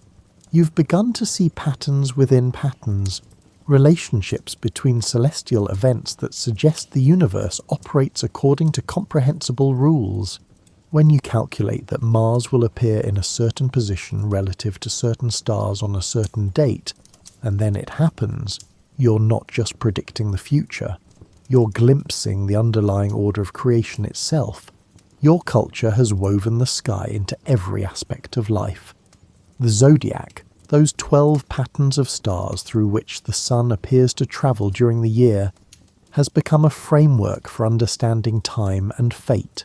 Each month belongs to a different zodiac sign, and the position of planets within these signs is believed to influence earthly events. This is the beginning of astrology, which will later diverge from astronomy, but which, in your time, is inseparable from it. Both are attempts to find meaning in the sky, to understand how celestial patterns relate to terrestrial existence. You don't see a conflict between the spiritual and the mathematical. For you, calculating the precise moment of a lunar eclipse and believing that eclipse carries divine significance are complementary activities. The mathematics proves the divine order. The predictability of the heavens demonstrates that the universe is not chaotic, but rather follows laws established by the gods. Your calculations are, in a sense, a way of reading the gods' intentions. As the night deepens, you record your observations on a fresh clay tablet, pressing wedge-shaped marks into the soft surface with your reed stylus. Centuries from now, archaeologists will unearth tablets like this and marvel at their accuracy. They'll recognize genuine astronomical data recorded with scientific precision. They'll see that your civilization understood far more about celestial mechanics than history often credits you with knowing. But for now, you're simply doing your job. You're watching, recording, calculating, and slowly building a body of knowledge that will influence every civilization that follows. When Greek astronomers later develop their models of the cosmos, they'll build on Babylonian observations. When Islamic scholars preserve and expand astronomical knowledge during Europe's Dark Ages, they'll reference Babylonian mathematics. When modern astronomy finally emerges, it will carry forward traditions that began on ziggurats like the one beneath your feet. The stars wheel overhead, the same stars that Ice Age hunters watched. But you're seeing them differently now. You're measuring them, calculating their movements, and finding mathematical relationships in their patterns. You've transformed them from mysterious lights into data points in an increasingly sophisticated understanding of the cosmos. You've turned wonder into science, though you don't use that word yet. Above you the Milky Way glows, and somewhere within it, though you'll never know this, the light of your own sun is just one star among billions. But on this night, in this moment, you're doing the work that will eventually reveal even that humbling truth. You're watching, recording, and thinking, activities that will prove to be among humanity's most powerful tools for understanding the universe. You're standing on the deck of a Polynesian voyaging canoe, and the year is approximately 800 CE. The nearest land is 3 days behind you, and the nearest land ahead is perhaps 5 days away, though you won't know for certain until you see it. Around you, the Pacific Ocean extends to every horizon, an expanse of water so vast that all the world's land could fit within it with room to spare. And you have no instruments, no compass, no sextant, and no GPS. You have something better. You have the stars, and you know how to read them. Your canoe is magnificent, 60 feet of a hull carved from breadfruit trees, with 2 hulls joined by a platform that provides stability in rough seas. The sail is woven from pandanus leaves, and it catches the trade winds that will carry you across hundreds of miles of open ocean. You're travelling with 30 other people, carrying plants and animals to establish on a new island, assuming you find it. This isn't exploration for exploration's sake. This is colonization, migration, the deliberate expansion of your people across a vast ocean. And you're navigating by methods that would seem impossible to many other cultures. You have no written charts. You've never written down any directions or drawn any maps. Everything you know about navigation, every technique, every star path, every wave pattern, exists in your memory and in the memories of the navigators who taught you. This knowledge was passed down orally, demonstrated at sea, and practiced until it became intuitive. What looks like magic to outsiders is actually a sophisticated science, based on careful observation of natural phenomena. The stars are your primary tools. Before departing, you memorize star paths, specific stars that rise and set at consistent points on the horizon, creating paths across the sky that correspond to directions across the ocean. When you want to sail toward your destination island, you identify the appropriate star path and keep your canoe aligned with it. As each star rises in the east, travels across the sky, and sets in the west, you use it to maintain your course. When one star becomes too high to use effectively, you switch to the next star in the sequence. This continues all night, every night, for as many nights as the journey requires. During the day, you have the sun, which rises and sets at predictable points depending on the season. You also have the swells, long-period waves generated by distant storms that travel across the ocean in consistent directions. You can feel these swells through the hull and sense their direction even when surface waves obscure them. By combining sun position with swell direction, you maintain your course during daylight hours, but the stars provide the most reliable guidance. You know dozens of stars by name, understand their rising and setting points, and can estimate your latitude by observing which stars pass directly overhead. The North Star, Polaris, is too far north to be useful in most of the Pacific, but other stars serve similar functions. The Southern Cross points south. Arcturus, which you call Hokulea, passes nearly overhead at Hawaii's latitude. When Hokulea is directly above you, you know you're at the correct latitude to find those islands. You've also memorized reference islands, small atolls and islands that lie between your starting point and destination. Even if you don't plan to stop at these references, knowing their positions helps you navigate. If you spot one of them, you can adjust your course accordingly. If you don't spot one you expected to see, you know you've drifted and can calculate the correction needed. The sophistication of this system is staggering. You're essentially maintaining dead reckoning across hundreds or thousands of miles of featureless ocean, updating your position constantly based on every available cue. You watch for clouds that form over distant islands, invisible below the horizon but revealed by the clouds they generate. You observe seabirds and know which species fly far from land and which stay close to shore.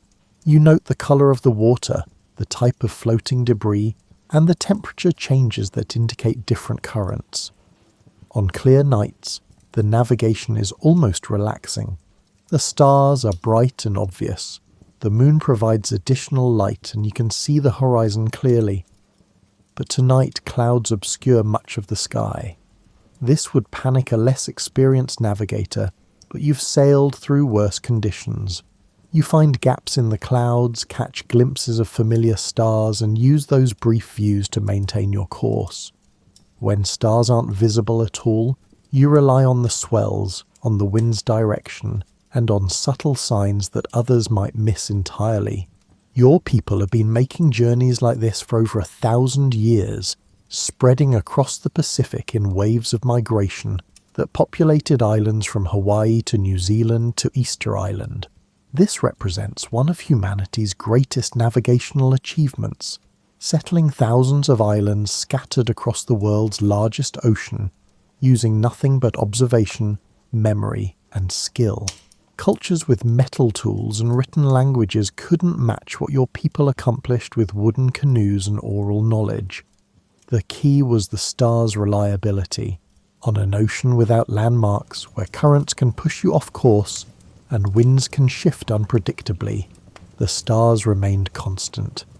They appeared in the same positions, followed the same paths, and maintained their same relationships to each other. This celestial constancy provided the reference frame you needed to navigate terrestrial uncertainty. Your navigation is astronomy in its most practical form. You don't care about the physical nature of stars. Whether they're distant suns or lights on a celestial sphere makes no difference to your work. What matters is their positions, their movements, and their usefulness as guides. You've developed an applied science of astronomy focused entirely on what works rather than why it works.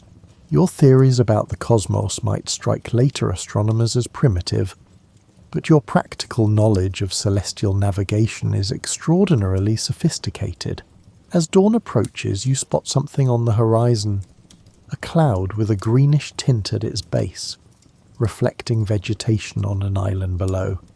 It's the reference atoll you expected to see, right where it should be. Your navigation has been accurate. You adjust your course slightly, compensating for the current that pushed you marginally east during the night, and continue toward your destination. Around you, people are waking, preparing food and tending to the plants and animals you're transporting. Children play on the platform between the hulls, too young to understand the precision required to find a tiny island in an enormous ocean. They'll learn, though. Some of them will become navigators themselves, memorizing the same star paths you know, learning to read the same subtle signs, and continuing traditions that stretch back through more generations than anyone can count. The sun rises, and the stars fade. Your nighttime navigation tools disappear, but you've already noted your position and set your daytime course. In a few days, if your calculations remain accurate, you'll sight your destination. A new island to settle, a new home for your people, found by following lights in the sky across an ocean that covers nearly 1/3 of the planet. The stars didn't care about your journey. They would have shone just as brightly whether you were there to see them or not. But by learning to read them, by understanding their movements with enough precision to stake your life on that understanding, you've transformed them from merely beautiful lights into the most reliable tools humanity has ever found for exploring the world. You've proven that careful observation and rigorous mental training can overcome seemingly impossible challenges. You've shown that the sky is more than something to wonder at. It's something to use, to rely on, and to trust with your survival. And in doing so, you've continued the project begun by those Ice Age observers. The long, patient work of understanding what those lights are and what they can tell us about the world we inhabit. You're standing in the Library of Alexandria, and the year is approximately 200 BCE. The room around you contains hundreds of thousands of scrolls, the accumulated knowledge of the ancient world gathered from every culture the Hellenistic Empire has touched. But right now, you're not interested in poetry or philosophy. You're focused on a particular scroll that contains astronomical observations from Babylon, and you're trying to reconcile those observations with a new geometric model of the cosmos. You are, in the terminology of your time, a mathematician and natural philosopher, though later ages will call you an astronomer. Your name might be remembered. Perhaps you're Aristarchus or Eratosthenes or Hipparchus. Or it might be forgotten, lost among the thousands of scholars who worked in Alexandria during its golden age. But whether or not your individual name survives, the work you're doing will change humanity's relationship with the sky forever. You're not just observing the heavens anymore, you're measuring them. This represents a fundamental shift in approach. Earlier civilizations watched the sky and recorded what they saw, identifying patterns and using those patterns for practical purposes. You're doing something different. You're asking quantitative questions and demanding numerical answers. Not just where does the sun appear to move, but how large is the sun? Not just do the stars move, but how far away are they? Your culture has advantages that earlier observers lacked. Greek mathematics has developed geometric tools powerful enough to model celestial mechanics. Your understanding of circles, angles, and ratios allows you to make calculations that would have been impossible for the Babylonians despite their sophisticated arithmetic. You also have access to centuries of Babylonian observations, giving you data spanning longer periods than any single lifetime could provide. Consider Eratosthenes' famous calculation of Earth's circumference, performed right here in Alexandria roughly 50 years ago. He noticed that at noon, on the summer solstice, the sun was directly overhead in Syene, casting no shadow, while in Alexandria it cast a shadow corresponding to an angle of approximately 7 degrees. By measuring the distance between these cities and using basic geometry, he calculated Earth's circumference with remarkable accuracy. This wasn't just clever, it was revolutionary. He'd measured the size of the entire planet using nothing but shadows, angles, and reasoning. You're attempting something similarly audacious, calculating the distance to the moon. You know that during a lunar eclipse, Earth's shadow falls on the moon, and by carefully measuring the shadow's size relative to the moon's diameter, you can determine the ratio of distances. The mathematics is tricky. You need precise observations of eclipses, careful measurements of angles, and sophisticated geometric reasoning. But it's doable, and when you finish, you'll have a number. The moon is approximately 60 Earth radii away. This is astonishing accuracy for observations made with naked eyes and simple measuring tools. You have no telescopes, no precision instruments, just calibrated sticks and circles divided into degrees. Yet you're determining cosmic distances, measuring the unmeasurable, pulling numbers from what had been pure mystery. Other scholars in Alexandria are tackling different questions. Aristarchus has proposed something radical. Perhaps Earth orbits the Sun rather than the reverse. His geometric arguments are compelling. If Earth circles the Sun, it explains certain observations about planetary motions more elegantly than the traditional model. But his idea faces resistance. If Earth moves, shouldn't we feel it? Shouldn't the stars shift position as Earth travels around its orbit?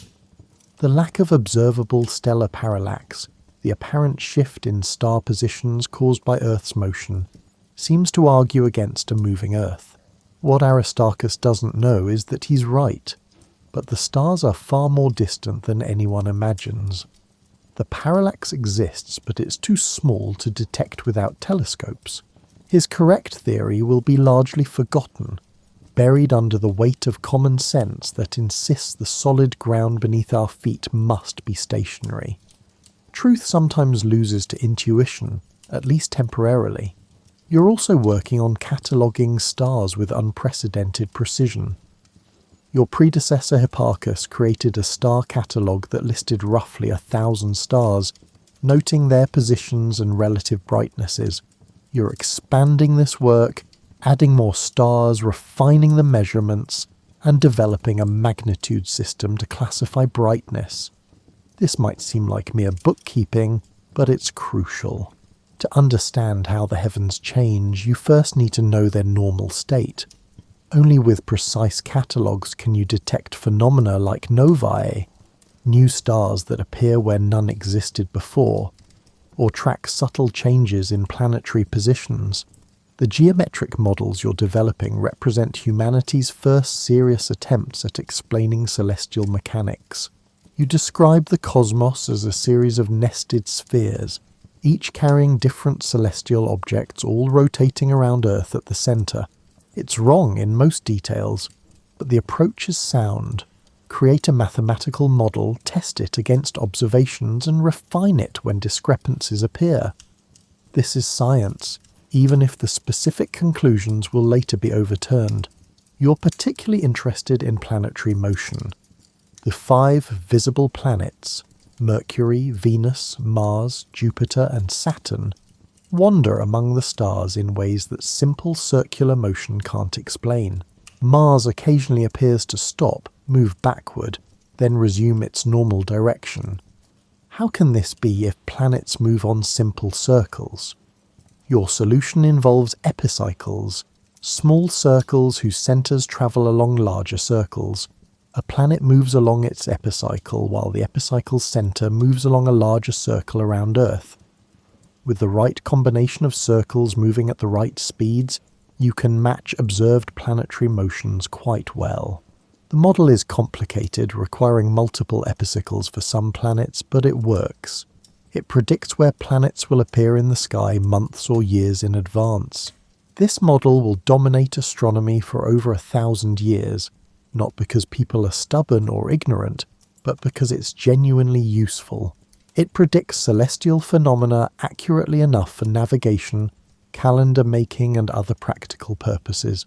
The fact that it's based on incorrect assumptions about Earth centrality doesn't matter for prediction.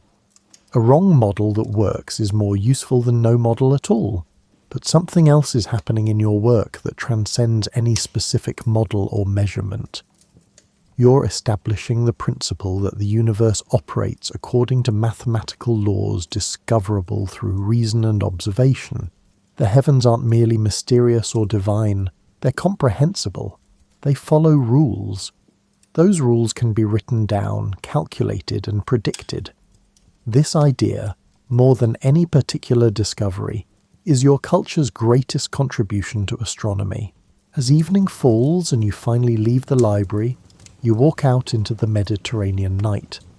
The stars are emerging, the same stars that Ice Age hunters watched, that Babylonian priests tracked, and that Polynesian navigators followed. But you see them differently now. You don't just observe them, you measure them. You don't merely note their patterns, you create mathematical models to explain those patterns. You've transformed them from objects of wonder into objects of study. The transformation isn't complete, of course. Many of your measurements are rough, many of your models are wrong, and many questions remain unanswerable with your current tools. But you've established something crucial. The project of understanding the cosmos through mathematics and systematic observation. You've shown that human reason can grapple with celestial phenomena, that the apparently unreachable can be measured, and that mysteries can become mathematics. Somewhere in your calculations and models, buried in geometric diagrams and numerical tables, lie the seeds of revelations that won't flower for centuries. Your work on stellar positions will eventually prove Earth moves. Your geometric techniques will help demonstrate the vast scale of the cosmos. Your insistence that observation must match theory will become the foundation of the scientific method. But tonight, you're simply satisfied to have added a few more measurements to humanity's growing understanding of the heavens. The stars shine on, indifferent to your calculations, but you've measured their positions with unprecedented precision. You've turned skyward mystery into earthly mathematics. You've continued the long journey from wonder to understanding, and that journey is far from over. You're on a rooftop in Padua, Italy, and the year is 1609. In your hands you hold an instrument that will change human understanding of the cosmos more profoundly than anything since the invention of mathematics itself. It's a tube roughly 3 feet long, fitted with carefully ground lenses at each end, capable of magnifying distant objects approximately 20 times. You call it a telescope, from Greek roots meaning far-seeing, and tonight you're about to turn it toward the sky for perhaps the 100th time. each session revealing something new that contradicts centuries of accepted truth. The device itself is barely a year old, at least in its current form. Dutch spectacle makers discovered that certain combinations of lenses could magnify distant objects, and when you heard about this, you immediately recognized its potential. You've spent months grinding lenses, testing configurations, and improving the design until you achieved magnifications far beyond what the Dutch achieved. Where they saw a novelty, you saw a revolution. Your colleagues at the University of Padua were initially skeptical. Some refused to even look through the device, insisting that anything seen through glass lenses must be an artifact or illusion rather than reality. Others looked but dismissed what they saw, unable to reconcile observations with their understanding of how the cosmos should work. But you've persisted, and your observations have become increasingly difficult to dismiss. Tonight, you're focusing on Jupiter. You've been watching this planet for weeks now, and what you've discovered is staggering. Jupiter has moons, at least 4 of them, visible as tiny points of light arranged in a line extending from the planet's bright disk. Night by night, you've watched these moons change position, orbiting Jupiter exactly as the moon orbits Earth. This is revolutionary because it proves that not everything in the heavens orbits Earth. Here is a celestial body with its own satellites, a miniature planetary system that demolishes the Earth-centered cosmos accepted since ancient times. You've been keeping detailed records, sketching Jupiter's moons in different positions each night, and calculating their orbital periods. The innermost moon completes its orbit in roughly 42 hours. The outermost takes about 16 days. The precision of their movements is beautiful. They're following the same mathematical laws that govern the moon's orbit around Earth, suggesting universal principles rather than special cases. But Jupiter's moons aren't your only discovery. The moon, Earth's moon, has been equally revelatory. Through your telescope, the smooth, perfect sphere described by ancient philosophers transforms into a rough, mountainous world. You see craters, valleys, and towering peaks that cast long shadows across lunar plains. You've even measured the height of some mountains by calculating shadow lengths, finding peaks that rival Earth's highest summits. The moon isn't a perfect celestial object made of quintessence, as Aristotle claimed. It's a world as physical and irregular as Earth itself. Venus has provided more evidence against Earth-centered models. Through your telescope, you've observed that Venus goes through phases like the moon, sometimes appearing as a crescent, sometimes as a gibbous shape, and sometimes nearly full. This only makes sense if Venus orbits the Sun, passing between us and the Sun when it appears as a crescent and moving beyond the Sun when it appears full. In an Earth-centered system where Venus orbits between Earth and the Sun, it should only ever appear as a crescent. The phases of Venus are direct evidence for a Sun-centered solar system. You've also been observing the Sun itself using projection methods to avoid damaging your eyes. The Sun, supposedly the most perfect celestial object, is marked with spots, dark blemishes that appear, change shape, and disappear over days or weeks. By tracking these spots, you've determined that the Sun rotates, completing one revolution approximately every 27 days. This rotation, combined with the imperfect nature of sunspots, further demolishes the idea of celestial perfection. The Milky Way has revealed its secret. To the naked eye, it appears as a hazy band of light across the sky. Through your telescope, it resolves into thousands upon thousands of individual stars, too distant and numerous to see separately without magnification. This suggests the universe contains far more stars than anyone imagined. Not the few thousand visible to the naked eye, but potentially millions or billions, extending far beyond what earlier astronomers thought possible. Each of these observations contradicts established doctrine. The Church's cosmology, based on Aristotle and Ptolemy, places Earth at the center of a small, ordered universe, with perfect celestial bodies moving on perfect circles. Your observations suggest a vastly larger universe, with imperfect celestial bodies where Earth is not central. You're not trying to challenge religious authority, you're simply reporting what you see, but the implications are impossible to ignore. The resistance you face isn't entirely unreasonable. Your telescope is new technology, and its reliability isn't yet proven.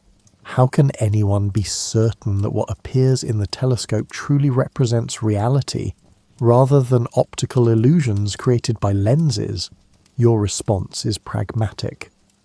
The telescope accurately shows distant terrestrial objects, ships that are below the horizon, and buildings in distant cities.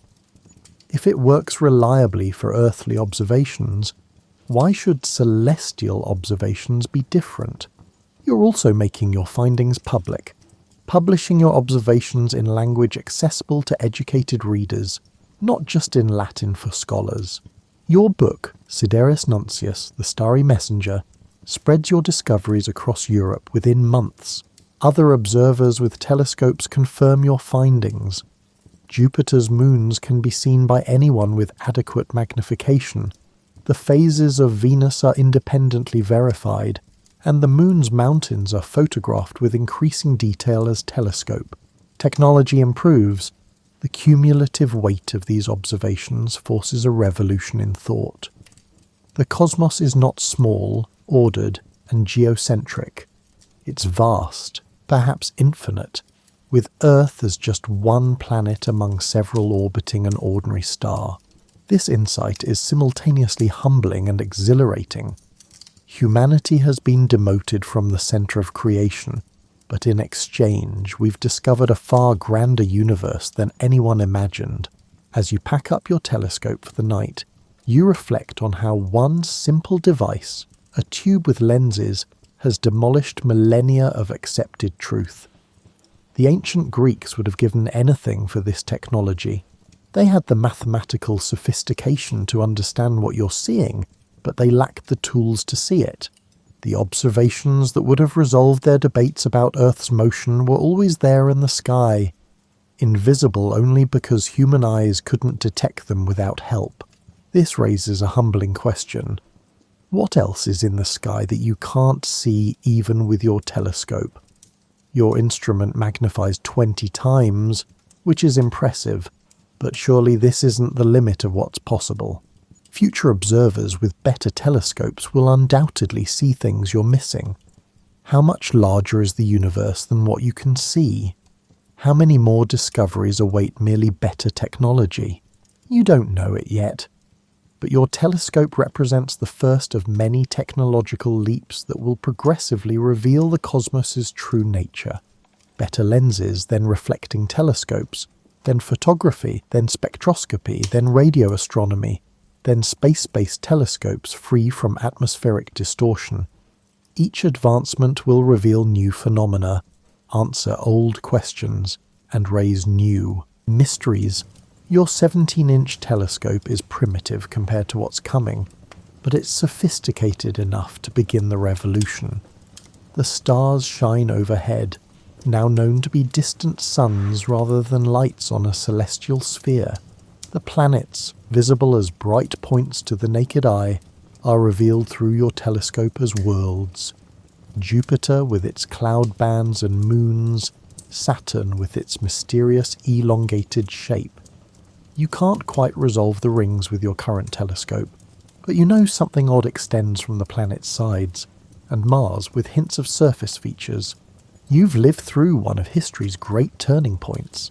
The moment when humanity first saw the cosmos as it truly is, rather than as we imagined it must be. The implications will take generations to fully understand, but the basic fact is clear. We are far smaller, and the universe far larger, than anyone dreamed. And that's wonderful, because it means there's so much more to discover, so many more mysteries waiting in the dark between the stars. You're working in a Cambridge office, and the year is approximately 1726. Papers cover your desk, calculations, diagrams, and observations from astronomers across Europe. You're attempting something that many colleagues consider impossible. You're trying to calculate the distance to a comet using nothing but geometric principles and observations from multiple locations. If you succeed, you'll prove that comets are distant celestial objects rather than atmospheric phenomena, and you'll demonstrate that mathematics can measure even the seemingly unmeasurable. Your name is Edmund Halley, and you've dedicated much of your career to understanding celestial mechanics. You've been fascinated by comets, those mysterious objects that appear unpredictably, blaze across the sky for weeks or months, then vanish. Aristotle believed they were atmospheric disturbances, weather phenomena rather than celestial objects. This view persisted for centuries, but you're convinced Aristotle was wrong. The evidence is in the geometry. You have observations of comets from different locations on Earth, measured carefully by skilled astronomers. If comets were atmospheric phenomena relatively close to Earth, observers at different locations should see them at noticeably different positions against the background stars. This is parallax, the same principle that makes nearby objects appear to shift when you close one eye and open the other. But cometary parallax, when measurable at all, is tiny, suggesting these objects are extremely distant. Moreover, you've been studying historical records of comet sightings, comparing their paths across the sky, their appearance, and their behaviour, and you've noticed something remarkable. Comets that appeared in 1531, 1607, and 1682 followed nearly identical paths. They appeared in similar regions of the sky, moved in similar directions, and brightened and faded in similar patterns. What if these weren't three different comets, but the same comet, returning periodically? The mathematics support this hypothesis. Using Newton's laws of motion and gravitation, which your friend Isaac published 40 years ago, you can calculate orbital paths for objects moving through the solar system. When you apply these calculations to the 1682 comet, assuming it's in a highly elliptical orbit around the Sun, you get an orbital period of roughly 75 to 76 years. Count back 76 years from 1682 and you reach 1607. Count back another 76 years and you reach 1531. The timing matches the historical sightings almost perfectly. This means you can make a prediction. If your hypothesis is correct, this comet should return around 1758 or 1759. You'll be long dead by then. You're already in your 70s. But the comet will either appear as predicted, confirming your calculations, or it won't, proving you wrong. Either way, the prediction is testable, which makes it scientific rather than mere speculation. What you're doing represents a new kind of astronomy. Earlier observers watched the sky and recorded what they saw. They identified patterns and made predictions based on those patterns, but their predictions were essentially extrapolations, assuming the future will resemble the past. You're doing something different. You're using physical laws, mathematical models, and theoretical understanding to predict phenomena that haven't been observed yet. You're not just recording the universe, you're calculating it. Newton's work made this possible. His laws of motion and universal gravitation provided for the first time a unified framework for understanding both celestial and terrestrial mechanics. The same force that pulls an apple downward pulls the moon toward Earth, and Earth toward the Sun. The same mathematical laws that describe projectile motion on Earth describe planetary orbits in the heavens. This unification is profound. It means the universe operates according to comprehensible universal principles rather than separate rules for different domains. You've applied these principles to various problems. You calculated the path of the 1682 comet, determining its orbital elements with unprecedented precision. You've worked on improving tables of planetary positions, incorporating perturbations, the subtle gravitational influences that planets exert on each other, causing small deviations from perfect elliptical orbits. You've studied the moon's motion, wrestling with the three-body problem, the mathematical challenge of precisely calculating how three gravitationally interacting objects move. The moon problem is particularly vexing. The moon's orbit is influenced not just by Earth, but also by the Sun, and the combined gravitational effects create orbital irregularities that are devilishly difficult to calculate. Newton himself struggled with lunar motion, and the problem won't be fully solved for another century. But you've made progress, improving predictions enough that navigators can use your lunar tables to determine longitude at sea, a practical application of celestial mechanics that saves lives and enables exploration. You've also been thinking about stellar distances. The stars are clearly far more distant than planets. They show no measurable parallax even from observations made 6 months apart, when Earth is on opposite sides of its orbit around the Sun. This means stellar distances must be enormous compared to solar system scales. But how enormous? Can these distances be measured at all? You suspect they can, eventually, though not with current instruments. If telescopes become powerful enough and measurements precise enough, stellar parallax should become detectable. The math is straightforward. Measure a star's position in summer, measure it again in winter when Earth has moved to the opposite side of its orbit, and calculate the distance based on the apparent shift. The challenge is that even the nearest stars are so distant that their parallax is measured in fractions of an arc-second. Angles so small they require instruments far more precise than what's currently available. But you're confident that future astronomers will make these measurements. Technology improves, telescopes become more powerful, measurement techniques become more refined. What's impossible today becomes routine tomorrow. The stars' distances will eventually be known, and when that happens, humanity will finally understand the true scale of the cosmos. As you review your calculations one more time, checking for errors, you consider how far astronomy has come in just a few generations. When you were born, telescopes were relatively new, the heliocentric model was still controversial, and the physical laws governing celestial motion were unknown.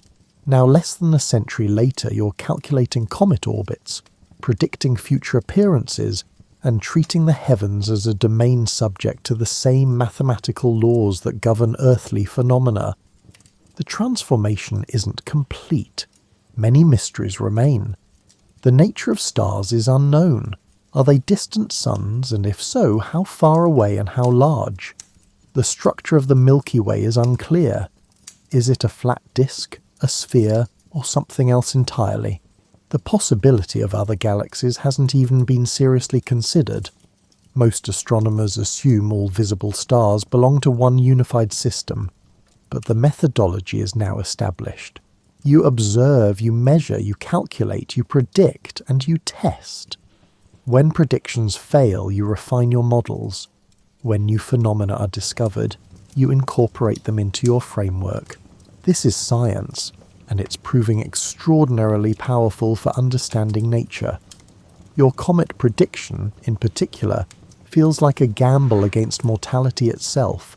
You're wagering that mathematics and physics can project forward decades into the future, that the universe is lawful enough, and that your understanding is complete enough to make predictions across timescales longer than human lifetimes. If you're right, and the comet returns when predicted, it will be one of science's great triumphs, a demonstration that human reason can grasp cosmic patterns and use them to predict the unpredictable. You won't live to see it, but you're content with that. You've done the work, you've made the calculations. The comet will either confirm your hypothesis or it won't, but either outcome advances knowledge. And that ultimately is what drives you. Not personal glory or the satisfaction of being proven right, but the simple desire to understand how the universe works. The stars shine outside your window, distant and mysterious, but less mysterious than they were. Each generation peels back another layer of cosmic mystery, armed with better tools, better mathematics, and better understanding. Your generation has accomplished remarkable things, but you're certain future generations will accomplish more. The universe is vast, complex, and wonderful, and humanity has barely begun to explore it. You're standing outside the dome of the Mount Wilson Observatory in California, and the year is 1924. The sun set hours ago, and now the Milky Way stretches overhead in magnificent detail, visible despite the growing light pollution from Los Angeles in the valley below. Inside the dome behind you sits the Hooker telescope, 100 inches of reflecting mirror, the largest telescope in the world, capable of gathering more light and seeing fainter objects than any instrument in human history. And tonight, you've used it to make a discovery that will fundamentally change humanity's understanding of its place in the cosmos. Your name is Edwin Hubble, and you've been photographing spiral nebula.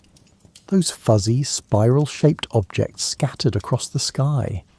Astronomers have debated their nature for years. Are they gas clouds within our own galaxy, or are they distant galaxies themselves, separate island universes beyond the Milky Way? The debate has been fierce with respected scientists on both sides, but you think you've finally settled it. You've been focusing on Andromeda, the largest and brightest of the spiral nebulae. Using the Hooker telescope's light-gathering power, you've been taking long-exposure photographs, images that accumulate light over hours, revealing details invisible to direct observation. And in these photographs, you've identified individual stars within Andromeda, not just the bright blue-white stars that mark spiral arms, but specific types of variable stars called Cepheids. Cepheids are crucial because their brightness varies predictably, pulsing brighter and dimmer over periods ranging from days to months. More importantly, there's a direct relationship between a Cepheids period and its intrinsic brightness. Longer period Cepheids are inherently brighter than short period ones. This relationship was discovered by Henrietta Leavitt, working with Cepheids in the Magellanic Clouds, and it provides a method for measuring cosmic distances. Here's the beautiful logic. If you know a Cepheid's intrinsic brightness and can measure its apparent brightness, you can calculate its distance. It's like seeing a light bulb and determining how far away it is by how dim it appears. If you know it's a 100-watt bulb, you can tell whether it's 10 feet away or 100 feet away by its apparent brightness. The Cepheids you found in Andromeda have periods indicating they're extremely luminous stars, yet they appear very faint in your photographs. The only way to reconcile these facts is if Andromeda is extraordinarily distant, not thousands or tens of thousands of light years away, but nearly 1 million light years. This places it far beyond any reasonable estimate of the Milky Way's size. Andromeda isn't a gas cloud within our galaxy. It's a galaxy itself comparable in size to the Milky Way, containing hundreds of billions of stars. If Andromeda is a galaxy, then likely all spiral nebulae are galaxies. This means the universe contains not one galaxy, but countless millions of them, scattered through space at distances that dwarf the distances between stars within any single galaxy. The universe is vastly, almost incomprehensibly larger than anyone imagined. But you've made another discovery, even more startling. You've been measuring the spectra of galaxies, analysing the light they emit to determine which wavelengths are present. What you've found is that nearly every galaxy shows a redshift, meaning their light is shifted toward longer, redder wavelengths compared to what it should be. And the more distant the galaxy, the greater the redshift. This redshift has a clear interpretation. These galaxies are moving away from us. The shift in wavelength is a Doppler effect, the same phenomenon that makes a train whistle's pitch drop as it passes you. When a light source moves away, its light is stretched to longer wavelengths, redshifted. When it approaches, the light is compressed to shorter wavelengths, blue shifted. Moreover, you've noticed a relationship. The farther away a galaxy is, the faster it's receding. Double the distance, and the recession velocity doubles as well. This relationship, what will become known as Hubble's law, has profound implications. If all distant galaxies are moving away from us, and their recession velocity increases with distance, the universe itself must be expanding. This is difficult to grasp. You're not saying galaxies are moving through space away from us as if we're at the centre of an explosion. You're saying space itself is expanding, carrying galaxies along with it. It's like dots on an inflating balloon. As the balloon expands, all dots move away from each other, but no dot is at the centre of the expansion. Every observer in any galaxy would see all other galaxies receding, with more distant ones receding faster. This expansion suggests the universe has a history. If galaxies are currently moving apart, they must have been closer together in the past. Run the expansion backward, and you eventually reach a point where all matter was concentrated in an incredibly small, dense state. This is the beginning of what will later be called the Big Bang theory, the idea that the universe began in an extremely hot, dense state and has been expanding and cooling ever since. The implications cascade outward. If the universe is expanding and had a beginning, it has an age. You can estimate this age by calculating how long it would take galaxies to reach their current separations given their observed velocities. Your initial estimates suggest an age of a few billion years, which is troublingly young. Geologists already have evidence that Earth is older than that. But the principle is established. The universe isn't eternal and unchanging. It's dynamic and evolving with a definite history. As you stand beneath the stars, you realize you're witnessing something unprecedented in human history. Every previous generation believed the universe was static, unchanging in its large-scale structure. Oh, planets moved and comets appeared and stars occasionally exploded, but the overall universe, its size, its structure, its fundamental nature, was thought to be eternal. You've discovered this assumption is wrong. The universe is not static. It's expanding, cooling, and evolving. It had a beginning and will have a future different from its present state. This discovery comes from technology. The 100-inch telescope, photographic plates sensitive enough to capture faint light, and spectroscopes capable of analysing that light. None of this was available even 50 years ago. Your discovery was always waiting in the sky, visible in principle, but invisible in practice until instruments became sophisticated enough to detect it. How many more discoveries are out there, waiting for better technology? You think about the long chain of observations and insights that led to this moment. Ancient astronomers identifying celestial patterns, Babylonians calculating planetary positions, Greeks creating geometric models, telescopes revealing Jupiter's moons and Saturn's rings. Newton's laws enable orbital calculations. Photography allows long exposures that see deeper into space than eyes alone could. Spectroscopy reveals the physical properties of distant objects. Each advance built on previous work, each generation seeing farther and understanding more deeply. And now you've pushed the frontier again. You've measured the universe and found it vaster than anyone thought. You've discovered that it's expanding, that it has a history, that it's not eternal. Future generations will push farther still, answering questions you haven't even thought to ask yet. Will they find the edge of the universe, or is it infinite? What happened in those first moments after the expansion began? Are there other universes beyond ours? You don't know, but you're confident they'll keep looking. The Hooker telescope dome closes for the night. Your photographic plates are secure, ready for detailed analysis tomorrow. The data is recorded, the measurements are made, and the conclusions are becoming inescapable.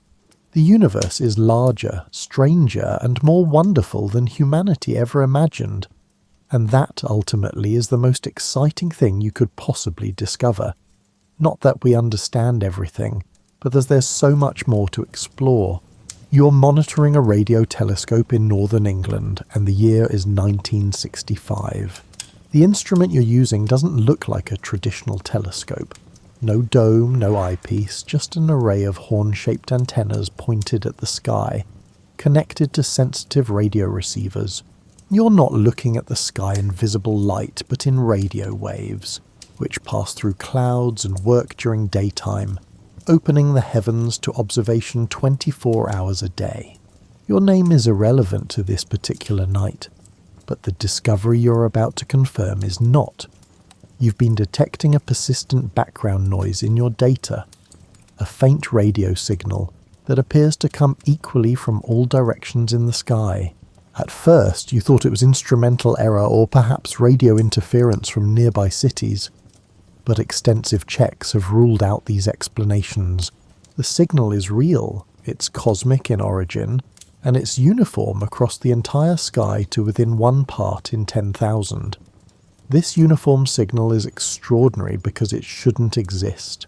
If it came from stars or galaxies, it would be stronger in some directions than others, concentrated in the Milky Way's plane, for instance, or showing bright spots where galaxies cluster. But this signal is almost perfectly isotropic, the same from every direction. It's like the universe has a temperature, and what you're detecting is thermal radiation from the cosmos itself. The signal's wavelength corresponds to extremely cold thermal radiation, about 3 degrees above absolute zero. This is puzzling until you remember recent theoretical work suggesting that if the universe began in a hot, dense state, the Big Bang, it would have cooled as it expanded. In its earliest moments, the universe would have been hot enough to glow brightly in visible light, even in ultraviolet and X-rays. But as it expanded, this radiation would have stretched to longer wavelengths, shifted by the expansion itself, until today it appears as faint radio waves. You're detecting the afterglow of the Big Bang itself, radiation that has travelled through space for nearly 14 billion years, cooling from temperatures of thousands of degrees to just a few degrees above absolute zero. This cosmic microwave background radiation is direct evidence that the universe had a hot beginning, that it's been expanding and cooling ever since, and that the Big Bang theory is correct. This discovery transforms cosmology from speculation to observational science. Before this, the Big Bang was one theory among several for the universe's origin. Now it's strongly supported by direct evidence, radiation that could only exist if the universe began in a hot, dense state. Alternative theories that proposed an eternal steady-state universe cannot explain this uniform background radiation. The evidence is overwhelming. But the cosmic microwave background isn't just confirmation of the Big Bang. It's a snapshot of the early universe, a window into conditions when the cosmos was just 380,000 years old. Before that time, the universe was too hot for atoms to form. Electrons and protons existed as a plasma, and photons scattered off these charged particles constantly, making the universe opaque. When the universe cooled enough for atoms to form, photons suddenly could travel freely.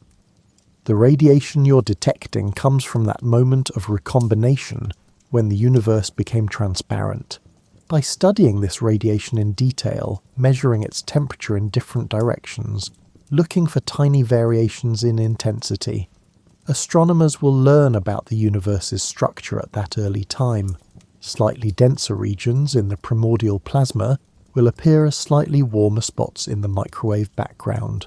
These density variations were the seeds that eventually grew into galaxies, clusters of galaxies, and the large-scale structure visible in the universe today. Over the following decades, increasingly sophisticated instruments will map the cosmic microwave background with extraordinary precision.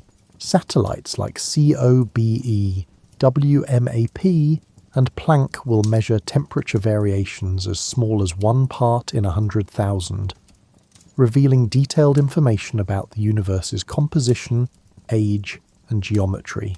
These measurements will determine that the universe is approximately 13.8 billion years old, that it's geometrically flat, and that it contains not just ordinary matter but also dark matter and dark energy. mysterious substances whose nature remains unknown but whose gravitational effects are undeniable. The cosmic microwave background will also provide evidence for cosmic inflation, a brief period of exponential expansion that occurred in the universe's first fraction of a second. Inflation explains why the universe is so uniform on large scales, why it's geometrically flat, and why certain types of irregularity appear in the density distribution of matter. Without inflation, the universe's observed properties would require extraordinarily fine-tuned initial conditions. With inflation, these properties emerge naturally from well-understood physics.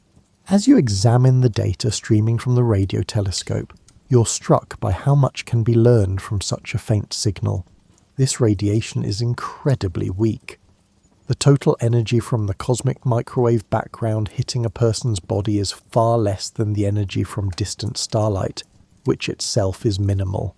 Yet this faint signal contains information about the universe's age, composition, geometry, and early history. It's as if the cosmos has left its signature written in radiation, waiting billions of years for technology to become sophisticated enough to read it. You think about the long chain of discoveries that led here. Hubble discovered galactic recession, implying the universe expands, extrapolating this expansion backward to a hot, dense beginning. Theoretical physicists are calculating what conditions would be like in the early universe, predicting that thermal radiation from that era should still be detectable. Engineers are developing radio astronomy, creating instruments sensitive enough to detect faint cosmic signals, and now the detection itself, confirming predictions and opening new avenues of research. The cosmic microwave background is also humbling. It shows that the matter we're familiar with, atoms, molecules, everything made of protons, neutrons, and electrons, comprises only about 5% of the universe's total energy content. The rest is dark matter and dark energy, substances whose nature is completely unknown. We've mapped the universe, measured its age, determined its composition, and discovered that we don't understand 95% of what it contains. Yet this ignorance is exciting rather than discouraging. It means astronomy is far from finished. There are fundamental mysteries remaining, questions whose answers will require new physics, new observations, and perhaps revolutionary insights comparable to those that launched quantum mechanics or relativity. The universe is still surprising us, still revealing that reality is stranger and more wonderful than our theories predict. As dawn approaches and your observing shift ends, you prepare your preliminary report. The signal is real, it's cosmic, and it matches predictions for the cooled radiation from the Big Bang. Other observers will confirm it independently. That's already happening, actually, with similar detections reported by other teams. Soon this discovery will be announced publicly, and it will transform humanity's understanding of cosmic history. The stars fade as the sky brightens, but you know they're still there, still shining. Their light mixing with the faint microwave glow from the universe's hot beginning. That glow has travelled for nearly 14 billion years to reach your antennas, carrying information about a time when no stars existed, when no galaxies had formed, and when the universe was just a hot, dense plasma beginning its long expansion toward the cool, structured cosmos we inhabit today. Somewhere in that ancient radiation, in its tiny temperature variations and subtle polarization patterns, lie answers to questions humanity hasn't yet learned to ask. Future astronomers will extract those answers, learning things about the universe's origin, structure, and fate that you can't even imagine. But tonight, you've contributed your part to that ongoing project, detecting the whisper from the beginning, confirming that the universe has a history, and opening a new window on cosmic time. You're lying on your back in a dark field, and the year is now. No specific year, really. This could be tonight, tomorrow night, or any clear night when you decide to look up rather than down, out rather than in. The grass beneath you is slightly damp with evening dew. The air is cool, and above you the sky blazes with stars. If you're far from cities, you can see the Milky Way, that same river of light that our ancestors saw, though you know now it's actually the combined light of billions of stars in our galaxy's disk, viewed edge-on from Earth's position within it. You can see planets too, though you need to know where to look and when. Venus might be brilliant in the west just after sunset. Jupiter could be high overhead, its moons invisible to your naked eyes, but there nonetheless, exactly as Galileo saw them. Mars might show its distinctive red-orange colour, dust storms in its thin atmosphere reflecting sunlight from 90 million miles away. And you can see stars, thousands of them with naked eyes, millions through modest telescopes and billions through instruments like Hubble or the James Webb Space Telescope. Each one is a sun, many hosting planets, some of those planets potentially harbouring life. The light reaching your eyes left those stars years or decades or centuries ago, making you a time traveller of sorts, seeing the universe not as it is but as it was. You know things those ancient observers couldn't have imagined. You know the stars are powered by nuclear fusion, converting hydrogen to helium in their cores, generating energy through Einstein's famous equation relating mass and energy.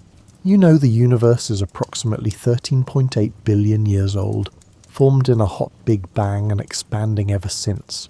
You know that galaxies cluster into groups and superclusters, forming a cosmic web of structure spanning billions of light years. You know the universe contains dark matter, invisible substance detected only through its gravitational effects, making up roughly 27% of the universe's total energy. You know that dark energy, even more mysterious, comprises about 68%, and it's causing the universe's expansion to accelerate. Distant galaxies are not just moving away, they're moving away faster over time, driven by this mysterious dark energy whose nature is one of physics' greatest unsolved problems. You know that many stars have planets, that exoplanets number in the thousands already discovered, and that more are found constantly. You know some of these worlds are roughly Earth-sized, orbiting their stars at distances where liquid water could exist. You know the chemistry of life, carbon-based molecules, water and energy, is common throughout the universe. You know that if life exists here, it probably exists elsewhere too, though whether it's common or rare, simple or complex, contemporary or extinct, remains unknown. Yet despite all this knowledge, you're lying in a field looking at stars exactly as humans have done for hundreds of thousands of years. The technology has changed dramatically. You might have a telescope beside you, or a smartphone app identifying constellations, or coordinates for satellites passing overhead, but the fundamental activity is unchanged. You're watching the sky, wondering about those lights, continuing a tradition older than civilization itself. The stars you're seeing are the same stars ancient observers saw, give or take a few supernovae and proper motion over millennia. The patterns are almost identical. If an Ice Age hunter or a Babylonian priest or a Polynesian navigator joined you in this field, you'd recognize the same constellations, point to the same bright stars, and share the same sense of wonder at the vastness above. What's different is understanding. You know what those lights are, how far away they are, what they're made of, how they formed, and how they'll die. You know the physics governing their behavior, the chemistry of their atmospheres, and the mechanics of their orbits. You've turned mystery into knowledge, but somehow the wonder remains undiminished. Perhaps it's even greater now, because you understand not just what you're seeing, but what it means.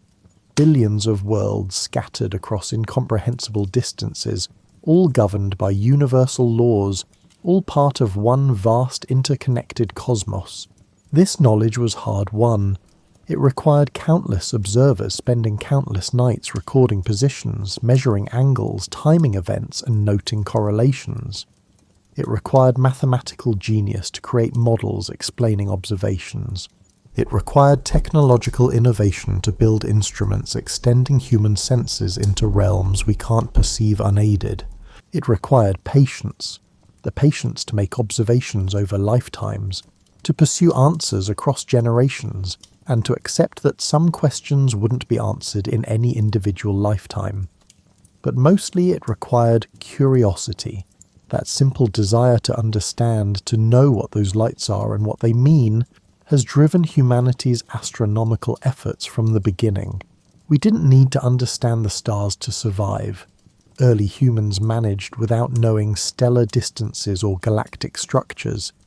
But we wanted to know anyway, and that wanting was enough to motivate millennia of effort. As you lie there, you might wonder what future observers will know that you don't.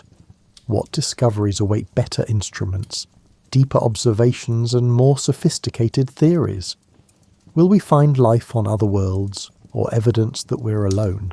Will we understand dark matter and dark energy, or will they remain mysterious? Will we discover the universe's ultimate fate, endless expansion, eventual collapse, or something stranger? Will we develop technologies allowing travel to other stars, or will the distances prove insurmountable? You don't know, and that's wonderful. It means astronomy's story isn't finished. There are still mysteries to solve, discoveries to make, and revolutions in understanding waiting to happen. The universe is vast and strange, and humanity has barely begun exploring it. What we've learned in our brief time as a species is impressive, but what remains to learn is surely greater still. The stars shine on, indifferent to human observation, following physical laws established billions of years ago in the universe's hot beginning. They'll continue shining long after humanity is gone, whether that's thousands, millions, or billions of years from now. But while we're here, while we have the capacity to wonder and observe and understand, we're part of something magnificent, the universe coming to know itself. Because that's what astronomy is ultimately. It's the cosmos developing awareness, asking questions about its own nature, and seeking answers to how and why it exists. We are the universe observing itself, matter and energy arranged in patterns complex enough to contemplate their own origins.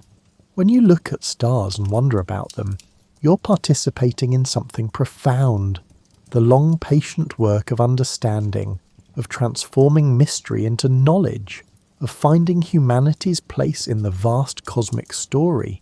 So when clear nights come, step outside, look up. You're carrying forward a tradition hundreds of thousands of years old, joining countless observers across time who've shared your curiosity. You're seeing light that travelled across space and time to reach your eyes, photons that began their journeys years or centuries ago from distant suns. You're witnessing a universe of almost incomprehensible scale and beauty, governed by elegant laws we've only partially understood. And in doing so, you're continuing the work those first curious humans began on African grasslands so long ago. The work of looking upward, wondering what those lights might be, and slowly, patiently, figuring it out. The journey isn't finished.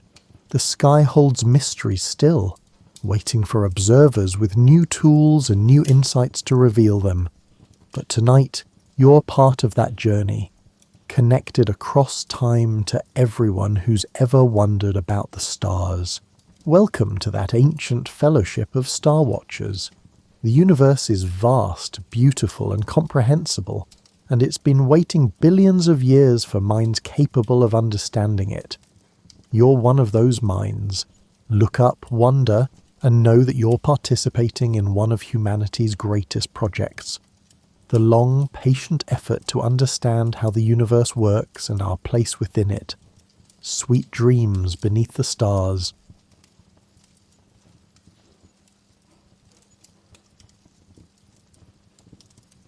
You open your eyes before dawn, and the first thing you notice is how quiet everything is. Not silent. Egypt is never truly silent, but hushed in that particular way that happens when an entire palace is holding its breath, waiting for you to wake up. Somewhere beyond your bedchamber, you can hear the distant sound of water being poured, the soft padding of bare feet on limestone floors, and the gentle rustle of linen as servants prepare for your day. But none of them will enter until you signal that you're ready. Being a god has its perks, and privacy before sunrise is one of them. The bed beneath you is surprisingly comfortable for something that looks like it was designed by someone who'd never actually slept before. It's a wooden frame with a footboard carved to look like protective spirits. Part lion, part something else entirely that you're not entirely sure about, but the artisan seemed confident, so you went with it. The mattress is woven reed covered with linen sheets that somehow stay cool even in the Egyptian heat. Your headrest, a curved piece of wood that cradles your neck, has taken some getting used to over the years. When you were younger, you thought it was a torture device disguised as furniture. Now you can't sleep without it. The room smells like myrrh and frankincense from the censers that burn through the night, mixed with the peculiar scent of old stone that permeates every building in Egypt. It's not unpleasant. Actually, it's become so familiar that you find it comforting, like the smell of rain to someone who grew up in a wetter climate. Through the high windows, you can see the sky turning from black to deep blue. That particular shade that only exists for about 15 minutes each morning before the sun decides to make its dramatic entrance.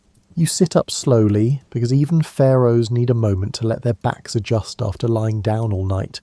The golden lapis lazuli pectoral you wore to bed, you're never completely unadorned even in sleep, catches the pre-dawn light and throws tiny blue stars across the wall. It's one of your favourites actually, less ostentatious than some of the ceremonial pieces, but beautiful in a way that doesn't scream, "Look at me, I'm incredibly important and wealthy." It just whispers it politely. There's a gentle cough from beyond the door. Not an impatient cough, because nobody in their right mind would cough impatiently at a pharaoh. But a "we're ready when you are but also the sun waits for no one" kind of cough. You call out that you're awake, and the door opens to admit a small procession of people whose entire job is to make sure you don't have to dress yourself. Leading them is Amenhotep, your chief steward, who has perfected the art of looking simultaneously alert and serene at an hour when most people look like they've been hit with a brick. The purification ritual happens first, before you can eat or drink or do anything else, because you can't very well commune with the gods while smelling like you've been asleep for 8 hours. 2 priests enter carrying alabaster jars of water drawn from the Nile at a sacred spot upstream. The water is cool and clean, and they pour it over your hands and feet while reciting prayers that you've heard so many times you could recite them backwards. You probably shouldn't mention that you once tried doing exactly that during a particularly boring ceremony when you were 13. Your high priest wasn't amused. The washing is methodical and strangely peaceful. One priest focuses on your right side, the other on your left, moving in perfect synchronization like they've been practicing this routine for years, which of course they have.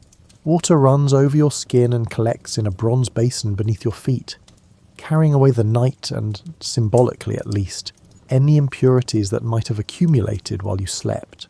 You watch ripples form in the basin and think about how the Nile itself must be going through its own morning routines downstream, preparing for another day of keeping millions of people alive. Next comes the anointing with oils. These aren't your everyday oils. Nobody's rubbing you down with whatever they use to keep door hinges from squeaking. These are sacred oils, expensive oils, oils that had to be imported from places so far away that the merchants who brought them spent months travelling through deserts and across seas. The chief oil is myrrh mixed with cinnamon and something floral that you can never quite identify, but smells like what you imagine the god's garden would smell like if gods needed gardens. The priest applies the oil to your forehead first, drawing symbols you can't see but can feel in the patterns his fingers make. Then your chest, your arms, and your feet. The oil soaks in slowly, leaving your skin gleaming in the lamplight.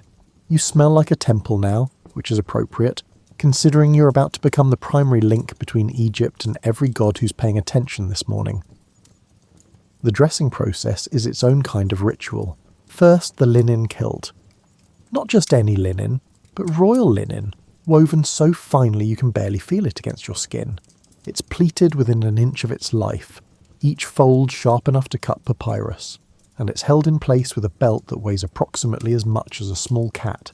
The belt is gold, because of course it is, inlaid with semi-precious stones arranged in patterns that tell stories about your divine right to rule, and your ancestors' divine right to rule, and basically everyone in your family's divine right to do whatever they want.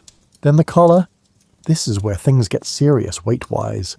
The broad collar is a masterpiece of goldsmithing. Rows upon rows of gold, carnelian, turquoise and lapis lazuli beads strung together to create something that's part jewellery, part armour, and part statement piece that says, yes, I could buy your entire village with what I'm wearing around my neck. It settles onto your shoulders with a familiar heaviness, and you automatically straighten your posture to compensate. You've been wearing these collars since you were crowned, and you've developed neck muscles that could probably support a small building. The crown comes last. Not the elaborate double crown you'll wear for major ceremonies. That thing requires its own support staff and gives you a headache after about 20 minutes. But the simple Nemes headdress, the striped linen cloth that frames your face and makes you instantly recognisable as Pharaoh, is surprisingly practical actually. Keeps the sun off your head, keeps your hair out of your face, and looks sufficiently impressive that people remember they're in the presence of royalty. Finally, they hand you the crook and flail. These are your symbols of kingship, the tools that mark you as both shepherd and warrior of Egypt. The crook is hooked at the top, symbolising your role in guiding your people. The flail is a kind of whip thing that honestly serves no practical purpose, but looks great in reliefs and reminds everyone that you could theoretically smite them if necessary.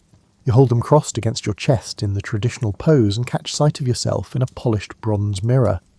You look like a pharaoh. You look like power personified. You look like someone who definitely knows what they're doing and has everything under control.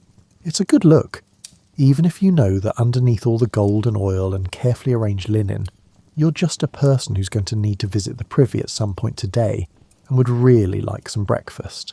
The sun god Ra is making his appearance on the eastern horizon, which means it's time for you to make yours at the temple. This is non-negotiable. You could be dying, and actually one of your predecessors did perform the morning ritual while dying, which everyone agreed was impressively dedicated, but also maybe taking things a bit far, and you'd still need to show up to help the sun rise. Because according to theology, the sun doesn't rise on its own. It rises because you, as the living embodiment of Horus, perform the correct rituals to make it happen. No pressure. The walk to the temple takes you through corridors that are starting to come alive with activity. Servants press themselves against the walls as you pass, heads bowed, because looking directly at you is considered bold at best and sacrilegious at worst. You've tried to tell people they can look at you like a normal person, but apparently that's not how divine kingship works. So you've learned to acknowledge them without requiring eye contact. A small nod here, a gesture there, enough to show you see them without forcing them into an awkward theological situation. The temple is cool and dark, lit only by oil lamps that create pools of golden light in the darkness. The air is thick with incense, so thick you can practically taste it, and you've developed the ability to breathe through your mouth without being obvious about it. The walls are covered in hieroglyphs and images that tell the story of creation, the gods, your divine ancestry, and several of your own accomplishments that may have been slightly exaggerated by the artists. That battle you won. In real life it was messy and terrifying, and you nearly got knocked off your chariot. On the temple wall you're single-handedly defeating thousands of enemies while remaining perfectly coiffed. The high priest is waiting for you at the sanctuary entrance, along with a collection of other priests who form a kind of religious entourage. They're all shaved completely bald, not just their heads, but eyebrows, everything, because body hair is considered impure in sacred spaces. You've always found this a bit extreme, but you're not the one who made the rules. Well, technically you are the one who could change the rules, being Pharaoh and all, but some traditions are so old and so ingrained that even you don't mess with them. The inner sanctuary is where the god actually lives, not metaphorically lives. The statue in there houses the actual essence of the god, making it the most sacred and most dangerous spot in all of Egypt. Only you and the high priest can enter, and even then, only during specific rituals. The door is sealed with the previous day's seal, which you break with a ceremonial knife. The wax cracks with a satisfying snap, and the heavy doors swing open to reveal the god's dwelling. The statue is magnificent, covered in gold leaf and precious stones, wearing its own set of ceremonial garments that get changed daily. It stands in the dim lamplight, looking appropriately divine and slightly intimidating. The deity's eyes seem to follow you as you approach, which is either a trick of the light or proof that the god is indeed present. You prefer not to think about it too deeply. The morning ritual is always the same. You approach the statue, reciting prayers in the ancient tongue that you learned phonetically as a child. Even though you're fluent in them now, there's something about the sound of the words, rounded and formal and heavy with millennia of repetition, that makes them feel powerful. You're not just speaking, you're activating something, connecting to a power that existed before your great-great-great-grandparents were born.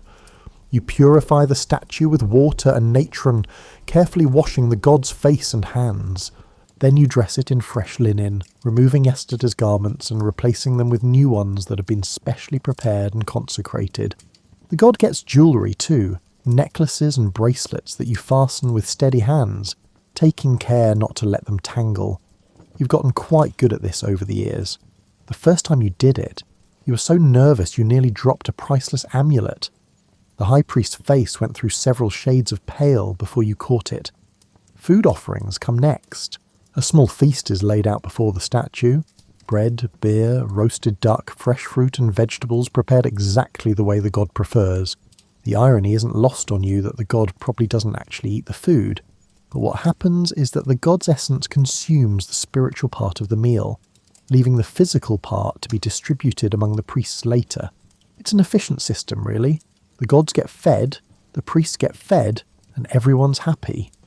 You light incense and make the final offerings, reciting the prayers that release the god's power to flow through Egypt for another day. It's during these moments that you sometimes feel something shift in the air, something you can't quite explain but that makes the hair on your arm stand up. Maybe it's just the incense smoke playing tricks on your mind. Maybe it's the weight of belief from millions of Egyptians flowing through you. Maybe the gods really are listening. When you emerge from the sanctuary, the sun has fully risen. This is important. If you'd failed in your duties, theoretically the sun wouldn't have risen. Egypt would have fallen into chaos, and it would have been entirely your fault. But the sun is shining, the Nile is flowing, and the world continues to exist, which means you've successfully fulfilled your cosmic responsibilities for another morning. You allow yourself a moment of quiet satisfaction. The rest of the morning involves more temples and more gods. Egypt has a lot of gods, an almost embarrassing number of gods, really. And while you can't personally visit all of them every day, you need to make regular appearances at the major temples. There's the Temple of Amun, the king of gods, whose priests wield almost as much power as you do, and need to be kept happy. There's the Temple of Ptah, patron of craftsmen, whose favour you need if you want your building projects to succeed. There's the Temple of Hathor, goddess of love and joy, whose festivals are significantly more fun than the other gods' festivals. Each temple visit follows a similar pattern. Approach with appropriate reverence, perform the rituals, make the offerings, and listen to the priests' reports about temple business and their requests for more funding. The requests for funding are constant. Every priest believes their god deserves a bigger temple, more offerings, and additional staff. You've become skilled at the political dance of appearing to consider every request seriously while committing to nothing specific. Between temples, you're carried on a litter by bearers who move with synchronized precision, making the journey smooth enough that you could probably balance a cup of wine on your head without spilling a drop. Not that you've tried. That would be undignified. The streets are crowded with people who've come out to see you pass, and you maintain the appropriate expression of benevolent divine authority, while privately wondering if you remembered to have someone check on your favourite hunting dog, who seemed a bit off yesterday. By mid-morning, you're back at the palace for the less spiritual but equally important part of being Pharaoh, actually running the country. The audience hall is already filling with people who need something from you. Officials, nobles, foreign ambassadors, priests, architects, merchants, farmers with disputes, criminals awaiting judgment, and that one persistent inventor who keeps trying to convince you to fund his revolutionary new irrigation system that will definitely work this time. Unlike the last 3 times, you settle onto your throne, which is magnificent and uncomfortable in equal measure. It's designed to make you look powerful, not to provide lumbar support. The throne is gold-plated, inlaid with ivory and ebony, and carved with images of you defeating enemies, communing with gods, and generally being excellent at everything. The arms are shaped like rearing cobras, which looks impressive but means you have to be careful not to scratch yourself on the cobra fangs when you adjust your position. Your vizier, Ptahhotep, approaches with the day's agenda. He's been your second in command for 5 years now, and you trust him more than almost anyone. He's brilliant and efficient and has the rare quality of being willing to tell you when you're wrong, but doing it in such a diplomatic way that you don't feel like having him thrown to the crocodiles. He's also apparently immune to boredom, which is essential when dealing with palace administration. The first matter is a border dispute between two provincial governors who both claim the same stretch of farmland. The dispute has been going on for 3 years, which seems excessive for an argument about dirt, but apparently this particular dirt is extremely fertile and produces exceptional barley. Both governors are present, each with scrolls of evidence, witnesses and arguments prepared. You let them present their cases, which takes approximately forever and involves a lot of dramatic gesturing and appeals to ancient precedents. The truth is, you could probably solve this by simply declaring one of them the winner and moving on. You're Pharaoh. Your word is law. But you've learned that arbitrary decisions, even when you have the power to make them, tend to create resentment and problems down the line. So you listen, ask questions, and eventually propose a solution that involves surveying the land properly, splitting it based on the survey results, and both governors contributing to a new irrigation project that will benefit the entire region. Neither governor looks entirely happy, which probably means it's a fair solution. Next is a delegation from Nubia with tribute and trade proposals. The Nubians are skilled diplomats who've dressed in their finest. Gold jewellery that rivals your own, fine fabrics, and elaborate hairstyles. They present their gifts with appropriate ceremony. Gold, ivory, ebony, exotic animal skins, and a live leopard that seems less than thrilled about being a diplomatic gift.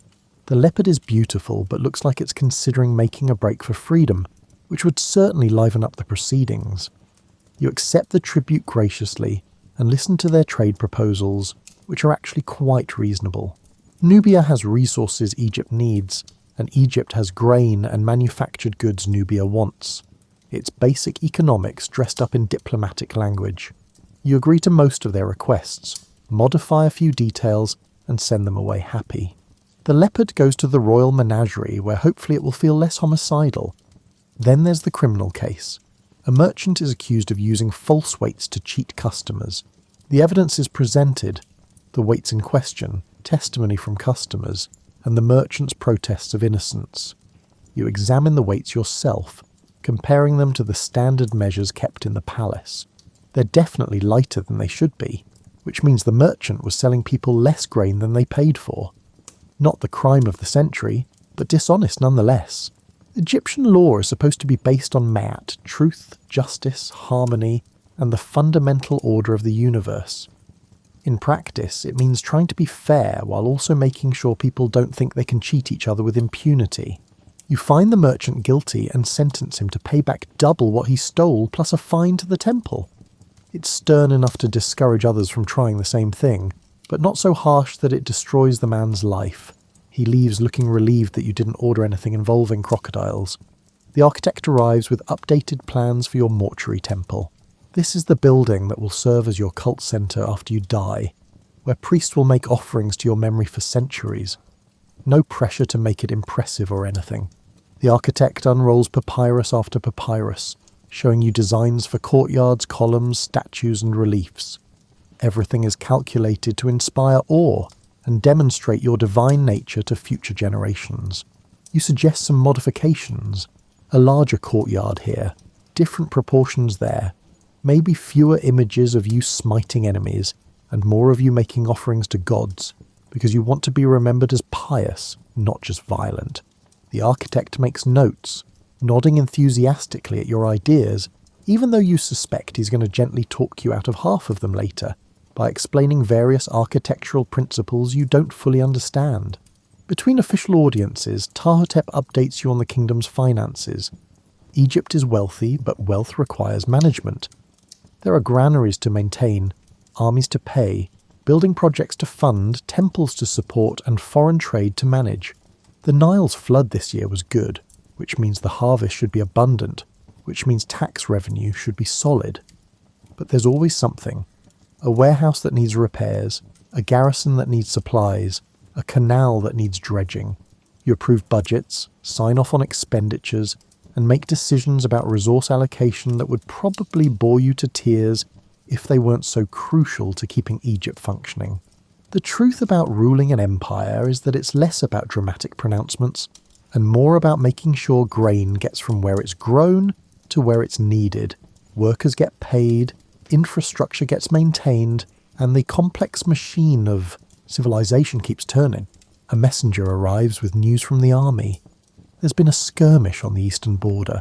Nothing major, just raiders testing Egypt's defences. Your general has handled it efficiently, but he's requesting additional troops to reinforce the garrison.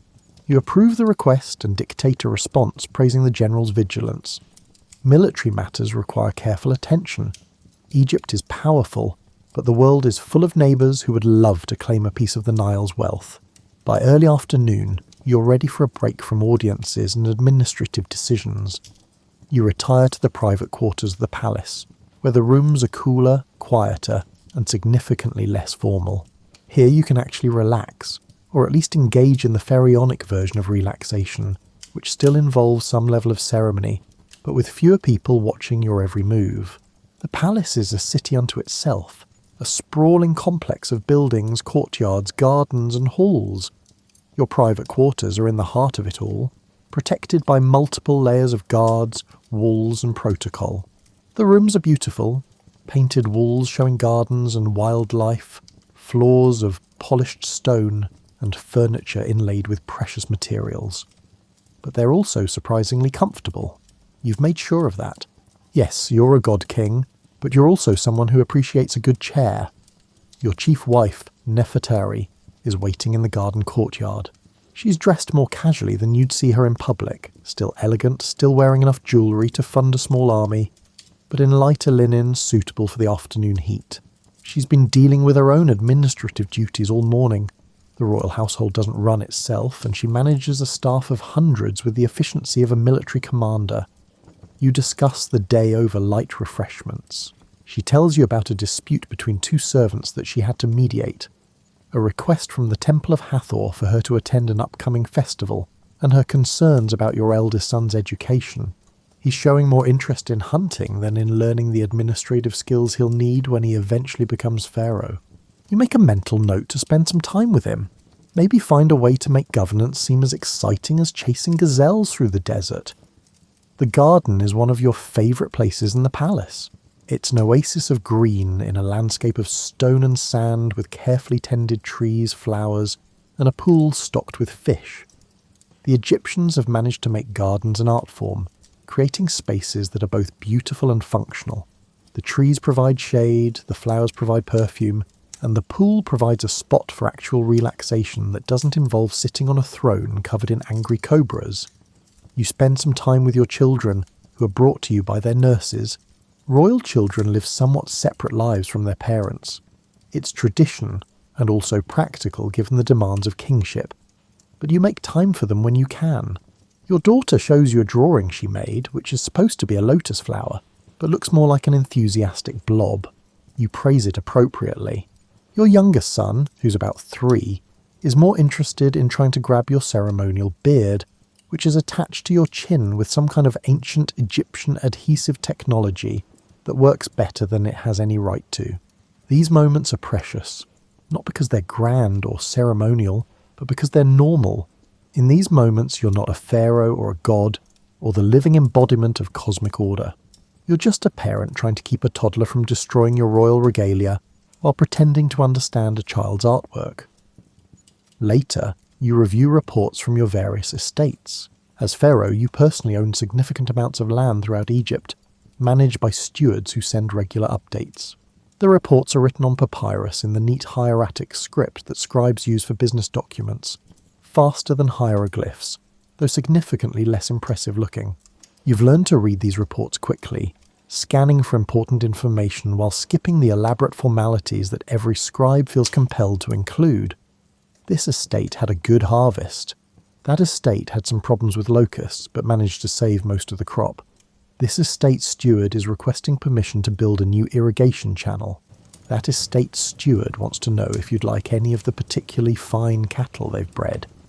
You make notes, approve or deny requests, and generally ensure that your personal wealth, which is considerable, is being managed competently. There's a relaxing interlude of music. You have court musicians who are genuinely talented, not just employed because they're good at flattering the Pharaoh. A harpist plays while you recline on a comfortable couch, the music filling the room with something beautiful and temporary and completely divorced from politics or religion or responsibility. The harp is a beautiful instrument, its sound clear and resonant, and the musician's fingers move across the strings with practiced grace. You close your eyes and just listen. The music washes over you, and for a few minutes your mind is empty of border disputes, budget concerns, diplomatic negotiations, and theological responsibilities. There's just the music, the cool air from the garden, and the distant sound of the palace continuing its daily business without you. A bath follows, which is less a quick rinse and more an elaborate process involving servants, oils, and water at exactly the right temperature. The bath is in a dedicated room with a limestone tub that's been polished smooth by years of use. The water is scented with lotus oil, and as you sink into it, you feel muscles relax that you didn't realise were tense. Being a pharaoh is physically demanding in ways people don't often consider. All that standing, sitting on uncomfortable thrones, wearing heavy jewellery, and maintaining perfect posture. Your body keeps a running tally. The afternoon heat is building, and the palace has grown quiet during the hottest hours. This is when sensible people rest, and even pharaohs need to be sensible occasionally. You retire to your sleeping quarters, where the air is cooler thanks to thick stone walls and servants who've been waving fans and sprinkling water on reed mats. You lie down on your bed, the same one you woke up in this morning, and let yourself drift into sleep. The afternoon nap is sacred. Not theologically sacred, just personally sacred. It's one of the few parts of your day that's entirely your own, where nobody needs anything from you and you don't need to make decisions about anything more important than which side to sleep on. The palace knows not to disturb you unless something is literally on fire, and even then, they'd better be sure it's a really important fire. You wake refreshed as the worst heat of the day begins to fade. The Nile is calling, not literally, though in poetry and hymns the Egyptians certainly write about the river like it speaks. And you've decided to take a journey on the royal barge. The Nile is Egypt's lifeline, its source of water, food, transportation, and fertility.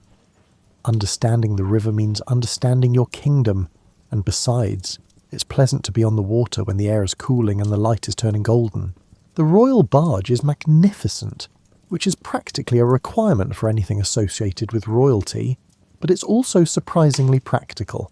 It's large enough to be stable, decorated enough to be impressive, and equipped with a cabin that provides shade and privacy.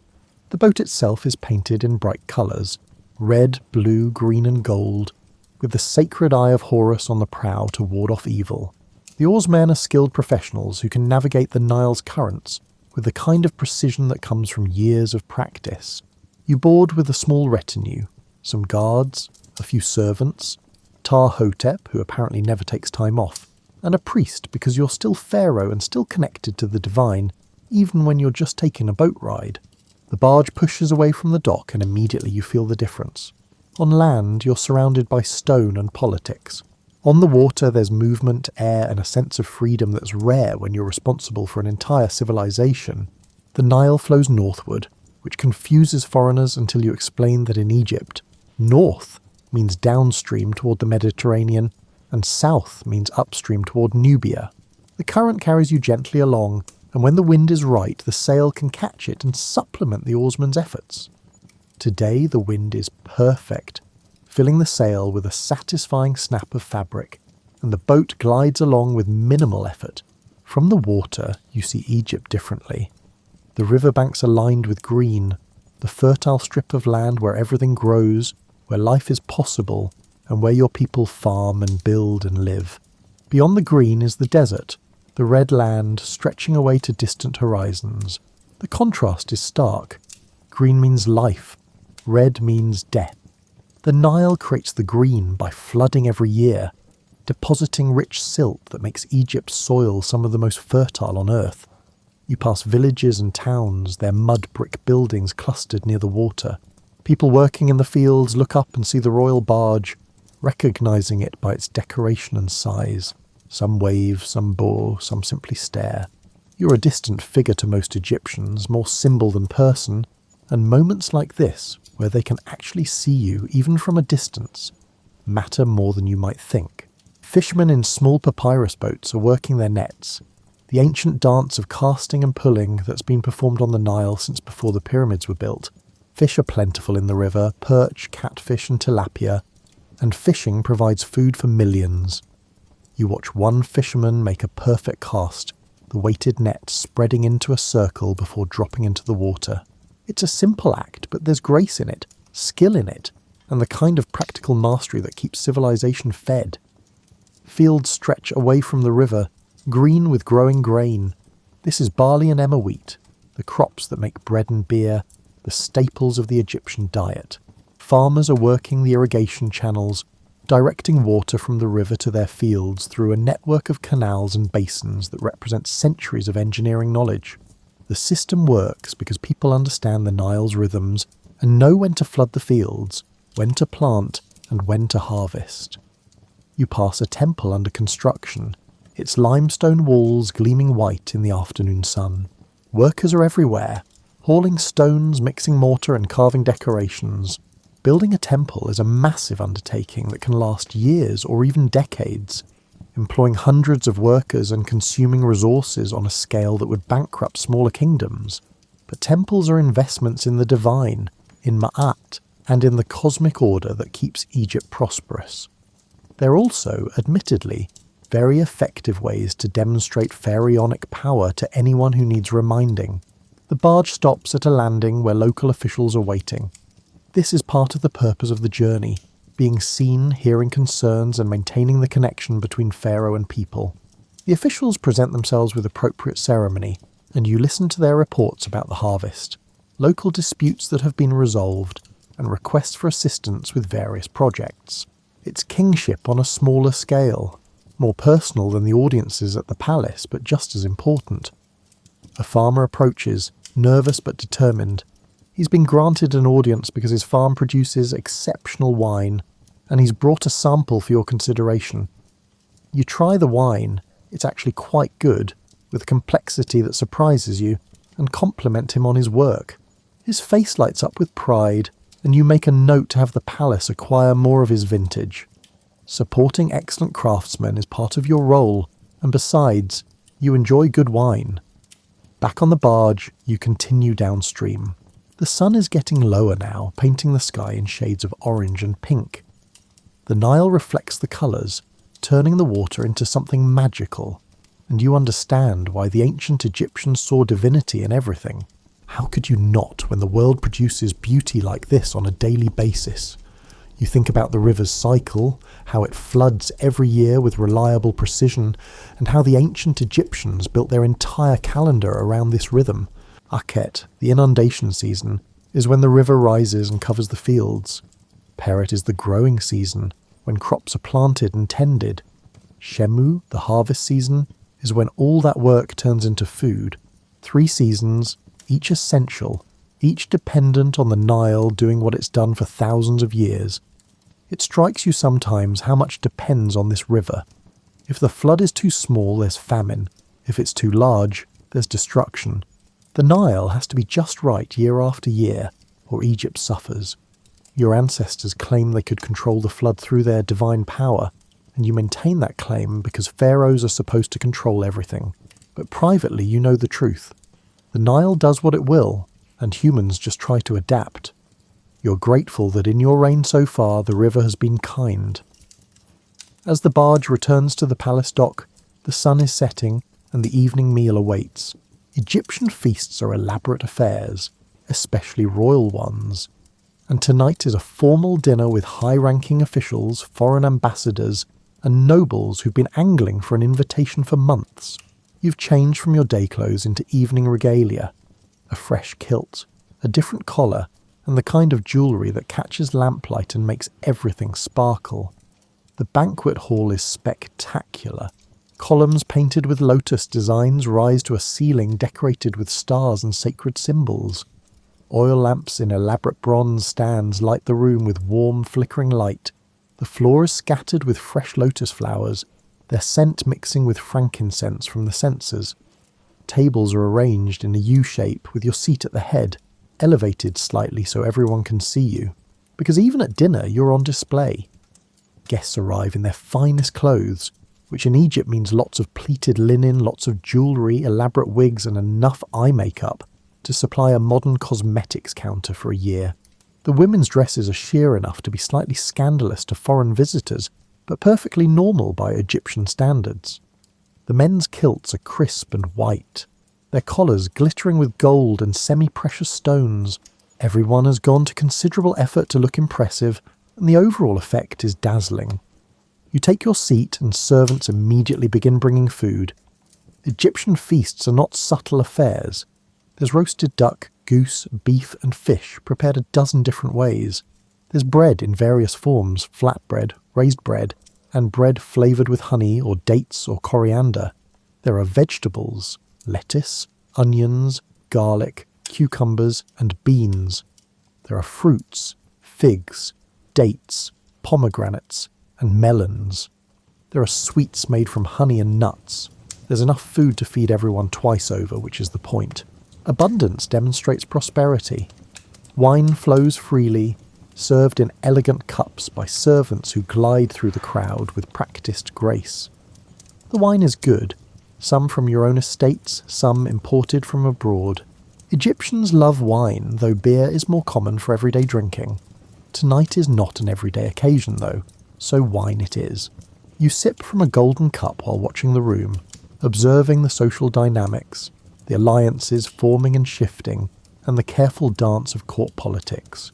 Musicians play harps, lutes, drums, and a sistrum whose metallic rattle is supposed to please the goddess Hathor. The music is lively, meant to encourage celebration rather than contemplation. Dancers perform, their movements graceful and athletic, their costumes designed more for visual impact than coverage. Egyptian dancing involves a lot of acrobatic moves that look impossible, but that these performers make seem effortless. Between courses there's conversation. The ambassador from Hatti, Egypt's sometimes ally, sometimes rival to the north, discusses trade agreements and mutual defence.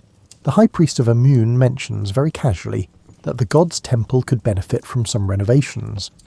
A provincial governor compliments your wisdom in resolving that border dispute earlier. Everyone is charming, polite, and carefully advancing their own interests while pretending they're just here for the pleasure of your company. You make conversation with practised ease, asking questions, listening to responses, and making the kind of small talk that oils the wheels of diplomacy. You compliment the ambassador's wife on her jewellery, Egyptian gold you notice, which is either a genuine preference or strategic flattery. You discuss architecture with a nobleman who's building a new villa. You listen to a merchant describe his recent trading expedition to Punt, a mysterious land to the south that produces frankincense, myrrh and exotic goods. The food keeps coming. There's a whole roasted ox that required most of the afternoon to prepare. There are delicate pastries that dissolve on your tongue. There are dates stuffed with nuts and honey that are probably too sweet but taste amazing anyway. You eat moderately, aware that overeating in public is undignified, but also aware that completely ignoring the food might offend the cooks who've spent days preparing this feast. Entertainment continues between courses. There are acrobats who form human pyramids and tumble across the floor with alarming precision. There are singers whose voices rise above the ambient noise, telling stories of gods and heroes and romantic adventures. There's a magician who performs illusions that you can't quite figure out but that delight the audience. Court entertainment is supposed to be impressive, and tonight's performers have clearly received that memo. As the evening progresses, the formality relaxes slightly. People are well fed, well watered with wine, and in the kind of good mood that comes from being warm, comfortable, and surrounded by abundance. Conversation grows louder, laughter more frequent. You allow yourself to relax too, to enjoy the moment rather than constantly analysing it. These gatherings serve political purposes, but they're also genuinely pleasant when you stop treating them as work. Nefertari is at your side, managing the social dynamics with her usual skill. She notices when someone feels ignored and draws them into conversation. She smooths over a potential argument between two nobles who've had too much wine. She signals servants to refill cups, clear plates, and adjust lighting. She makes it all look effortless, which is how you know she's working hard. Running a royal feast is its own kind of governance. Eventually the feast winds down. Guests begin to leave, offering elaborate thanks and compliments.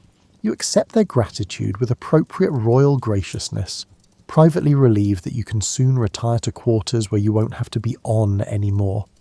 The servants will spend hours cleaning up, but that's not your concern. Your concern is saying goodnight to the last few stragglers without being rude or appearing too eager to get rid of them. The next morning brings you to your greatest obsession and most enduring legacy, your building projects. Every pharaoh builds is practically a job requirement, but you've taken it to new levels. You're not just maintaining existing structures, you're creating monuments that will outlast you by millennia. Your mortuary temple, your additions to the great temple complexes, and the statues bearing your face. These will tell future generations that you were here, that you mattered, and that you did things worth remembering. You're at the construction site of your mortuary temple, accompanied by the chief architect, the project overseer, and approximately 1,000 workers who are currently moving stone blocks that weigh more than several people combined. The sound of construction fills the air, chisels on stone, wooden sledges scraping across sand, foremen shouting instructions and workers chanting rhythmic work songs to coordinate their efforts. The scale of the project is staggering. The temple complex will cover acres, with massive pylons at the entrance, courtyards surrounded by columns, hyper-style halls where forest-sized stone pillars create artificial shade, sanctuaries for the gods, and chambers for the rituals that will maintain your cult after death. Right now, it's a construction site, chaotic and dusty, but the architect's plans show you what it will become, and the vision is magnificent. You walk through the site, stepping carefully over tools and cut stone. Workers pause in their labour to bow as you pass, and you nod acknowledgement. These men, and they are almost all men, though women participate in some aspects of construction, are skilled professionals. The stonecutters can split granite with precision that seems impossible. The masons can fit blocks together so tightly that you couldn't slip a knife blade between them. The artists carving reliefs can turn flat stone into images so lifelike they seem ready to step off the wall. The architect shows you the foundation work for the Great Hall.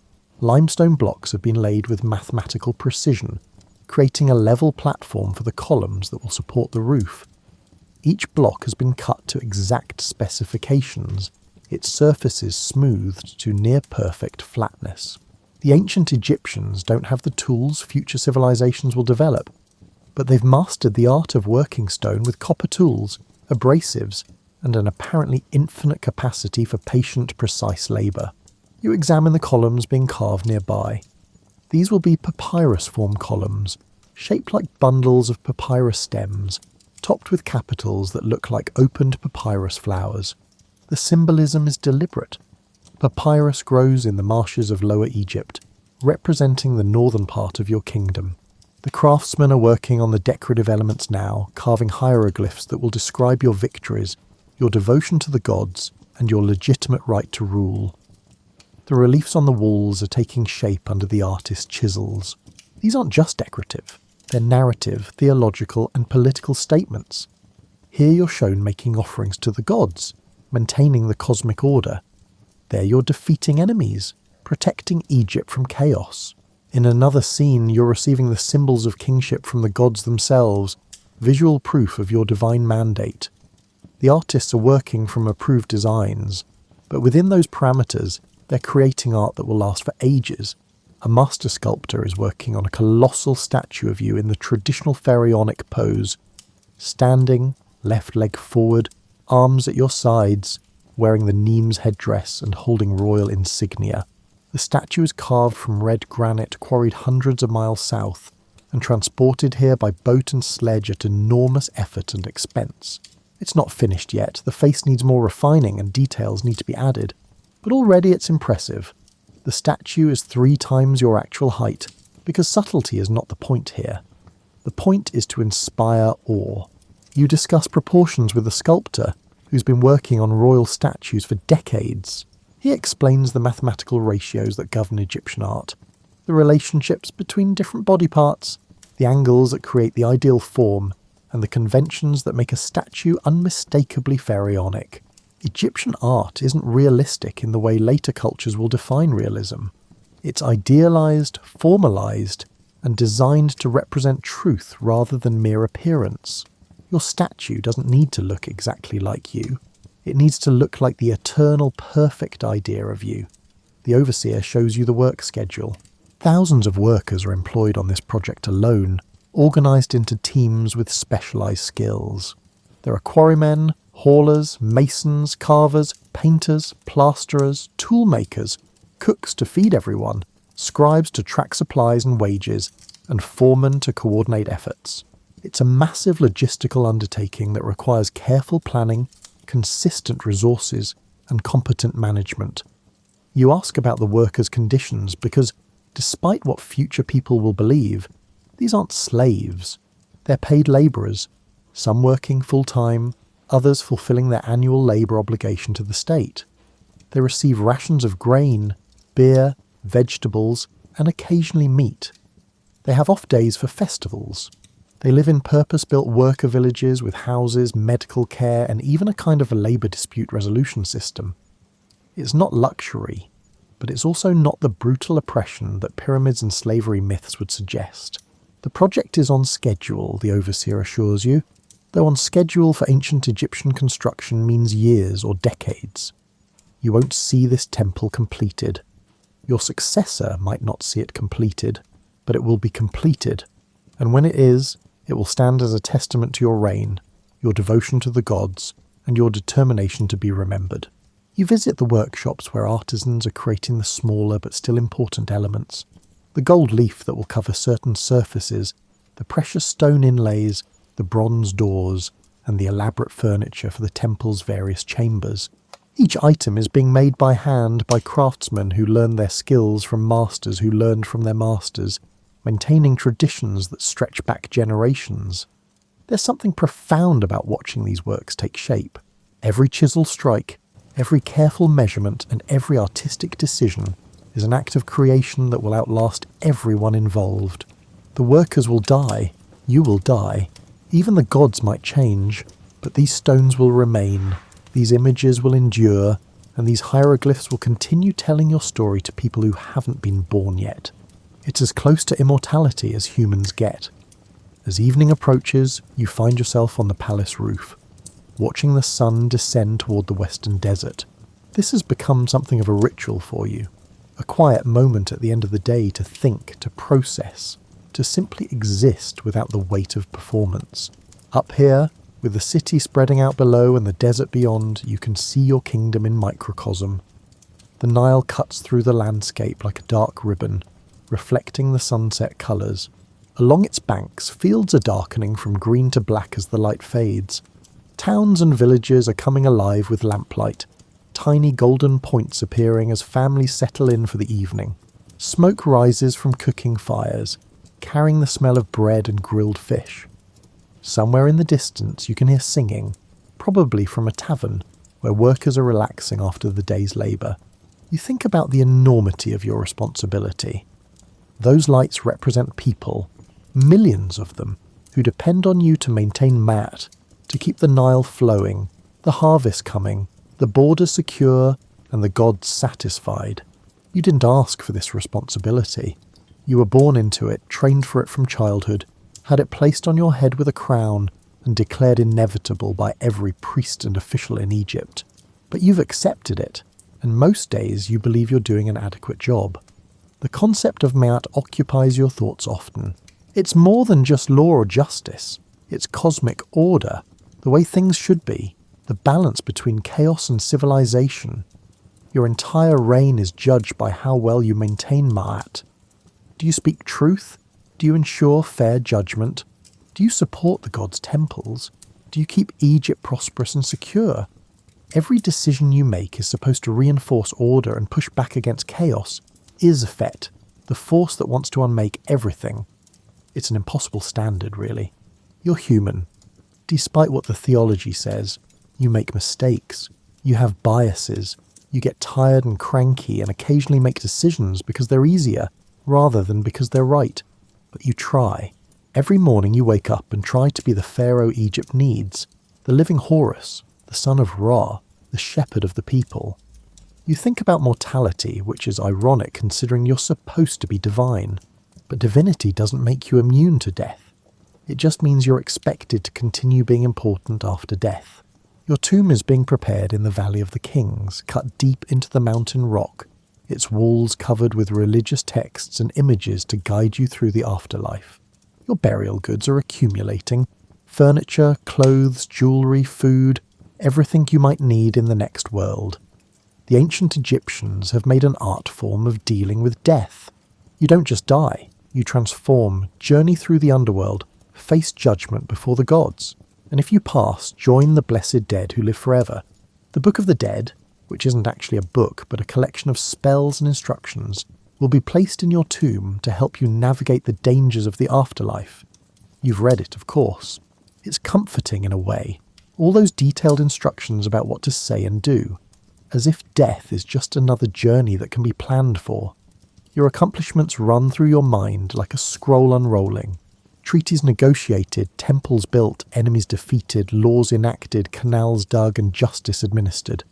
Some of it was significant, some of it will be forgotten by next year. But you've tried to make Egypt better than you found it, to leave something lasting. Those buildings rising from the desert floor, those inscriptions on temple walls, those legal precedents, they're your legacy, the proof that you existed and mattered. But there are failures too, things you regret, hasty decisions that caused problems later, people you trusted who betrayed that trust, projects that consumed resources but delivered little, moments when you chose political expediency over justice because the alternative seemed too costly. The weight of rule includes carrying those failures, learning from them if possible, and accepting them when learning isn't enough. The sun touches the horizon, and the sky erupts in reds and oranges and purples. The Egyptians believe the sun god Ra travels through the underworld each night, fighting the serpent of chaos, ensuring the sun rises again each morning. You've helped that process through your rituals, but watching the sunset, you wonder if Ra needs the help, or if the sun would rise anyway. Theology says one thing, your secret thoughts sometimes suggest another. You think about your children and what kind of Egypt they'll inherit. Your eldest son will likely be the next pharaoh. The royal succession in Egypt isn't always straightforward. He's young still, more interested in the glory of kingship than its tedious reality. You hope he'll learn and hope he'll understand that being pharaoh means more responsibility than power. You hope he'll be wise enough to listen to good advisors and strong enough to ignore bad ones. The stars are appearing now, familiar constellations the Egyptians have named and mapped and incorporated into their religious beliefs. Those stars will be there long after you're gone, looking down on future pharaohs, future Egypts, and future worlds you can't imagine. It's humbling in a way to think about the vastness of time and your tiny place in it. But it's also comforting. You're part of something larger than yourself, part of a chain of kings stretching back to Nama, who first united Egypt, and forward to rulers you'll never meet. The evening call to prayer rises from the temples, priests singing hymns to the gods, thanking them for the day, asking for their protection through the night. The sound carries across the city, and you find yourself humming along with the familiar melodies. You may be a pharaoh, but you're also a worshipper, someone who acknowledges powers greater than yourself. As darkness settles over Egypt, you feel the day's tensions releasing. Tomorrow will bring new challenges, new responsibilities, and new opportunities to maintain Ma'at or fail trying. But for now, this moment is enough. Standing on your palace roof, watching your kingdom settle into night, being simply yourself before you have to be pharaoh again. You turn away from the view and head back inside, ready for the evening meal, for the rituals that will prepare you for sleep, and for another night's rest before another day's reign. The palace swallows you back into its routines, but you carry the peace of that rooftop moment with you, a reminder that underneath all the ceremony and responsibility, you're human, living a life measured in sunsets and decisions, trying to do right. In a world that rarely makes rightness easy, you lie in bed again, the day's circuit complete. Tomorrow you'll wake and do it all again. The rituals, the governance, the building, the responsibility. It's a rhythm as reliable as the Nile's flood, as predictable as the sun's daily journey. You're not immortal, despite the divine titles. You're a person doing a job that happens to involve being treated like a god. Your legacy will be stone and law, temples and treaties, children who carry your bloodline forward, and officials who learned from your decisions. Some of it will last millennia, some will be forgotten within a generation. Such is the nature of human endeavour. But for now, you sleep, knowing the sun will rise again because Ra travels through the night, or because the earth rotates, or because that's simply what suns do. Your job is to be there when it rises, to perform the rituals, to govern justly, and to maintain Ma'at for another day. The weight of the crown rests on a stand nearby, silent and patient, waiting for morning. Outside, the Nile flows northward as it always has, carrying Egypt's life toward the sea.